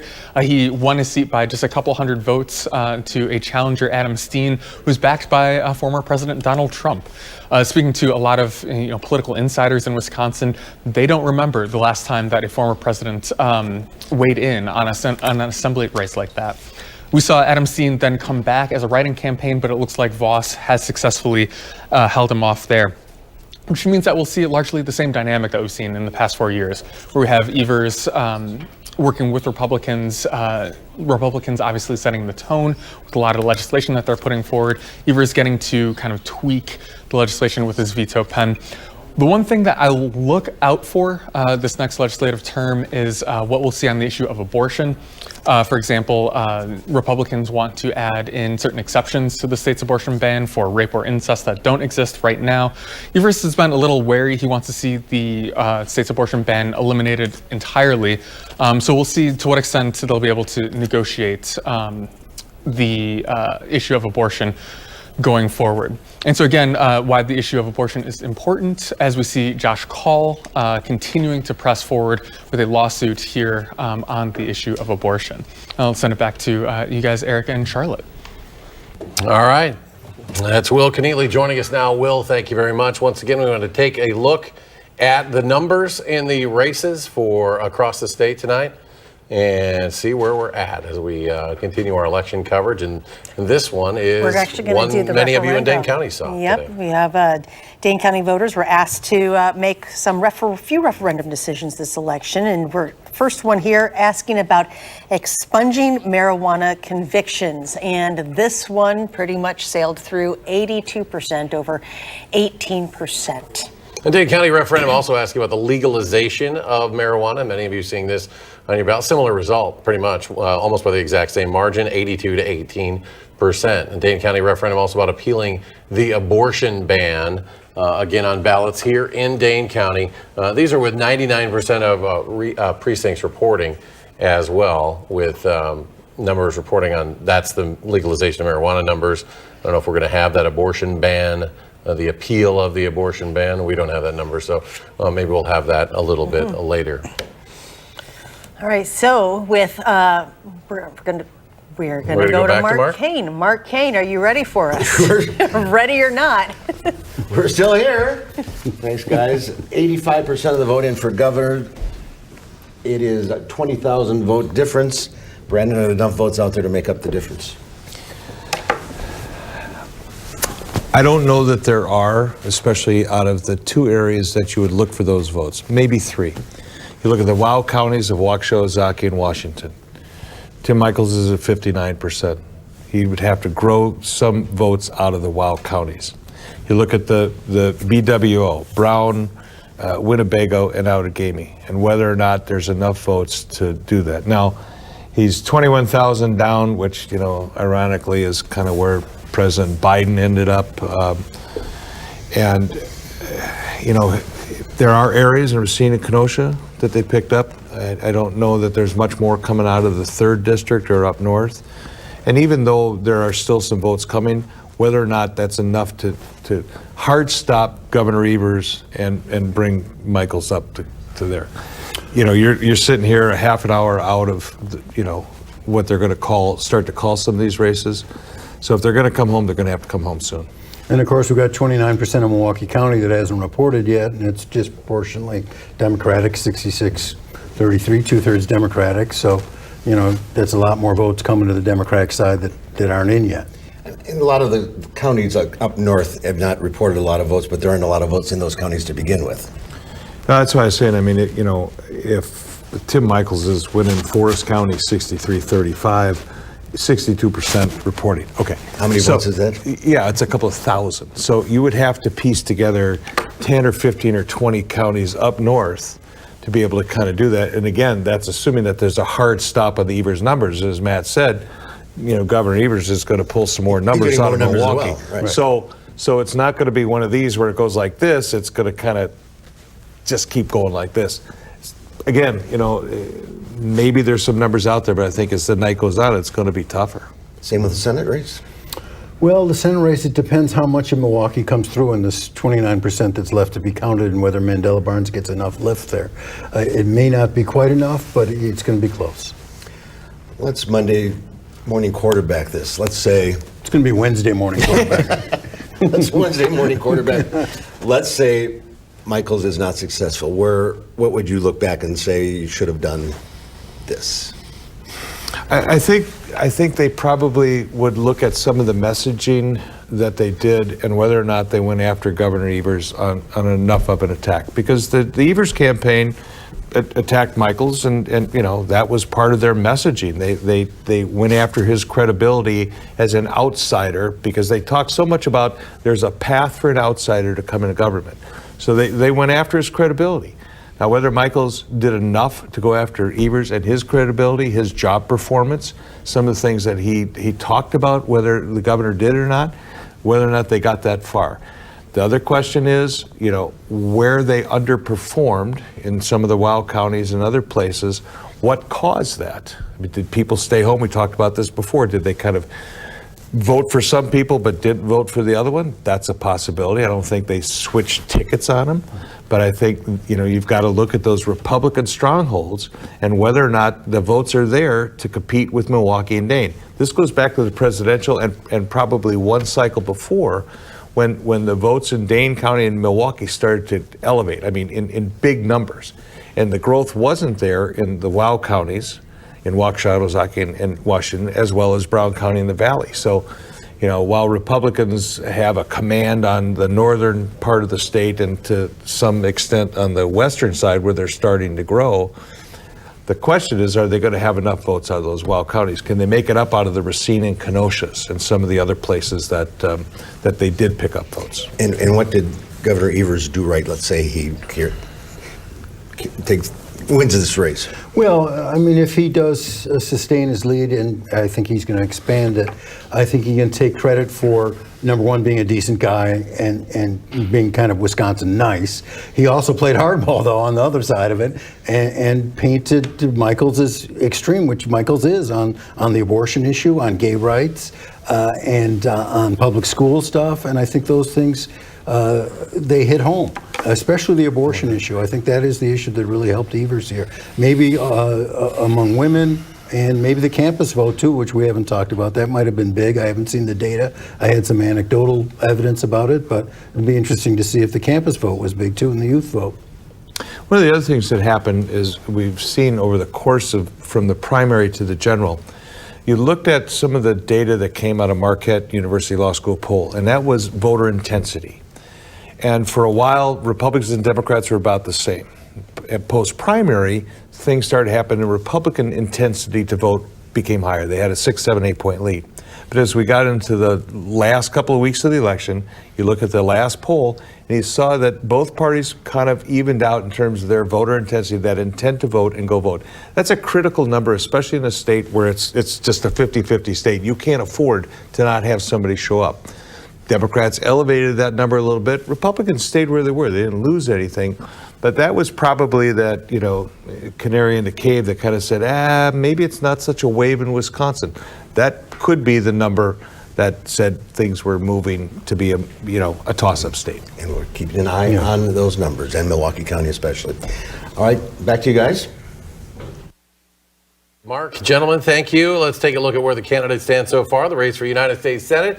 Incumbent Republican Ron Johnson against challenger, current Lieutenant Governor Mandela Barnes. The latest numbers, now we're up to 88% of precincts reporting. And Ron Johnson with a little bit wider margin here, 52-48, his advantage. The race for Wisconsin governor, we've got Democratic incumbent Tony Evers against Republican challenger Tim Michaels. We've got 50% to Tim Michaels' 49%, with 87% of the precincts reporting tonight. In the race for State Attorney General, incumbent Democrat Josh Kaul facing off with Fond du Lac County District Attorney, Republican challenger Eric Toney. That lead for Josh Kaul, the incumbent, now about, what are we looking at there? About 65,000 votes, 52-48%. Almost 70% of precincts now reporting. And then the 3rd Congressional District, they're trying to get Ron Kind's seat, Democrat Brad Pfaff, against challenger Republican Derek Van Orden, with Derek Van Orden getting 52% of the vote so far to Brad Pfaff's 48%. And Secretary of State Democrat incumbent Doug LaFollette against Republican challenger Amy Loudenbeck. We're at 69% of precincts reporting Doug LaFollette, with a margin of almost 50,000 votes over Loudenbeck at this time. Now, investigative reporter Naomi Coles joins us now, once again for some analysis on the bigger picture. All right, Naomi, what's the latest now? Before we go to results, I want to pull up a graphic. So right now what we're looking at is election map from 2020. So we're going to skip that for now. Let's skip ahead to a graphic showing Dane County votes. Now, the reason I want to show that is because that's going to come up here in a minute. But we're seeing what I've been talking about all night is Dane County has to turn out big in order to see Democrats a Democratic win.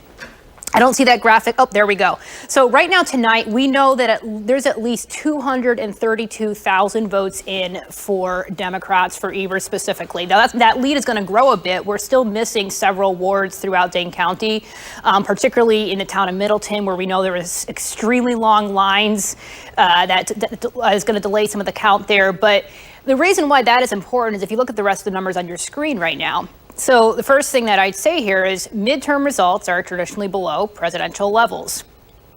So 2020, we obviously saw much higher for Biden, 260,000. But look down at the two bottom. If we could bring that graphic back up.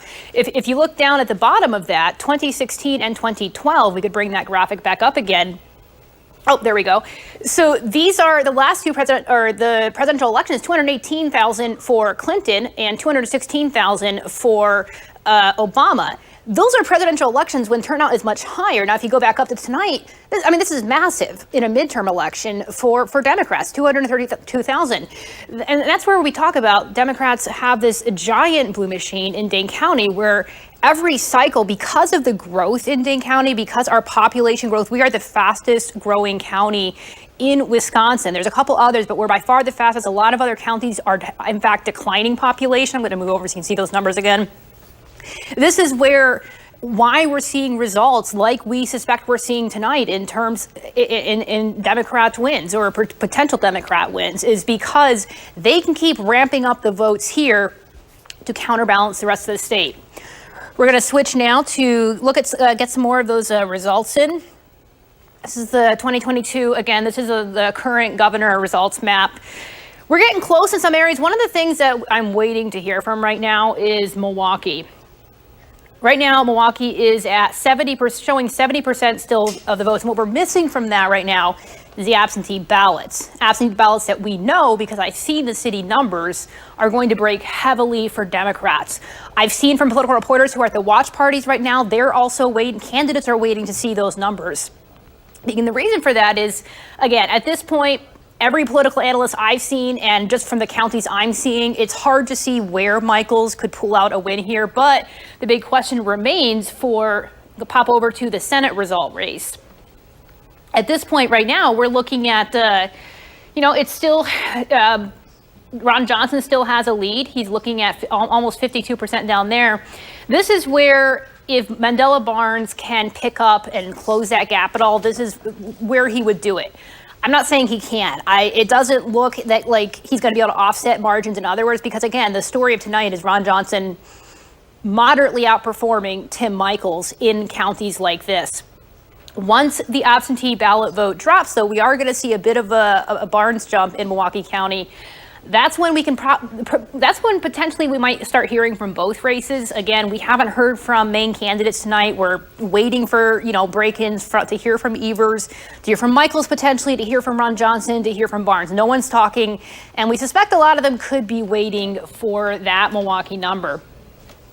I've been saying it all night. Tonight is the story of an underperforming Michaels compared to Walker, and an overperforming Evers compared to himself in 2018.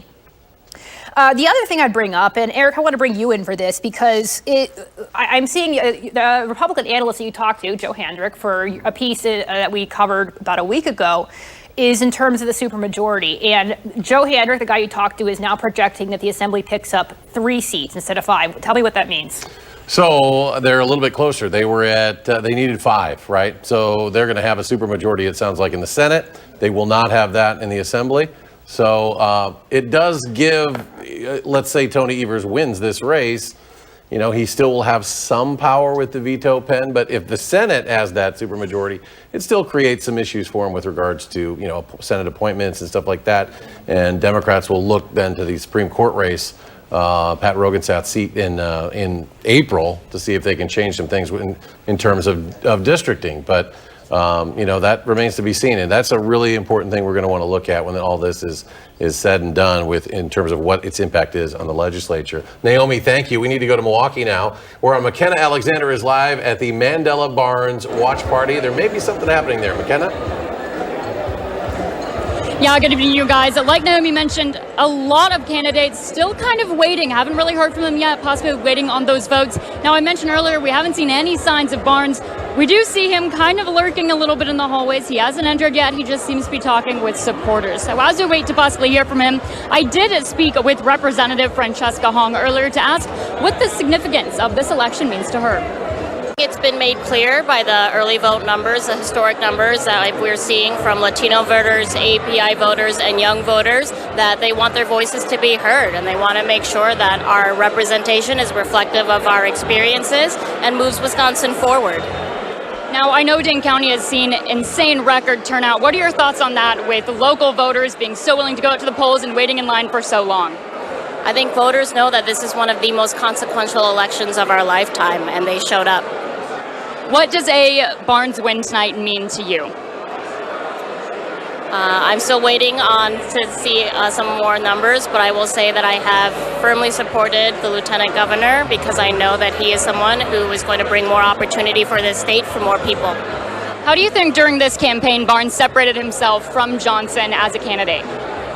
He is someone who deeply cares about the people of this state, who understands working class struggles, and knows that instead of an out-of-touch senator, that he is someone that is going to bring opportunity for all folks, regardless of your zip code, your background, and again, make sure that we have pathways forward in this state. Now, here at Turner Hall Ballroom, the crowd has thinned out just a little bit. Still enthusiasm and optimism is high. Again, we are still waiting to see if Barnes will be taking the stage. As soon as he does, we'll make sure to come to you live. But for right now, live in Milwaukee, McKenna Alexander, News 3 Now. All right, let's now head to Neenah. That's where Senator incumbent Ron Johnson is holding his campaign rally, and where we find our own Catherine Merck. Catherine, what's the mood there like now? Okay, are we ready for me? Hello. Hello, Catherine. Hello, yes, we are here in Neenah. I'm hearing my producer in my ear. We are here in Neenah.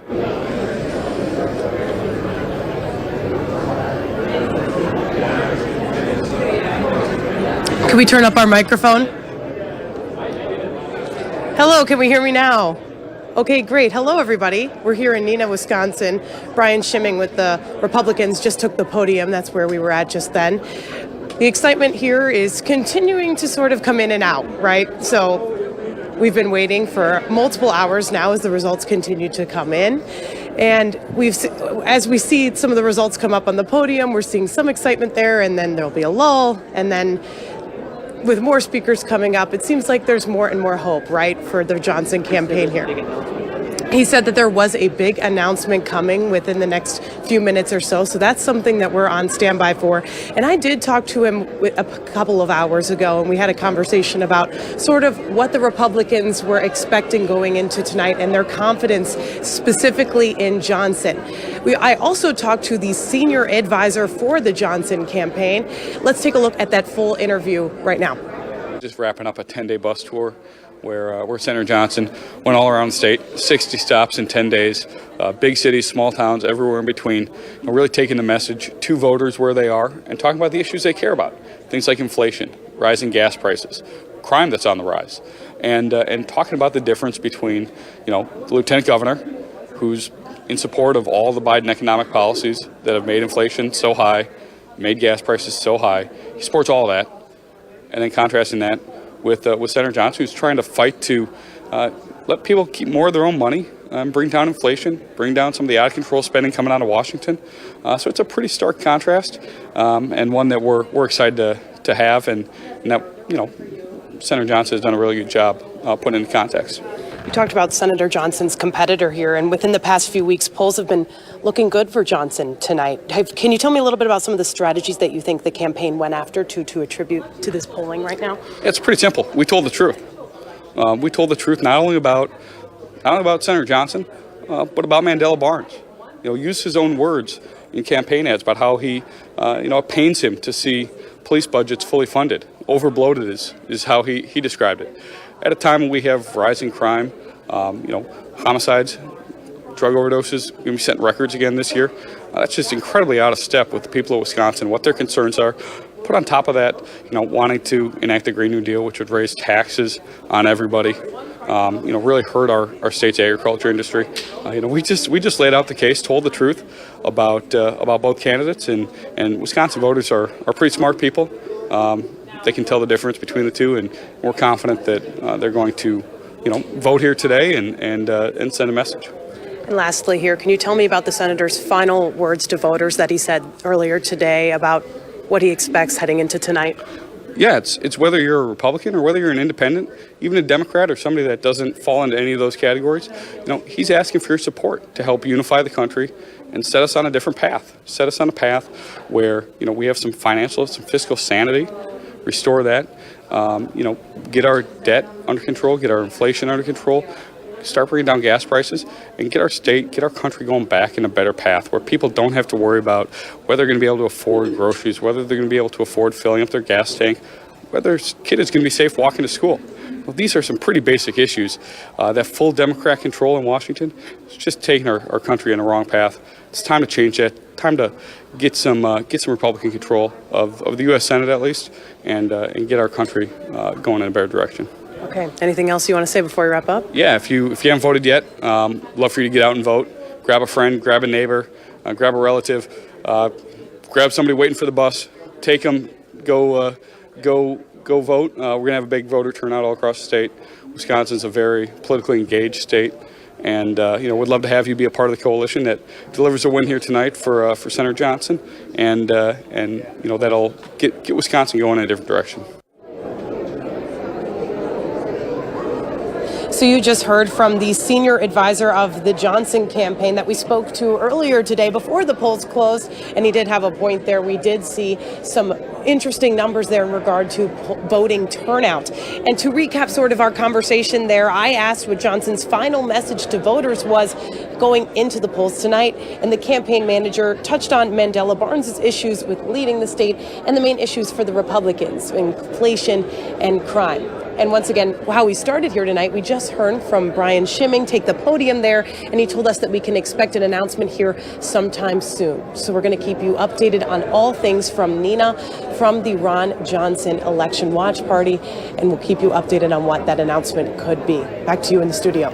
All right, Catherine, when that happens, if it happens, we will go back to Nina for that announcement. Let's take a look at where the candidates stand so far in that U.S. Senate race. First, we're going to take a look at the 1st District congressional race down in Paul Ryan's old district, Congressional District number 1. Brian Stile, his successor, has been declared the winner in District 1, 157,000 votes, fending off the challenge of Ann Rowe and Charles Barman, 55-45, the numbers there. And then we're going to go to our next race. Going to be for, I'm going to predict Wisconsin governor. Come on, Wisconsin governor. Or are we going to stay with the congressional race? It takes a little bit to get we got the U.S. Congress changed. District 3. We've got Derek Van Orden, Republican, up against Brad Pfaff. We got 52% to 48%. There's the race you were looking for, the race for Wisconsin Governor Tony Evers. Stretching that lead a little bit. 90% of votes in now. That lead has grown to 30,000. It had tightened down to about 20,000. And of course, we're still kind of waiting on those numbers to come out of the Milwaukee County area, expecting a big dump of votes there. So let's go to Armand Rahman. He is in Milwaukee. He is with the Michaels campaign tonight. Armand? Yeah, guys, you hear the phrase still anyone's race a lot on election nights, and that's been personified here tonight by these supporters gathered here. Now, there were a lot of cheers, again, when that race tightened to Michaels at 49.1% and Evers at 49.9% before going back to bated breaths when the lead did widen out again. Otherwise, nothing really changed here in the last 30 minutes in terms of where Tim Michaels is. Again, still, we don't know. No update from his campaign staff, again, just yet.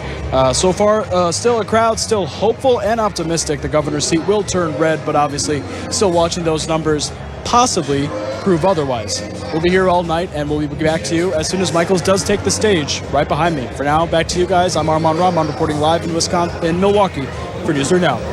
It is getting to be one of those nights where you kind of forget where you are at times. I know. At least you know you're in the state of Wisconsin. Yeah, you are in the state. You're live from Wisconsin. Let's go back to some of our results pages. We know many of you are here to get the very latest numbers, and 90% of precincts reporting the same numbers we posted just a moment ago.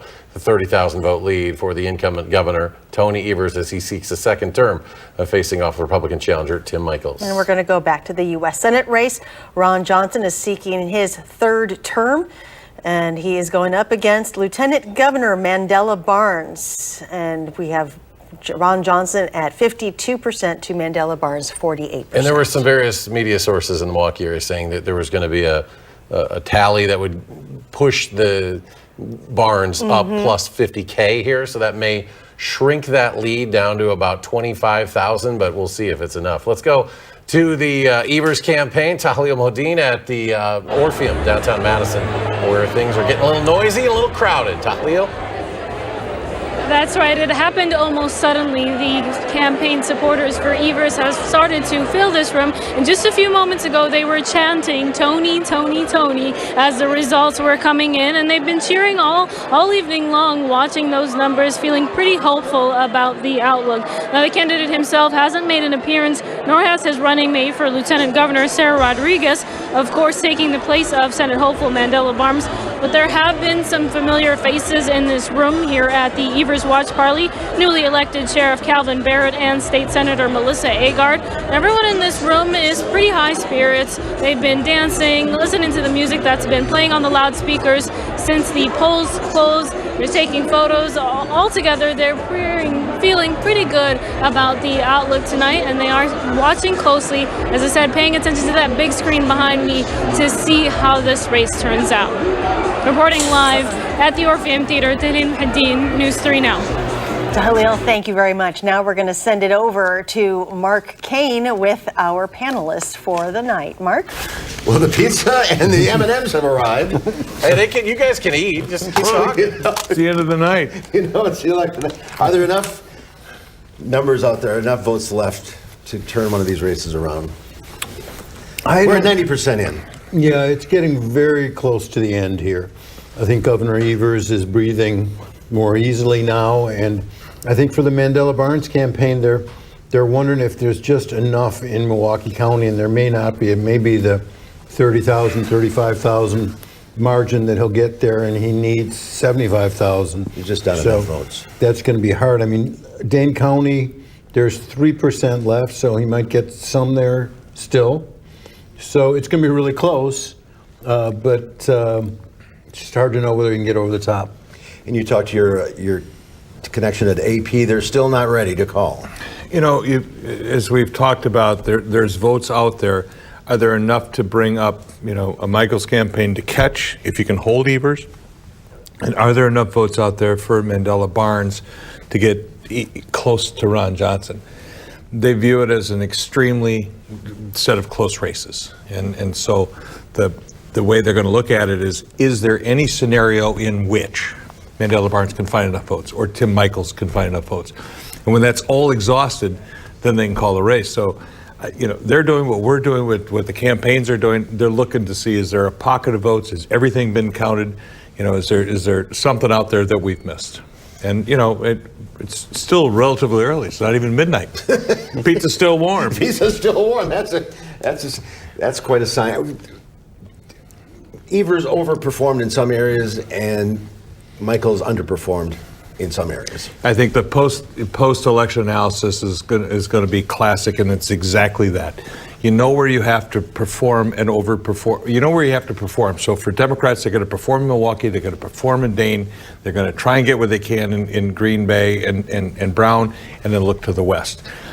If they get that, in great shape. If you overperform, you're in strong shape, because if your opponents, the Republicans, don't perform where they need to and then meet your overperformance in your base counties like Milwaukee and Dane, if they can't draw more than 60% in Waukesha, where they might need 65 or 66 or more, that makes it a closer race. If you're not pulling those votes from there, they don't appear magically out of bags and stuff that are left on the side of the road. Mm-hmm. And Evers and Mandela Barnes in Dane County, just astonishing numbers, 78% of the vote, 78.8%. Evers has 13,000 more votes in Dane County than he had last time.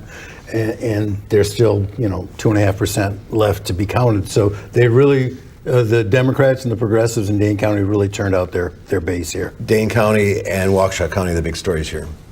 I think so. I mean, Michael's never got over 60%. No, that's kind of the astonishing story, I think. The fact that Dane County turned out wasn't that surprising. That Michael's underperformed in the wild counties, I think that'll be the headline and the puzzler for Republicans in this state. I was going to say, I think part of it is we just don't know. I mean, you don't know why the underperformance came in those wild counties where Republicans expect that certain level of performance. Brandon, Matt, thanks for being with us. Thanks. It's fun as always. Back to you guys. And thank you, gentlemen. We'll have more election coverage coming up. For the latest results, don't forget to download the News 3 Now app or visit channel3000.com. And you can watch a live stream of all of our coverage and stay up to date on the latest election news.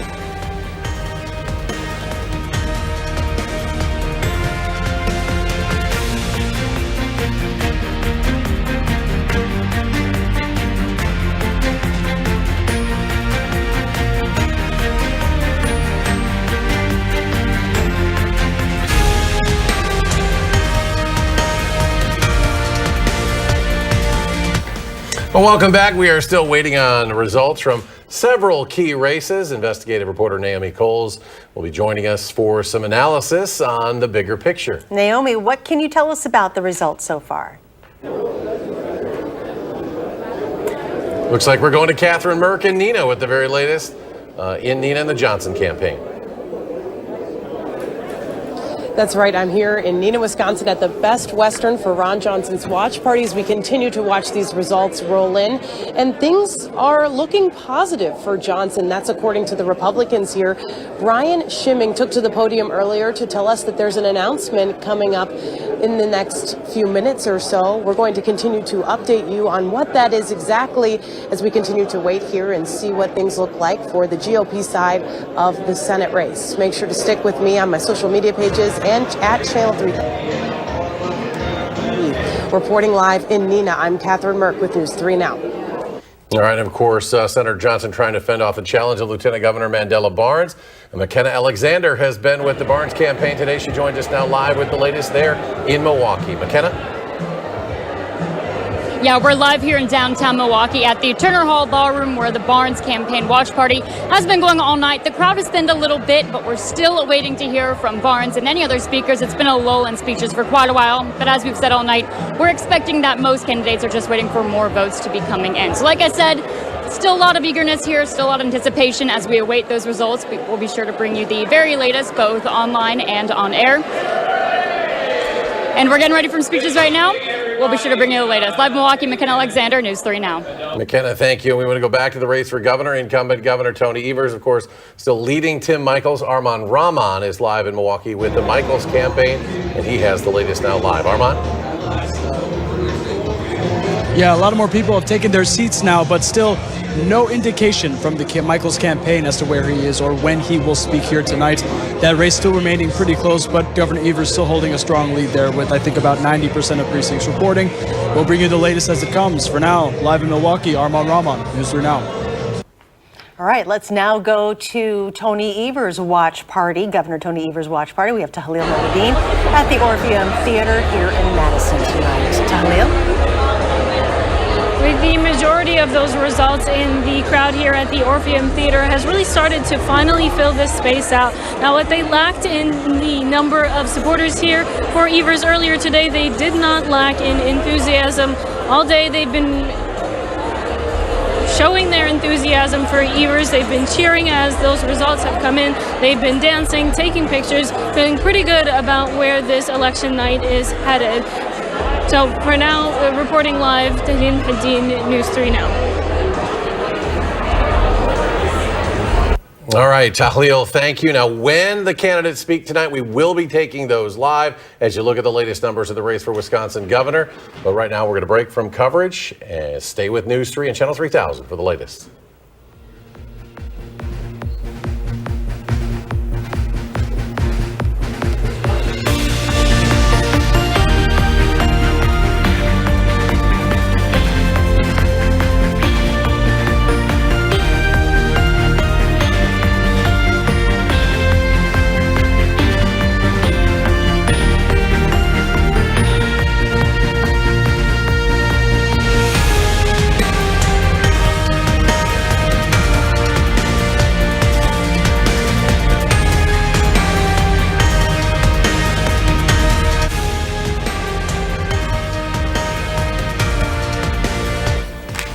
Welcome back. Our special election coverage continues. Let's go to the race for Wisconsin governor. We've got the Democratic incumbent, Tony Evers, vying for his job for the next 4 years once again against Republican challenger Tim Michels. If we can take a look at those results that we've got so far, 51% reporting for Tony Evers up against Tim Michels, 48%. Yeah, those numbers are changing a little bit. You know, that margin had really tightened. This, I assume, might be after those Milwaukee numbers came in, but that lead has now grown to 70,000 for Governor Evers. 90% of precincts reporting, and again, a couple, about an hour ago, that margin had gotten down to about 20,000. But as many of our pundits and experts have analyzed throughout the evening, there was a point where you saw it was a difficult path forward for Tim Michels to catch the governor, given the votes that remained out. Of course, we're also very closely watching a race for the United States Senate. This one giving us the indication of a split ticket tonight. Mandela Barnes making up some of those votes. We'll have to ask somebody if we got those votes in Milwaukee County, because that margin has tightened, but as we kind of thought, it may not be enough for Mandela Barnes. 91% of precincts reporting, and he trails by 34,000 votes, 51-49 in favor of the incumbent, Senator Ron Johnson, seeking a third term tonight. Let's go to Naomi with a closer look at some analysis in the bigger picture here. Yeah, Eric, you have a question and I can answer it. You're asking about are those absentee ballots in for Milwaukee? I can tell you, yes, they are. In fact, there's only 3 municipalities still outstanding in Milwaukee. Those are Oak Creek, Shorewood, and Wauwatosa, which means what we're seeing in Milwaukee, those results are going to stay pretty standard. So let's drill in on those a bit. You just covered them, but those absentee results from Milwaukee have given Evers that jump back up to, we saw he's back up to roughly 2 points over Michels. It's tough to see where else in the state Michels is going to get that. Again, we don't see that happening, but we're still hearing, obviously you've heard from our reporters at the watch parties. We still haven't heard, and we aren't expecting yet to hear from the candidates, but that could change as they analyze those Milwaukee results. You referenced the Senate race, and so that's where, again, you noticed, Eric, that it dropped down to now about 30,000 votes ahead, Ron Johnson in that race. And that's the impact of these absentee ballots. We saw a much wider lead before. It was roughly 75K for a while with Ron Johnson in the lead. Now it's shrunk to 30,000, but just like I was saying, where it's tough to see where Michels is going to pick that up, I don't see where Barnes, a lot of analysts can't see where Barnes is going to pick the rest up in order to eke out a win in the state. So quite honestly, we could be looking at a split result at the top line. Again, it's still early. AP hasn't called these races yet, but a split result will be pretty interesting considering, classic purple Wisconsin. So why don't we take a moment? We've been talking all night about statewide county by county results. So why don't we take a little trip through the map here? And kind of look at how they compare, right? So one of the counties, I referenced this a bit earlier, but the Milwaukee suburbs in Ozaukee, we talked about how Michels is severely underperforming there. We talked about how the youth vote is, appears to be up in La Crosse and Eau Claire County. And the only other place in many cases to make that up is across rural Wisconsin, where we really just haven't seen the kind of margins that would make that up for Republicans in the governor's race. What I would like to check out is the Fox Valley, because the Fox Valley, Brown, Outagamie, Winnebago counties is really where I showed a map earlier. In fact, let me bring that map up right now in terms of where Republicans have to counterbalance the Dane County plus Milwaukee County effect. Just bear with me here 1 second. That's not the right one. Got it. Okay, so this map, again, this was given to me by a Republican analyst, but all those red states, I touched on this much earlier in the night. It feels like hours, perhaps days ago at this point. But these 23 counties in red, all of those counties, all those red votes are what's needed to counter just the effects of Dane and Milwaukee counties, those two blue urban centers down in southern, southeastern Wisconsin. And so that leaves, again, the Fox Valley. So if we go back, I saw a number earlier tonight from Republican analysts saying, the same one that made this map actually, saying they need to see an 8-point at least from the Fox Valley counties, an 8-point lead in Brown, in Outagamie, in Winnebago. So let's go back to the results map and see if they got that. So if we pull up, that is the right map. Okay. This is the governor's results map. pull up, actually, we'll start with Winnebago, where that. Okay, actually, it's been a while since I checked Winnebago. That is a very, very tight result for Winnebago. Again, a reminder here, Winnebago is supposed to be part of that Fox Valley, kind of a red stronghold, which has kind of grown purple. And I mean, look at that. It's 49.9, 48.9%, just a point separating them. That's really close. That's nowhere near the 8-point margin I just referenced in terms of where Michaels can pick up those votes. And that is with 94% reporting. If we check, let's check up in Outagamie County. Wider margin here, and I should reference, Winnebago is typically the swingy yes, so Winnebago margins are typically the closest. Outagamie, Brown County, they can tend to be a little farther apart. That's what we're seeing here. Tim Michaels, 53%, Tony Evers, 46%. That's with 86% of the vote in. That's a difference of 6 points. Again, it's not the 8-point margin that they would need to counterbalance where they saw else in the state. Finally, again, in Green Bay, and this is kind of, thankfully, we are at 93% reporting. For the longest time, Brown County was really the holdout. It was at 1% until probably 10 o'clock earlier this evening. Finally got those votes counted. We're seeing 93% return. And again, this isn't a good result for Michaels. This is 50. I'm assuming based on these numbers that I don't want to make an assumption on air, but the city of Green Bay looks like it's likely in. The last time I looked at Brown County, Tim Michaels was at 55%. So if you look at how that number has dropped to just under 52%, my guess is that brings in those city of Green Bay votes. I can't track the municipal level on this map. Again, that's a very tightened race in where Republicans had to rack up large point margins. Again, nowhere in those three counties that we just looked at is the 8-point margin needed for Michaels to kind of eke out what he didn't get in the Milwaukee suburbs, what he didn't get in rural Wisconsin, what he didn't get in that western area of the state. I want to check what those results look for actually for Senate. So if we're talking about Fox Valley, we're talking about those really close margins in Fox Valley for Evers and Michaels. I suspect we're going to get a little bit of a different story where Ron Johnson, again, has been outperforming Michaels all night. So if we start with Winnebago, again, if you remember, Winnebago for Evers and Mike for the governor's race was a point apart, just 1 point. And we're looking at a 6-point difference now here in Winnebago County. If we go hop back up to Outagamie County, we're looking at a much larger difference, a 9-point difference. And then finally, if we hop on over to Brown County, again, larger difference, 9-point difference. That really supports the idea that we might be seeing that split result. So again, keeping an eye on that Fox Valley. Doesn't seem to be a lot of place for Michaels to pick up those votes, but Ron Johnson looks like, he might have what it takes to win. Eric, I'm going to toss it back to you and Charlotte at the desk. Yeah, we're getting to that point where we're anticipating we're going to get a speech here pretty soon. This is when news anchors and reporters and producers, pretty much the whole newsroom is like, come on, somebody talk already. That's kind of where we're at.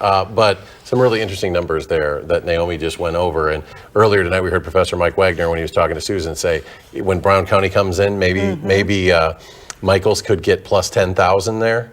He only got 5,100 in those numbers, so that's not going to be enough. He's going to need more than that, it would appear, to make a big difference, because Brown County was a place he needed, and he's only got plus 5,100. He needed more like 10,000 votes. Let's go live to Milwaukee. Arman Rahman has been with the Tim Michaels campaign. Now, Arman, not the results that they're hoping for just yet.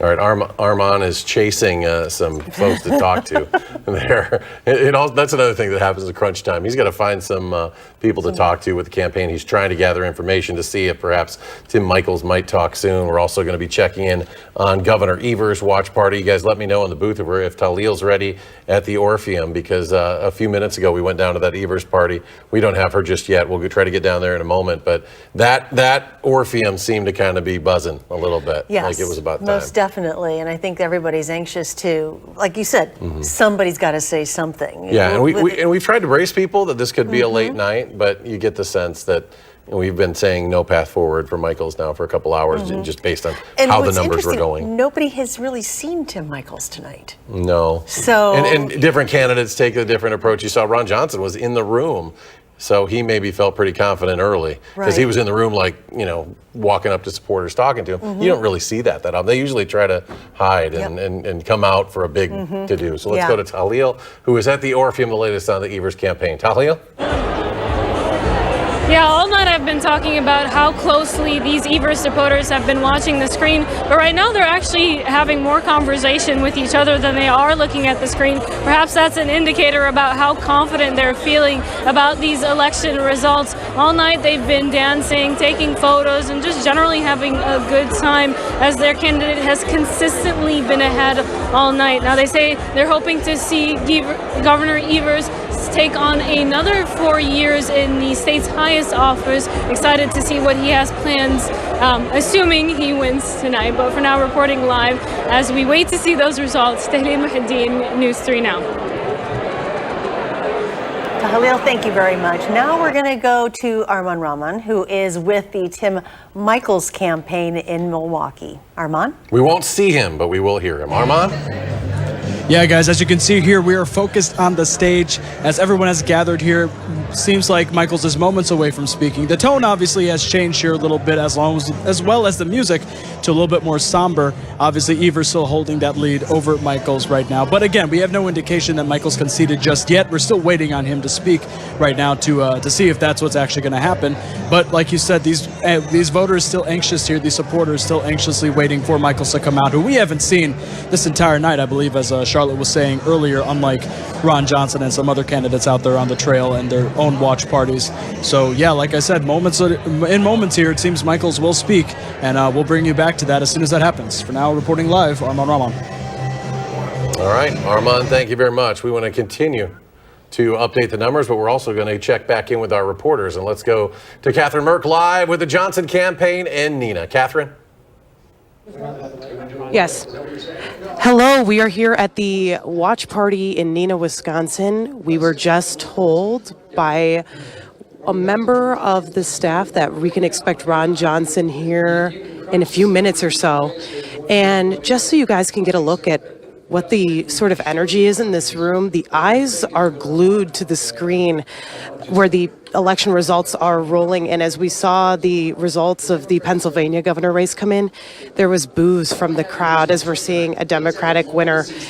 The energy in here is definitely shifted. The eyes are definitely on these screens, focusing on what's going on, and they're anxiously awaiting Ron Johnson to come out. And it's positive in this room. As we've heard from multiple speakers come up, but overall, it's this energy of anticipation for what's next. So, like I said, we can expect Ron Johnson to come out here any moment, and we're going to send it back to the studio as we await that.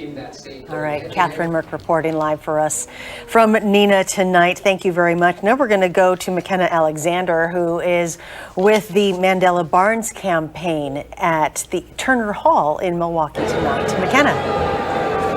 Yeah, right now the energy in here is still optimistic. Crowds have thinned a little bit, but just a little bit ago somebody came on stage from the campaign, let us know that they haven't forgotten about all the supporters here and that they're just waiting for all those ballots to come in, to stay patient and to stay energetic. There are a lot of cheers there, so while other candidates have already promised supporters they'll be speaking soon, we haven't heard that. We've just been told be on standby and wait, and that Barnes's campaign is just waiting for all the votes to come in before they let anyone know that they'll be speaking. But whenever we hear that Barnes will be coming on stage, we'll be sure to let you know. For now, though, live in Milwaukee, McKenna Alexander, News 3 Now.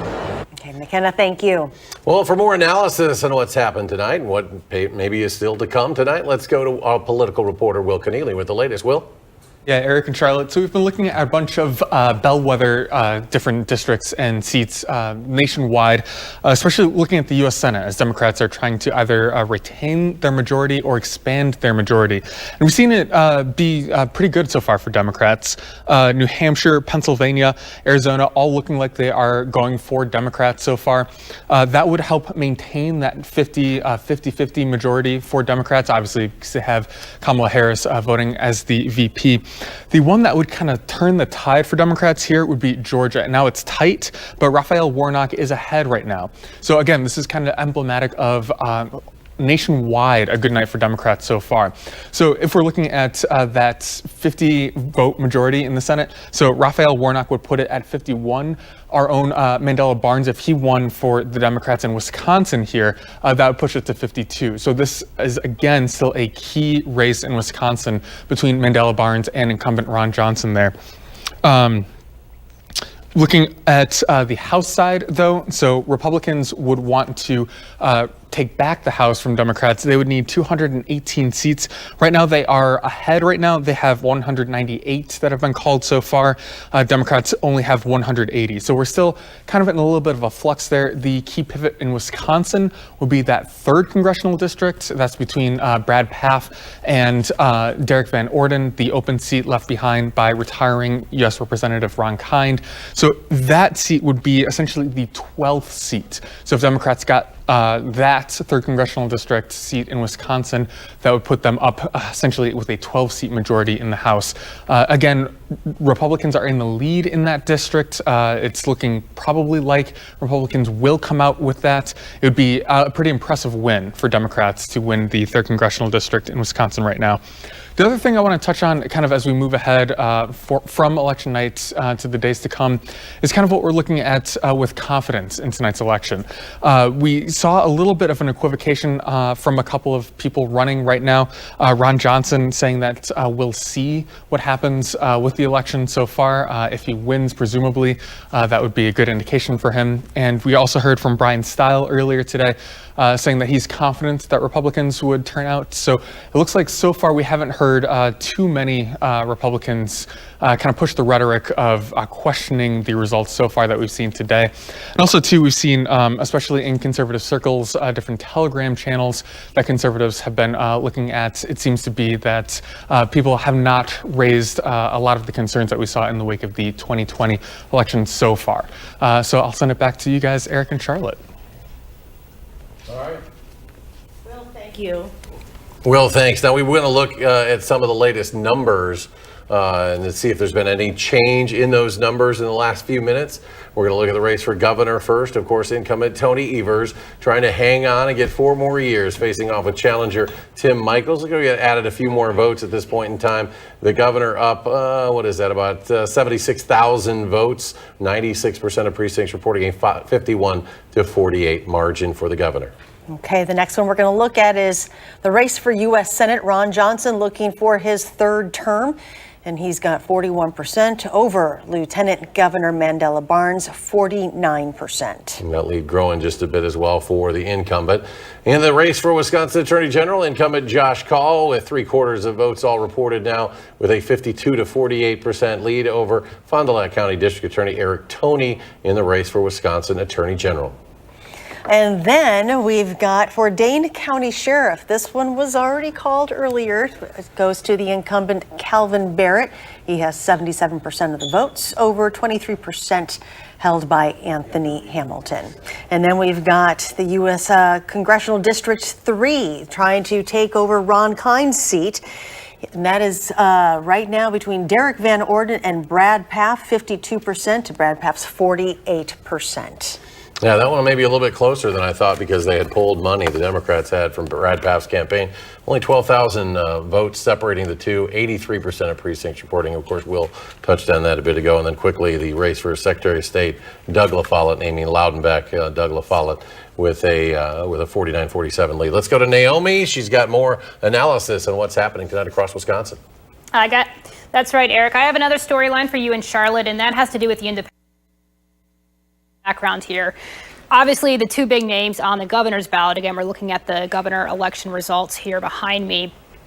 Tim Michels, Governor Evers. But there's a name on the ballot from someone who actually dropped out 2 months ago, but ballots were printed, Joan Bellinger. And Joan has been picking up roughly about 25,000 votes statewide. And I want to take you through the counties. And the reason I'm bringing this up is because if we go back and think about the Marquette Law School polling, which, by the way, the latest poll seems to somewhat align to what we're seeing tonight, and that's a different topic. But in that poll, we saw independents potentially wanting to I'm hearing in my ear we need to go to the Michaels campaign. I'm going to toss it to Eric. Yeah, let's go to the Michaels campaign where Armand is there, but I understand we may be hearing from Tim Michaels. Let's go there now.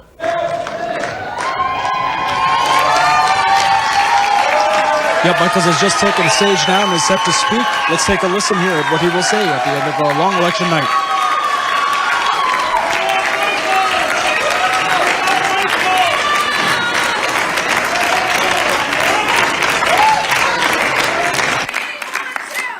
Thanks, everybody. Thank you. And thanks for all the hard work that happened over the last, 2.5, 3 months in the general and in the primary.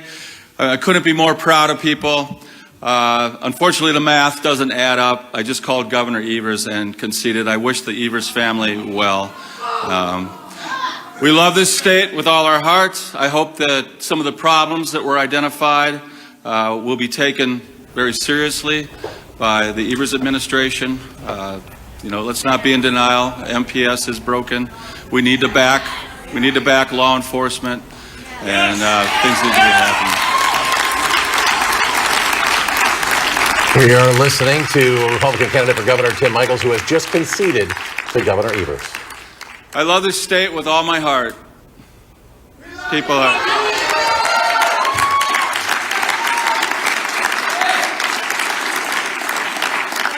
It's the greatest state in the union. There's tremendous work ethic here, great communities to raise a family, and just the most wonderful people on the entire face of the planet.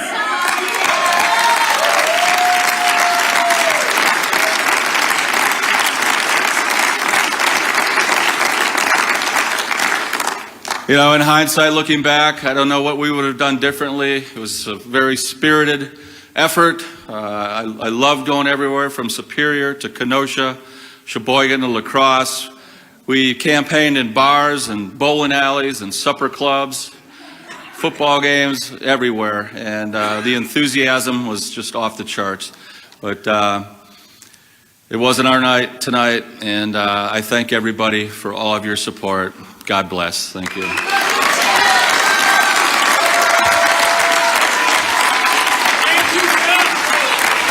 So relatively short remarks there from Republican candidate for governor Tim Michaels as he concedes to Governor Evers. It's 4 more years for Tony Evers as the governor of Wisconsin. We expect to be hearing from him very shortly from his campaign watch party tonight at the Orpheum in downtown Madison.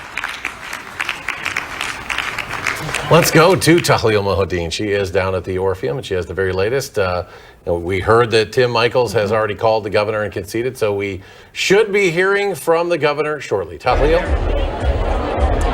Yeah, actually, I just spoke with campaign leaders with the Evers campaign, and they say that we're expecting to hear from the governors in about 15 to 20 minutes. Right now, or just at least about a minute ago, he was still at the governor's mansion, but pretty soon he'll make his way here and take the stage to be greeted by the supporters who have been waiting all night, enthusiastically, optimistically, to see him once again take on another 4 years as governor. Now, once he's on stage, as I said, in about 15 to 20 minutes, he will be introduced by his running mate, the new Lieutenant Governor, Sarah Rodriguez, and then he'll speak himself. But until then, we'll take it back to you in the studio. All right, Tahlil Mohadeen live at the Orpheum tonight. Tahlil, thank you. Want to go over to Naomi now while we wait for the governor to come out and address his supporters there. And Naomi has the latest analysis on this race for governor, which has now been basically, it's over for Tim Michaels. He has conceded to the governor, Naomi. And you pointed out kind of early that there were some tough paths to victory, and he was simply not keeping up even with what Governor Walker did 4 years ago. Yeah, that's been the story all night. Not performing as well as Walker did, Evers outperforming himself. And I'm actually going to go back to what I was talking about just before Michaels came up, because frankly, I quite suspect that the 25,000 votes I was talking about, that independent vote, is something that Michaels would be wishing for right now. And back to that third person on the ballot, again, she had withdrawn 2 months ago. She wasn't campaigning. She still got 25,000 votes, and we're seeing a margin of victory. Correct me if I'm wrong when we go back to the graphics, but Evers just won by roughly 30,000 votes is where the tally is right now. That margin might grow, but when you're talking about a massive chunk of votes that Marquette Law School poll suggested, maybe these are moderate Republicans breaking towards one way that they aren't satisfied with either candidate. And we have that graphic now. So if we're looking at Evers, again, I hate doing math on air, but that would be about 77,000 votes. So Thank you. More than the 25,000, Okay, but certainly would have made it, a that dent is much in that. larger. That is much larger. I mean, and again, that tally is not complete. Michaels might rise a little bit, but the thing that he pointed out, the math is not there for surpassing that. Again, whether or not 25, 30,000 votes, that's a large chunk. This is frankly probably a wider race than perhaps some pollsters would have suspected or predicted. I mean, if this turns out the way it is right now with 93 precincts reporting, I do suspect that Michaels' vote is going to climb just a little bit. There are some Republican outliers left, but it's nowhere near needed enough, which is, again, what he just said. So, again, back to the story of where would those independents have broken. As I went county by county, sometimes almost 2% of the vote was breaking towards that third party and not towards either Evers or Michaels. If we can come back to the map, one county I really want to draw attention to, actually, in terms of understanding this Evers win over Michaels. If you think back to all the attack ads we've been seeing over the past several months, and my word, there have been a lot of them. One of the things that Tim Michaels, it's getting late and I can't remember his name anymore, but one of the things that Tim Michaels really made the focus of his campaign is Kenosha County. I want to zoom in on that. It's way down here. We all know why Kenosha is a focus. Kenosha was a site of, after the shooting of Jacob Blake in the summer of 2020, we saw a lot of protests. We saw protests get extremely violent, and that became one of the central points in Michael's campaign. It was something that he really targeted Evers over. And I think what's interesting is that that message didn't work. Quite frankly, the numbers show that message didn't work. And when we're looking at the numbers on the screen right here, it's Tim Michaels took 50.1% of Kenosha County. Sorry, I'm blocking the names here, but Tony Evers took 48.8%. Why, you ask me, why did that work? Well, in order to understand that, you have to understand Kenosha, that's a very slim margin. That's just over 1%. It's 1.3%. I was able to do that math on air. But if we go back to 2018, I don't have that map up right now, but for 2018, Kenosha County voted for Evers by 4 points. It was a 51% margin for Evers.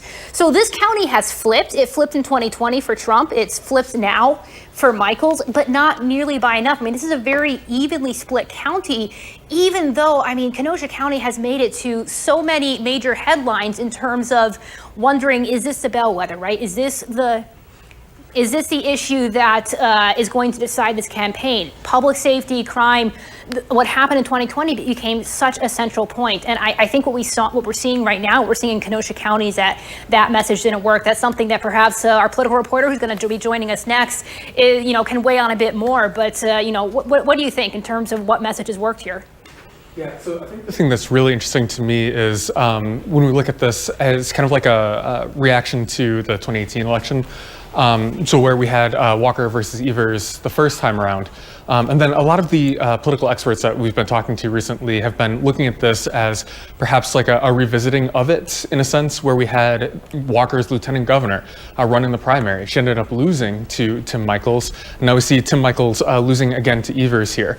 So kind of perhaps a transformation of both Wisconsin politics, perhaps a little bit away, especially on the Republican side, away from that kind of Walker vein, where we saw obviously a very prominent Act 10 governor there, to a Trump-endorsed candidate now that we see here with Tim Michaels, and then an electorate as a whole then moving from Tim Michaels and giving Evers, I think, a pretty significantly better results against Michaels than we saw against Walker.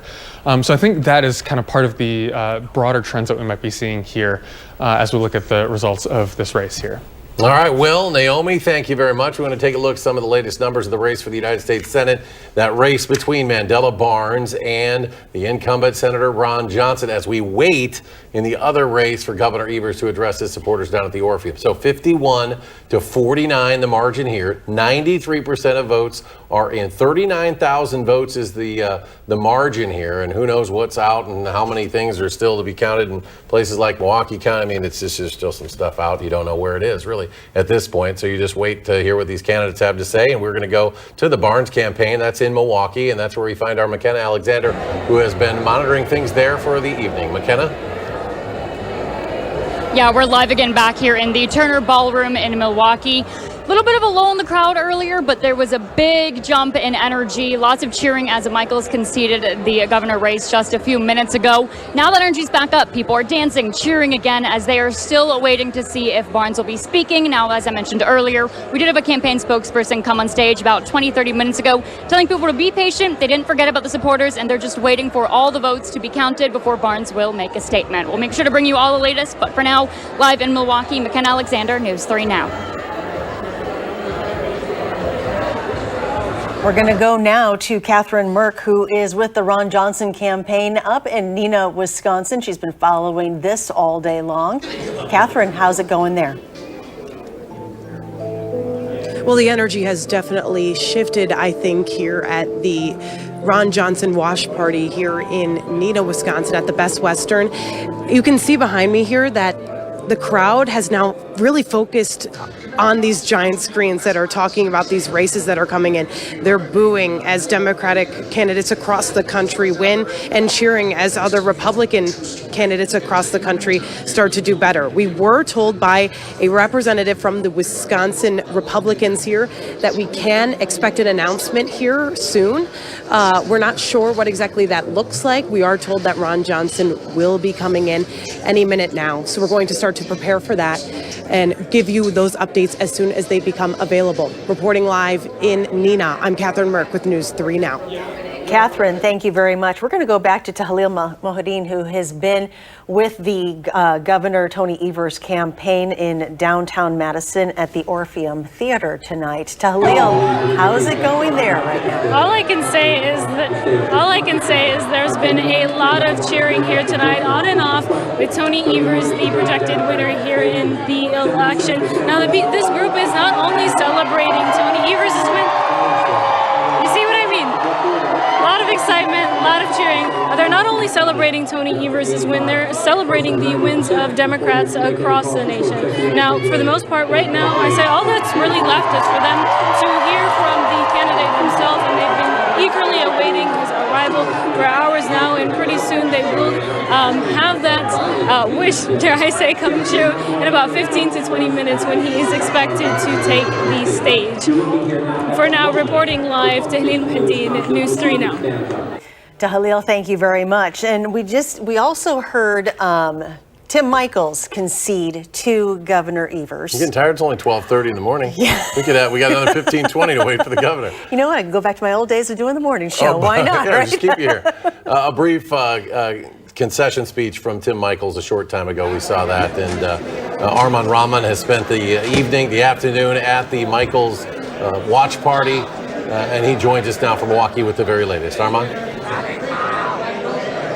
Yeah, you guys said only 12:30, right? Anyways, Michael's campaign for 2022 here came to an end with that concession speech, him saying, unfortunately, the math didn't add up, and that's quite the explainer for this evening's election. There was a close race throughout, obviously, kind of going back and forth between ties and leads on both sides, but eventually that's what happened. Now, Governor Evers, he's making a little bit of history. It's the last time that a party in power also won a second term was back when Republican Scott McCallum was elected in 2001 after Republican Tommy Thompson. So now that will be Governor Evers getting a second term after he had his first here in Wisconsin in 2022. So that brings an end to Michael's campaign here in Milwaukee at the Italian Community Center. And that's a wrap here from us.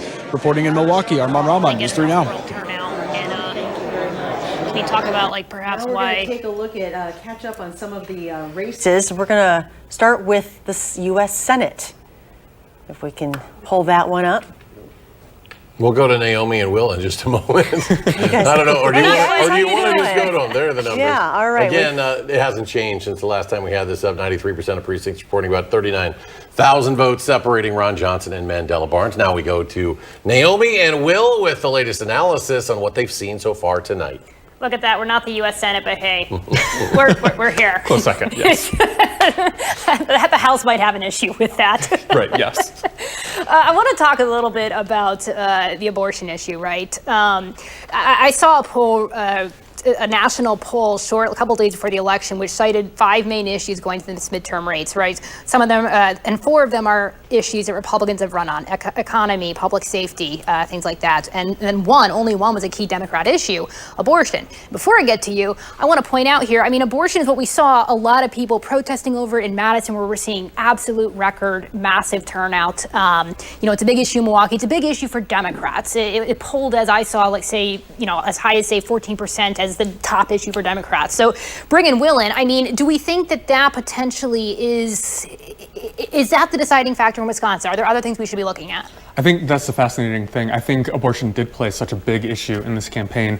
And it was something that we didn't necessarily expect when we looked at, independents who either lean, left or right a little bit. After the Dobbs decision earlier this summer, a lot of them immediately turned towards the Democrats. And so that's when we saw a lot of these really nice polls for Democrats. That came crashing down to earth, especially if we look at, for example, Mandela Barnes, for example. Right after the primary, he leaps and bounds ahead of Ron Johnson. That came back down to earth once the issue of abortion kind of settled down a little bit. Some of those still independent voters switched over to Republicans, as they were already still kind of right-leaning. So to see perhaps the staying power of abortion as an issue kind of carrying through the campaign, I think we see that here. And I think that's fascinating to see kind of what's in the voters' minds. And I think, it's after midnight, so we can speculate, right? That's the rule of political reporting on TV. Yes. But one of the big stories of this race, I suspect, this week, this month, coming this year, is the fact that it looks very likely that we're going to have a split result. We're going to see. It's very likely that that we're going to see Ron Johnson reelected. That's not final yet, but that's what the numbers are looking like. We just saw Evers reelected. That's a split result in a midterm race. Again, we've been talking all night about how midterms are historically not good for the party in the White House, and I mean, abortion is particularly a statewide issue. That's something that Evers has a lot of control over in terms of what he can veto in the legislature. And I mean, potentially, is that driving the number of split ballots? Because again, the number of ticket splitters that we're seeing between the difference in Ron Johnson and Tim Michaels, I mean, we can't deny that. Absolutely. And I think, too, we see, Mandela Barnes, for example, he said that he would eliminate the filibuster to codify Roe v. Wade in the Senate. So I think, too, we see a little bit of a pushback just on, in that race, on perhaps Mandela Barnes as a candidate. I think the fascinating thing, though, too, is to see what will happen to this issue next year. We're talking to political experts about, how this will motivate candidates and voters to the 2023 Supreme Court election and the 2024 presidential election. So we see, Republicans, presumably they'll have won the U.S. Senate race. Ron Johnson will keep his seat. But to lose again both the gubernatorial race and the AG race, where the issue of abortion will play such a key factor in both of those offices, it'll be interesting to see who that motivates to go to the polls next spring, whether that, in fact, drives Republicans to essentially maintain what is a conservative seat on the Supreme Court that is up for election next spring. Yeah, absolutely. Another thing I think that in terms of messaging, just Republican messaging here, I'm going to go back. I'm going to remind you real quick of the Kenosha numbers. Kenosha here, it's breaking. Sorry, I'm on the Senate results. Let me hop back over to the governor results. Breaking 50% towards Michaels, 48.8% to Tony Evers. And, I was talking about this a few minutes ago, but this is a this is a closer result than we saw in 2020 when Kenosha County flipped red. Kenosha County was blue in 2018, voted for Evers by 4 points. It was blue during the Obama era. And the issue here is we've seen, again, ad after ad, focusing on public safety. And this is an issue not just that, surrounding Kenosha County, but also in Milwaukee. We're seeing it as a statewide issue. And frankly, we're seeing it as a nationwide issue. And let me bring Will back in. I know you're trying to escape the cameras here, but I'm going to drag you back in because one of us has to stop talking. Is this a referendum on how well the public safety messaging is doing in both parties? Definitely. And I think the fascinating thing is when we saw some of those polls of who cares about what issue, we saw public safety kind of resonate with both sides of the aisle and to some degree. We saw crime certainly resonate among Republicans, and we saw that ad nauseum in these political ads, right? But still, Gosh, how many texts did you get on your phone today? My goodness, yes, right? But at the same time, we saw gun control as a big issue for Democrats and gun safety as well be a big issue for Democrats. So to see that kind of permeate the campaign, and I think interestingly enough, not really pan out as well for Republicans as we thought it would have. I think they admittedly were much more comfortable running on inflation, for example. And I think not as a pushback, but I think it's an interesting addendum to that, however, is it was a big issue for Ron Johnson and Mandela Barnes also. I mean, we saw so many attack ads from the Ron Johnson or from, say, groups backing him, attacking Barnes on his, basically affiliating him with the Evers administration, his role in, say, parole, his role in pardons, things like that. And I mean, if we see Ron Johnson win re-election here, I think that could be potentially interesting. Is that the issue where it doesn't play as well in the governor's race? It's playing in Mandela Barnes versus Ron Johnson. I don't know. It's an interesting thought. No, I think you're 100% right. And I think it might be just a difference of who you're voting for. Right. A governor is more of like a caretaker, right? You want kind of perhaps an elder statesman or a stateswoman in that office. And so to kind of have the Senate race play that more policy role, I think we might have seen the example of that there. I think, too, just for whatever reason, and you can, speculate the reason why, of course. It's after midnight. I told you, that's the rule. We can do it after midnight. I think the attacks landed and stuck much more against Barnes and in the Senate race broadly. I think that's true. I think Mandela Barnes, from the beginning, we've known he was the more vulnerable candidate. Evers does have some draw from to both parties. He's seen as kind of he's a bit more mild-mannered. He's, he potentially could be seen as more moderate. He's seen as like the goalie towards some of those more extreme Republican bills that he has vetoed. Mandela Barnes, I mean, during the 2020 protests, he's been dinged for, some of his tweets. He's a younger millennial. He said a lot of things on Twitter. We saw those headlines, and there were a lot of points like that it made him more vulnerable in those attack ads, I think, than Evers does. And, at the end of the day, I think it's what we could be seeing tonight. Definitely, yeah. All right, Eric and Charlotte, we're going to send it back to you. All right, excellent job. Thanks to both of you. Let's go back to look at the latest numbers as they continue to come in as we inch toward that 100% of precincts reported and the races for governor and U.S. Senate, just to see how those final numbers are shaking down at this time.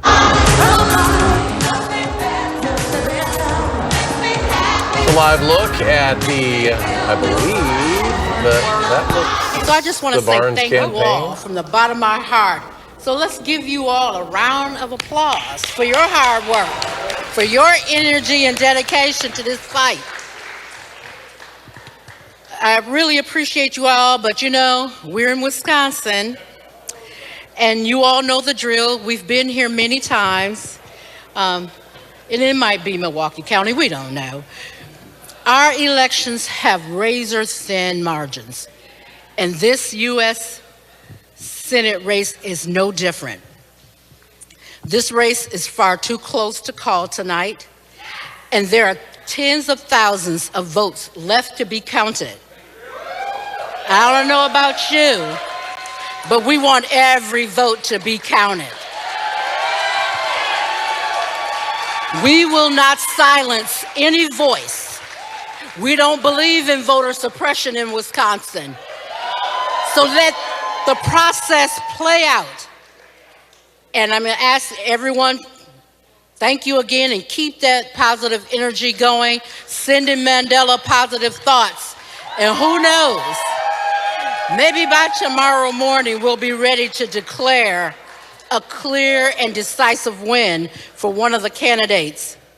No matter what anyone says or wants to predict, we're going to make, again, every single vote count, because you all put too many hours in on doors, on phones, postcards, just rocking it out every day. So let's all go home, get some sleep, and let democracy work. It is only by counting every voice, making certain that every single vote is cast, that was cast, counted. We will not go down in history saying that Wisconsin suppressed votes in this all-important lesson. So on behalf of Mandela, the Democratic Party of Wisconsin, and everyone here on this team, we are so grateful for your support, and we have more to come. Thank you all again. Keep partying. You can keep partying. You don't have to, you can't stay here, but you gotta go somewhere else, but you can keep partying. But thank you all. Let's rock it until tomorrow. All right, so that was from the Barnes campaign, the watch party there, which clearly she decided was going to end. Yeah. The party is over. But what we didn't hear was a concession speech, right? From Mandela Barnes. And they're going to wait, they said, until every vote comes in. Yeah, So- last we saw was a 39,000 vote margin, with 93% of precincts reporting. Now, the other race, of course, is the race for governor, and we have been waiting patiently for the governor to address his supporters at the Orpheum. And for more on that, we want to go to Tahlil Mohideen, who is at the Orpheum, where I think they're about to blow the lid off that place when the governor walks out. Tahlil? Yeah, just a few moments ago, the stage was revealed, the lights have come on, so people are just really waiting to hear from Governor Evers, and that could really happen at any moment right now. They're packed pretty tight. You know, they've got those signs on standby. We don't see too many of them up yet, but I promise you they're there. They've had them up throughout the night. So really at any moment, we'll wait to hear from Governor Tony Evers, and we'll be back to you, or you'll be back to us when that happens later tonight. Yeah, the governor wants an all-night party there. Yeah. He would just turn 71 years young this week on November 5th, but he's ready to pull an all-nighter and party with his supporters there at the Orpheum, apparently. Yeah, he Because had we're a going to go back and big hear from birthday him. party this weekend. Hear from him shortly. I don't know if we want to go to any more numbers, or do we want to go back to We're going to go to continue Naomi the discussion with and Will and Naomi. Let's go to Will and Naomi. I can tell you who is not ready for an all-night party. Naomi Coles. Evers keeping us up. So I want to talk about the Senate race real quick. I'm going to show you why the Mandela Barnes camp might be holding out here. And if we zoom in on this, and I know you've seen it in leaderboards all night, but this is only a point. This is, again, math after midnight on air. I'm not doing well here, but 0.4% difference. So much less than 1 percentage point dividing these campaigns right now. That's something that potentially, you know, before we even talk, I am getting word now that we might be hearing from Evers, so you don't have to listen to me anymore. Let's talk to Eric. All right, we're going to go back down to the Orpheum and see what's happening there. We understand somebody's on the stage. We're getting word that there is some movement down there at the Orpheum, so let's go down there and maybe listen in and see what's happening. Excited to be your lieutenant governor. It is Sarah Rodriguez who's going to be the next lieutenant governor, replacing Mandela Barnes. But I want to introduce the man of the hour. Your governor, Tony Evers.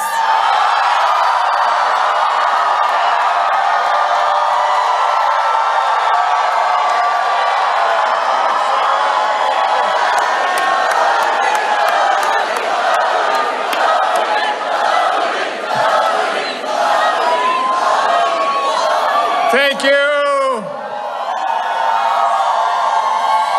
Hello, Wisconsin. Earlier this year. How about that? Thanks, everybody. Now, I did receive a phone call from Tim Michels conceding tonight's race.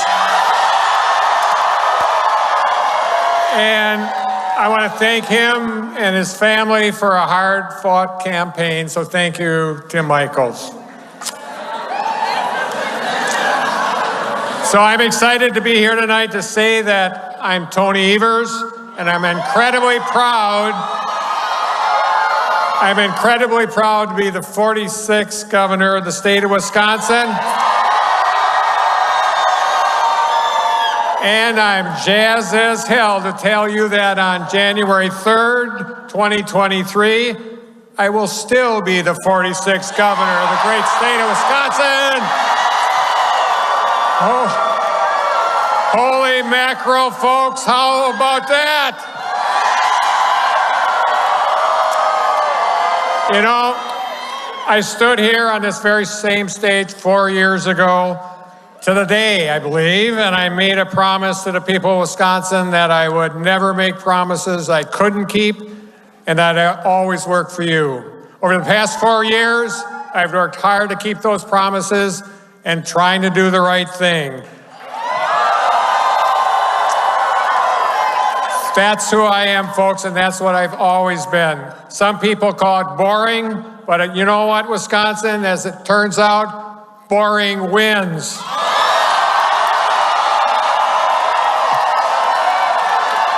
And Mr. Rogers is cool. Now, the truth of the matter is that I was standing here 4 years ago on the stage and tonight because of you. All of you here, the many watching from home, and all the folks today and all over the past few weeks from every corner of the state who went out and voted and who volunteered and made phone calls, knocked doors, and brought their friends and family and loved ones to the polls too. For the last 4 years, you have welcomed me into your homes and your small businesses, to your farms, your classrooms, your churches. You've talked to me in hospitals and factories and campuses and on street corners. I'm so grateful for you, for the grace and kindness and compassion you've shown me. Frankly, tonight, this victory isn't really about me at all. It's about each of you. Today and over these last few weeks, yes, you showed up for me and Democrats up and down the ballot, but you didn't just show up. You showed up for each other. You showed up for the reproductive rights and the freedom for you. The freedom for you and your neighbors to make their own health care decisions without having to ask me or any other elected official. You showed up for working families who are worried about the economy and rising costs. Who's going to make sure that they can put food on the table? We are. You showed up for our kids, for our educators and staff in our public schools. Because you believe, as I do, what's best for our kids is best for our state. You showed up for LGBTQ folks and trans kids who want to be safe, who they are in our state. You showed up for conservation, for clean energy, to take climate change seriously in a future that doesn't treat protecting our environment and good-paying jobs like they're mutually exclusive, because they're not. You remembered those Scott holes from 4 years ago, and you showed up for fixing the damn roads,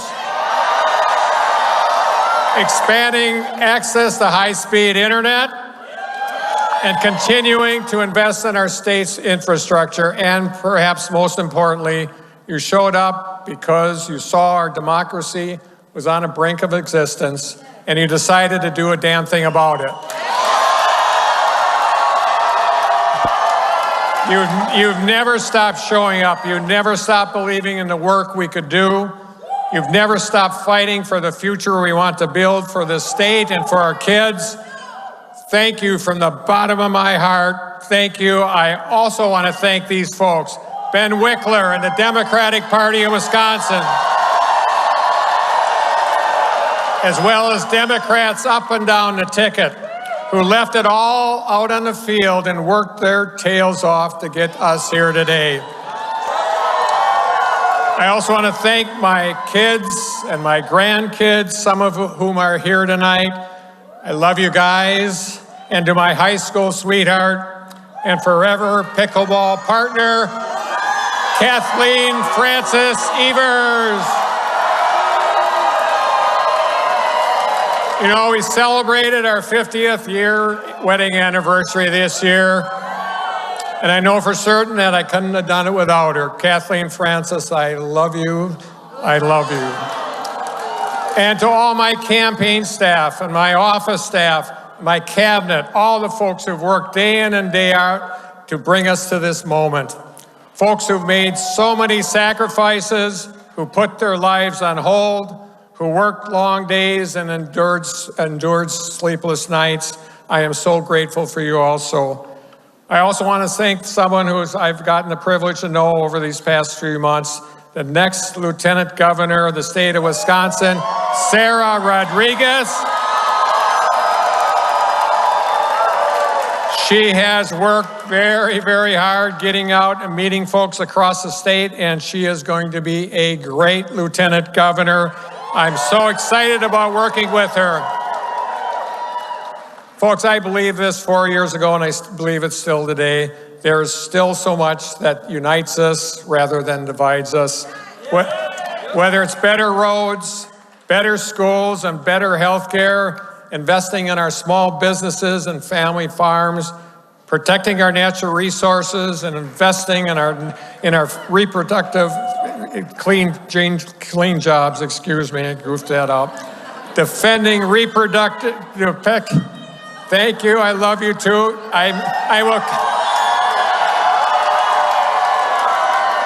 I will always make mistakes when I give a speech. I promise you that. Also, defending reproductive freedom or protecting our fundamental right to cast a ballot. Tonight, we prove that there is so much we can do when we work together, when we do the right thing, and when we're willing to fight for the future that we want for our kids and our state. And we're just getting started, folks. We're gonna polka tonight and get back to work tomorrow. Thank you, Wisconsin. We love you.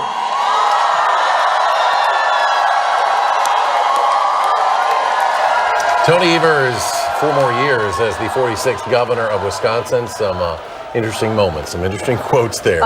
Boring wins. Unapologetic about his speaking abilities as well.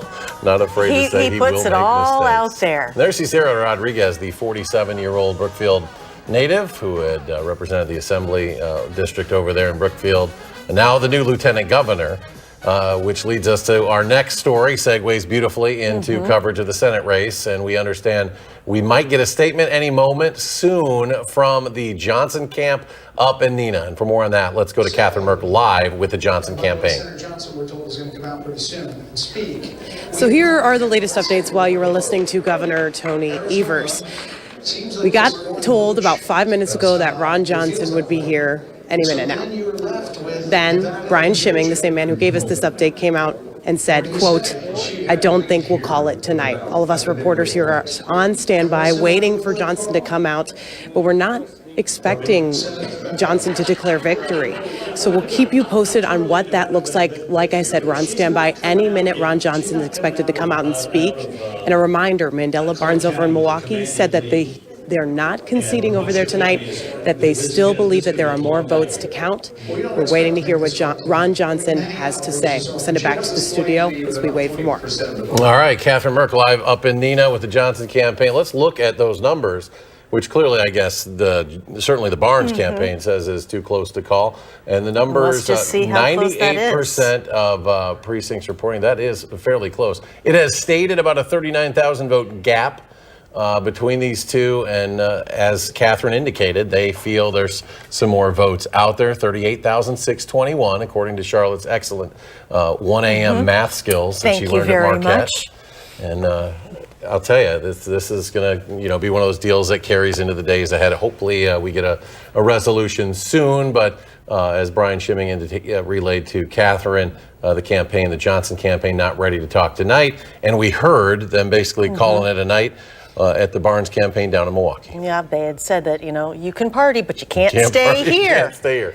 So stay with News 3 now for the latest results. We're going to go to, I understand, Will Keneally here, as I see him getting mic'd up. When we told you to go home. We said, Will, go home. And now Will is putting the mic back on. There is no rest for the weary, a political reporter on election night. Will, you are going to stay a little bit later and give us your thoughts on what is transpiring. Clearly, it looks like one of those cases where, Mandela Barnes, he's not going to be lieutenant governor anymore because Sarah Rodriguez takes over. He'd like to be a member of the United States Senate, and he's not quite ready to say he's done yet. Definitely, and we do see this occasionally where it's too close to call. Actually, rapidly changing situation. Yeah, Ron Johnson is speaking right now. Thank you for staying up so late. I don't know about you, this is way past my bedtime. So I just came out. We've looked very closely at the numbers. We feel very confident that there's no way that they can really make up that gap. But I'm not going to declare victory until all the numbers are in. But I just want to give you guys the sense that this race is over.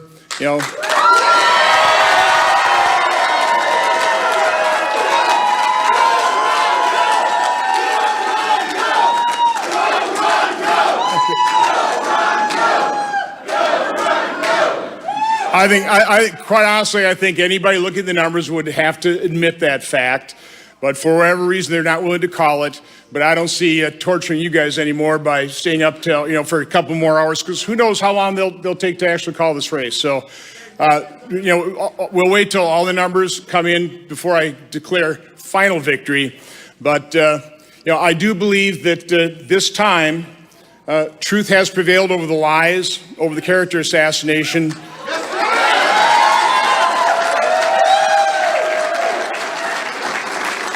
But I will say, unfortunately, it's still so close, and that's a little depressing, isn't it? That lies can be that effective, and if you ever wonder, quite honestly, why more good people don't run for office, I would just recommend people take a look at the Wisconsin U.S. Senate race in the year 2022, and you just might get that answer. But anyway, thank you so much for coming. I have to thank my wife Jane.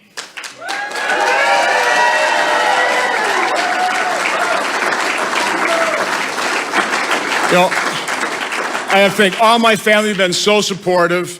I want to thank all of you, all of my supporters. I know how hard, how tirelessly you all worked.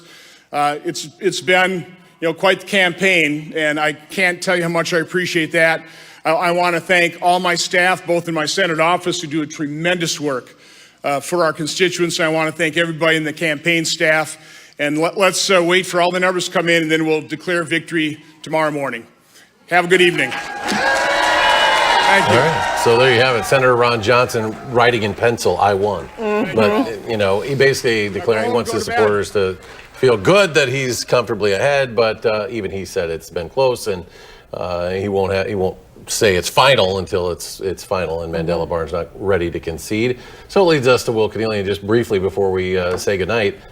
We don't want to get too into recount talk yet, but maybe. Yeah, we're kind of in this legal limbo right here, or limbo per se, where we're beyond this 0.25% margin that triggers a state-funded recount. So now it's up to the Barnes campaign to really come back and say, hey, we're within close enough that we could set a recount if we want to, but they'd have to, it's 40,000 votes. Yeah, about that, 38,000 something. So they'll have to, think long and hard whether they want to start that process going forward. All right, so we will continue to keep you posted, both online and, of course, on air, channel3000.com, and, of course, News 3 Now this morning, which starts in like 6 minutes. Yeah. It feels like it. But Senator Johnson and Governor Evers both admitting it's getting late, folks. So we appreciate you staying with us as well. And stay with Channel 3000, of course, and News 3 Now for the very latest. And we'll have more very shortly on News 3 Now this morning. Enjoy.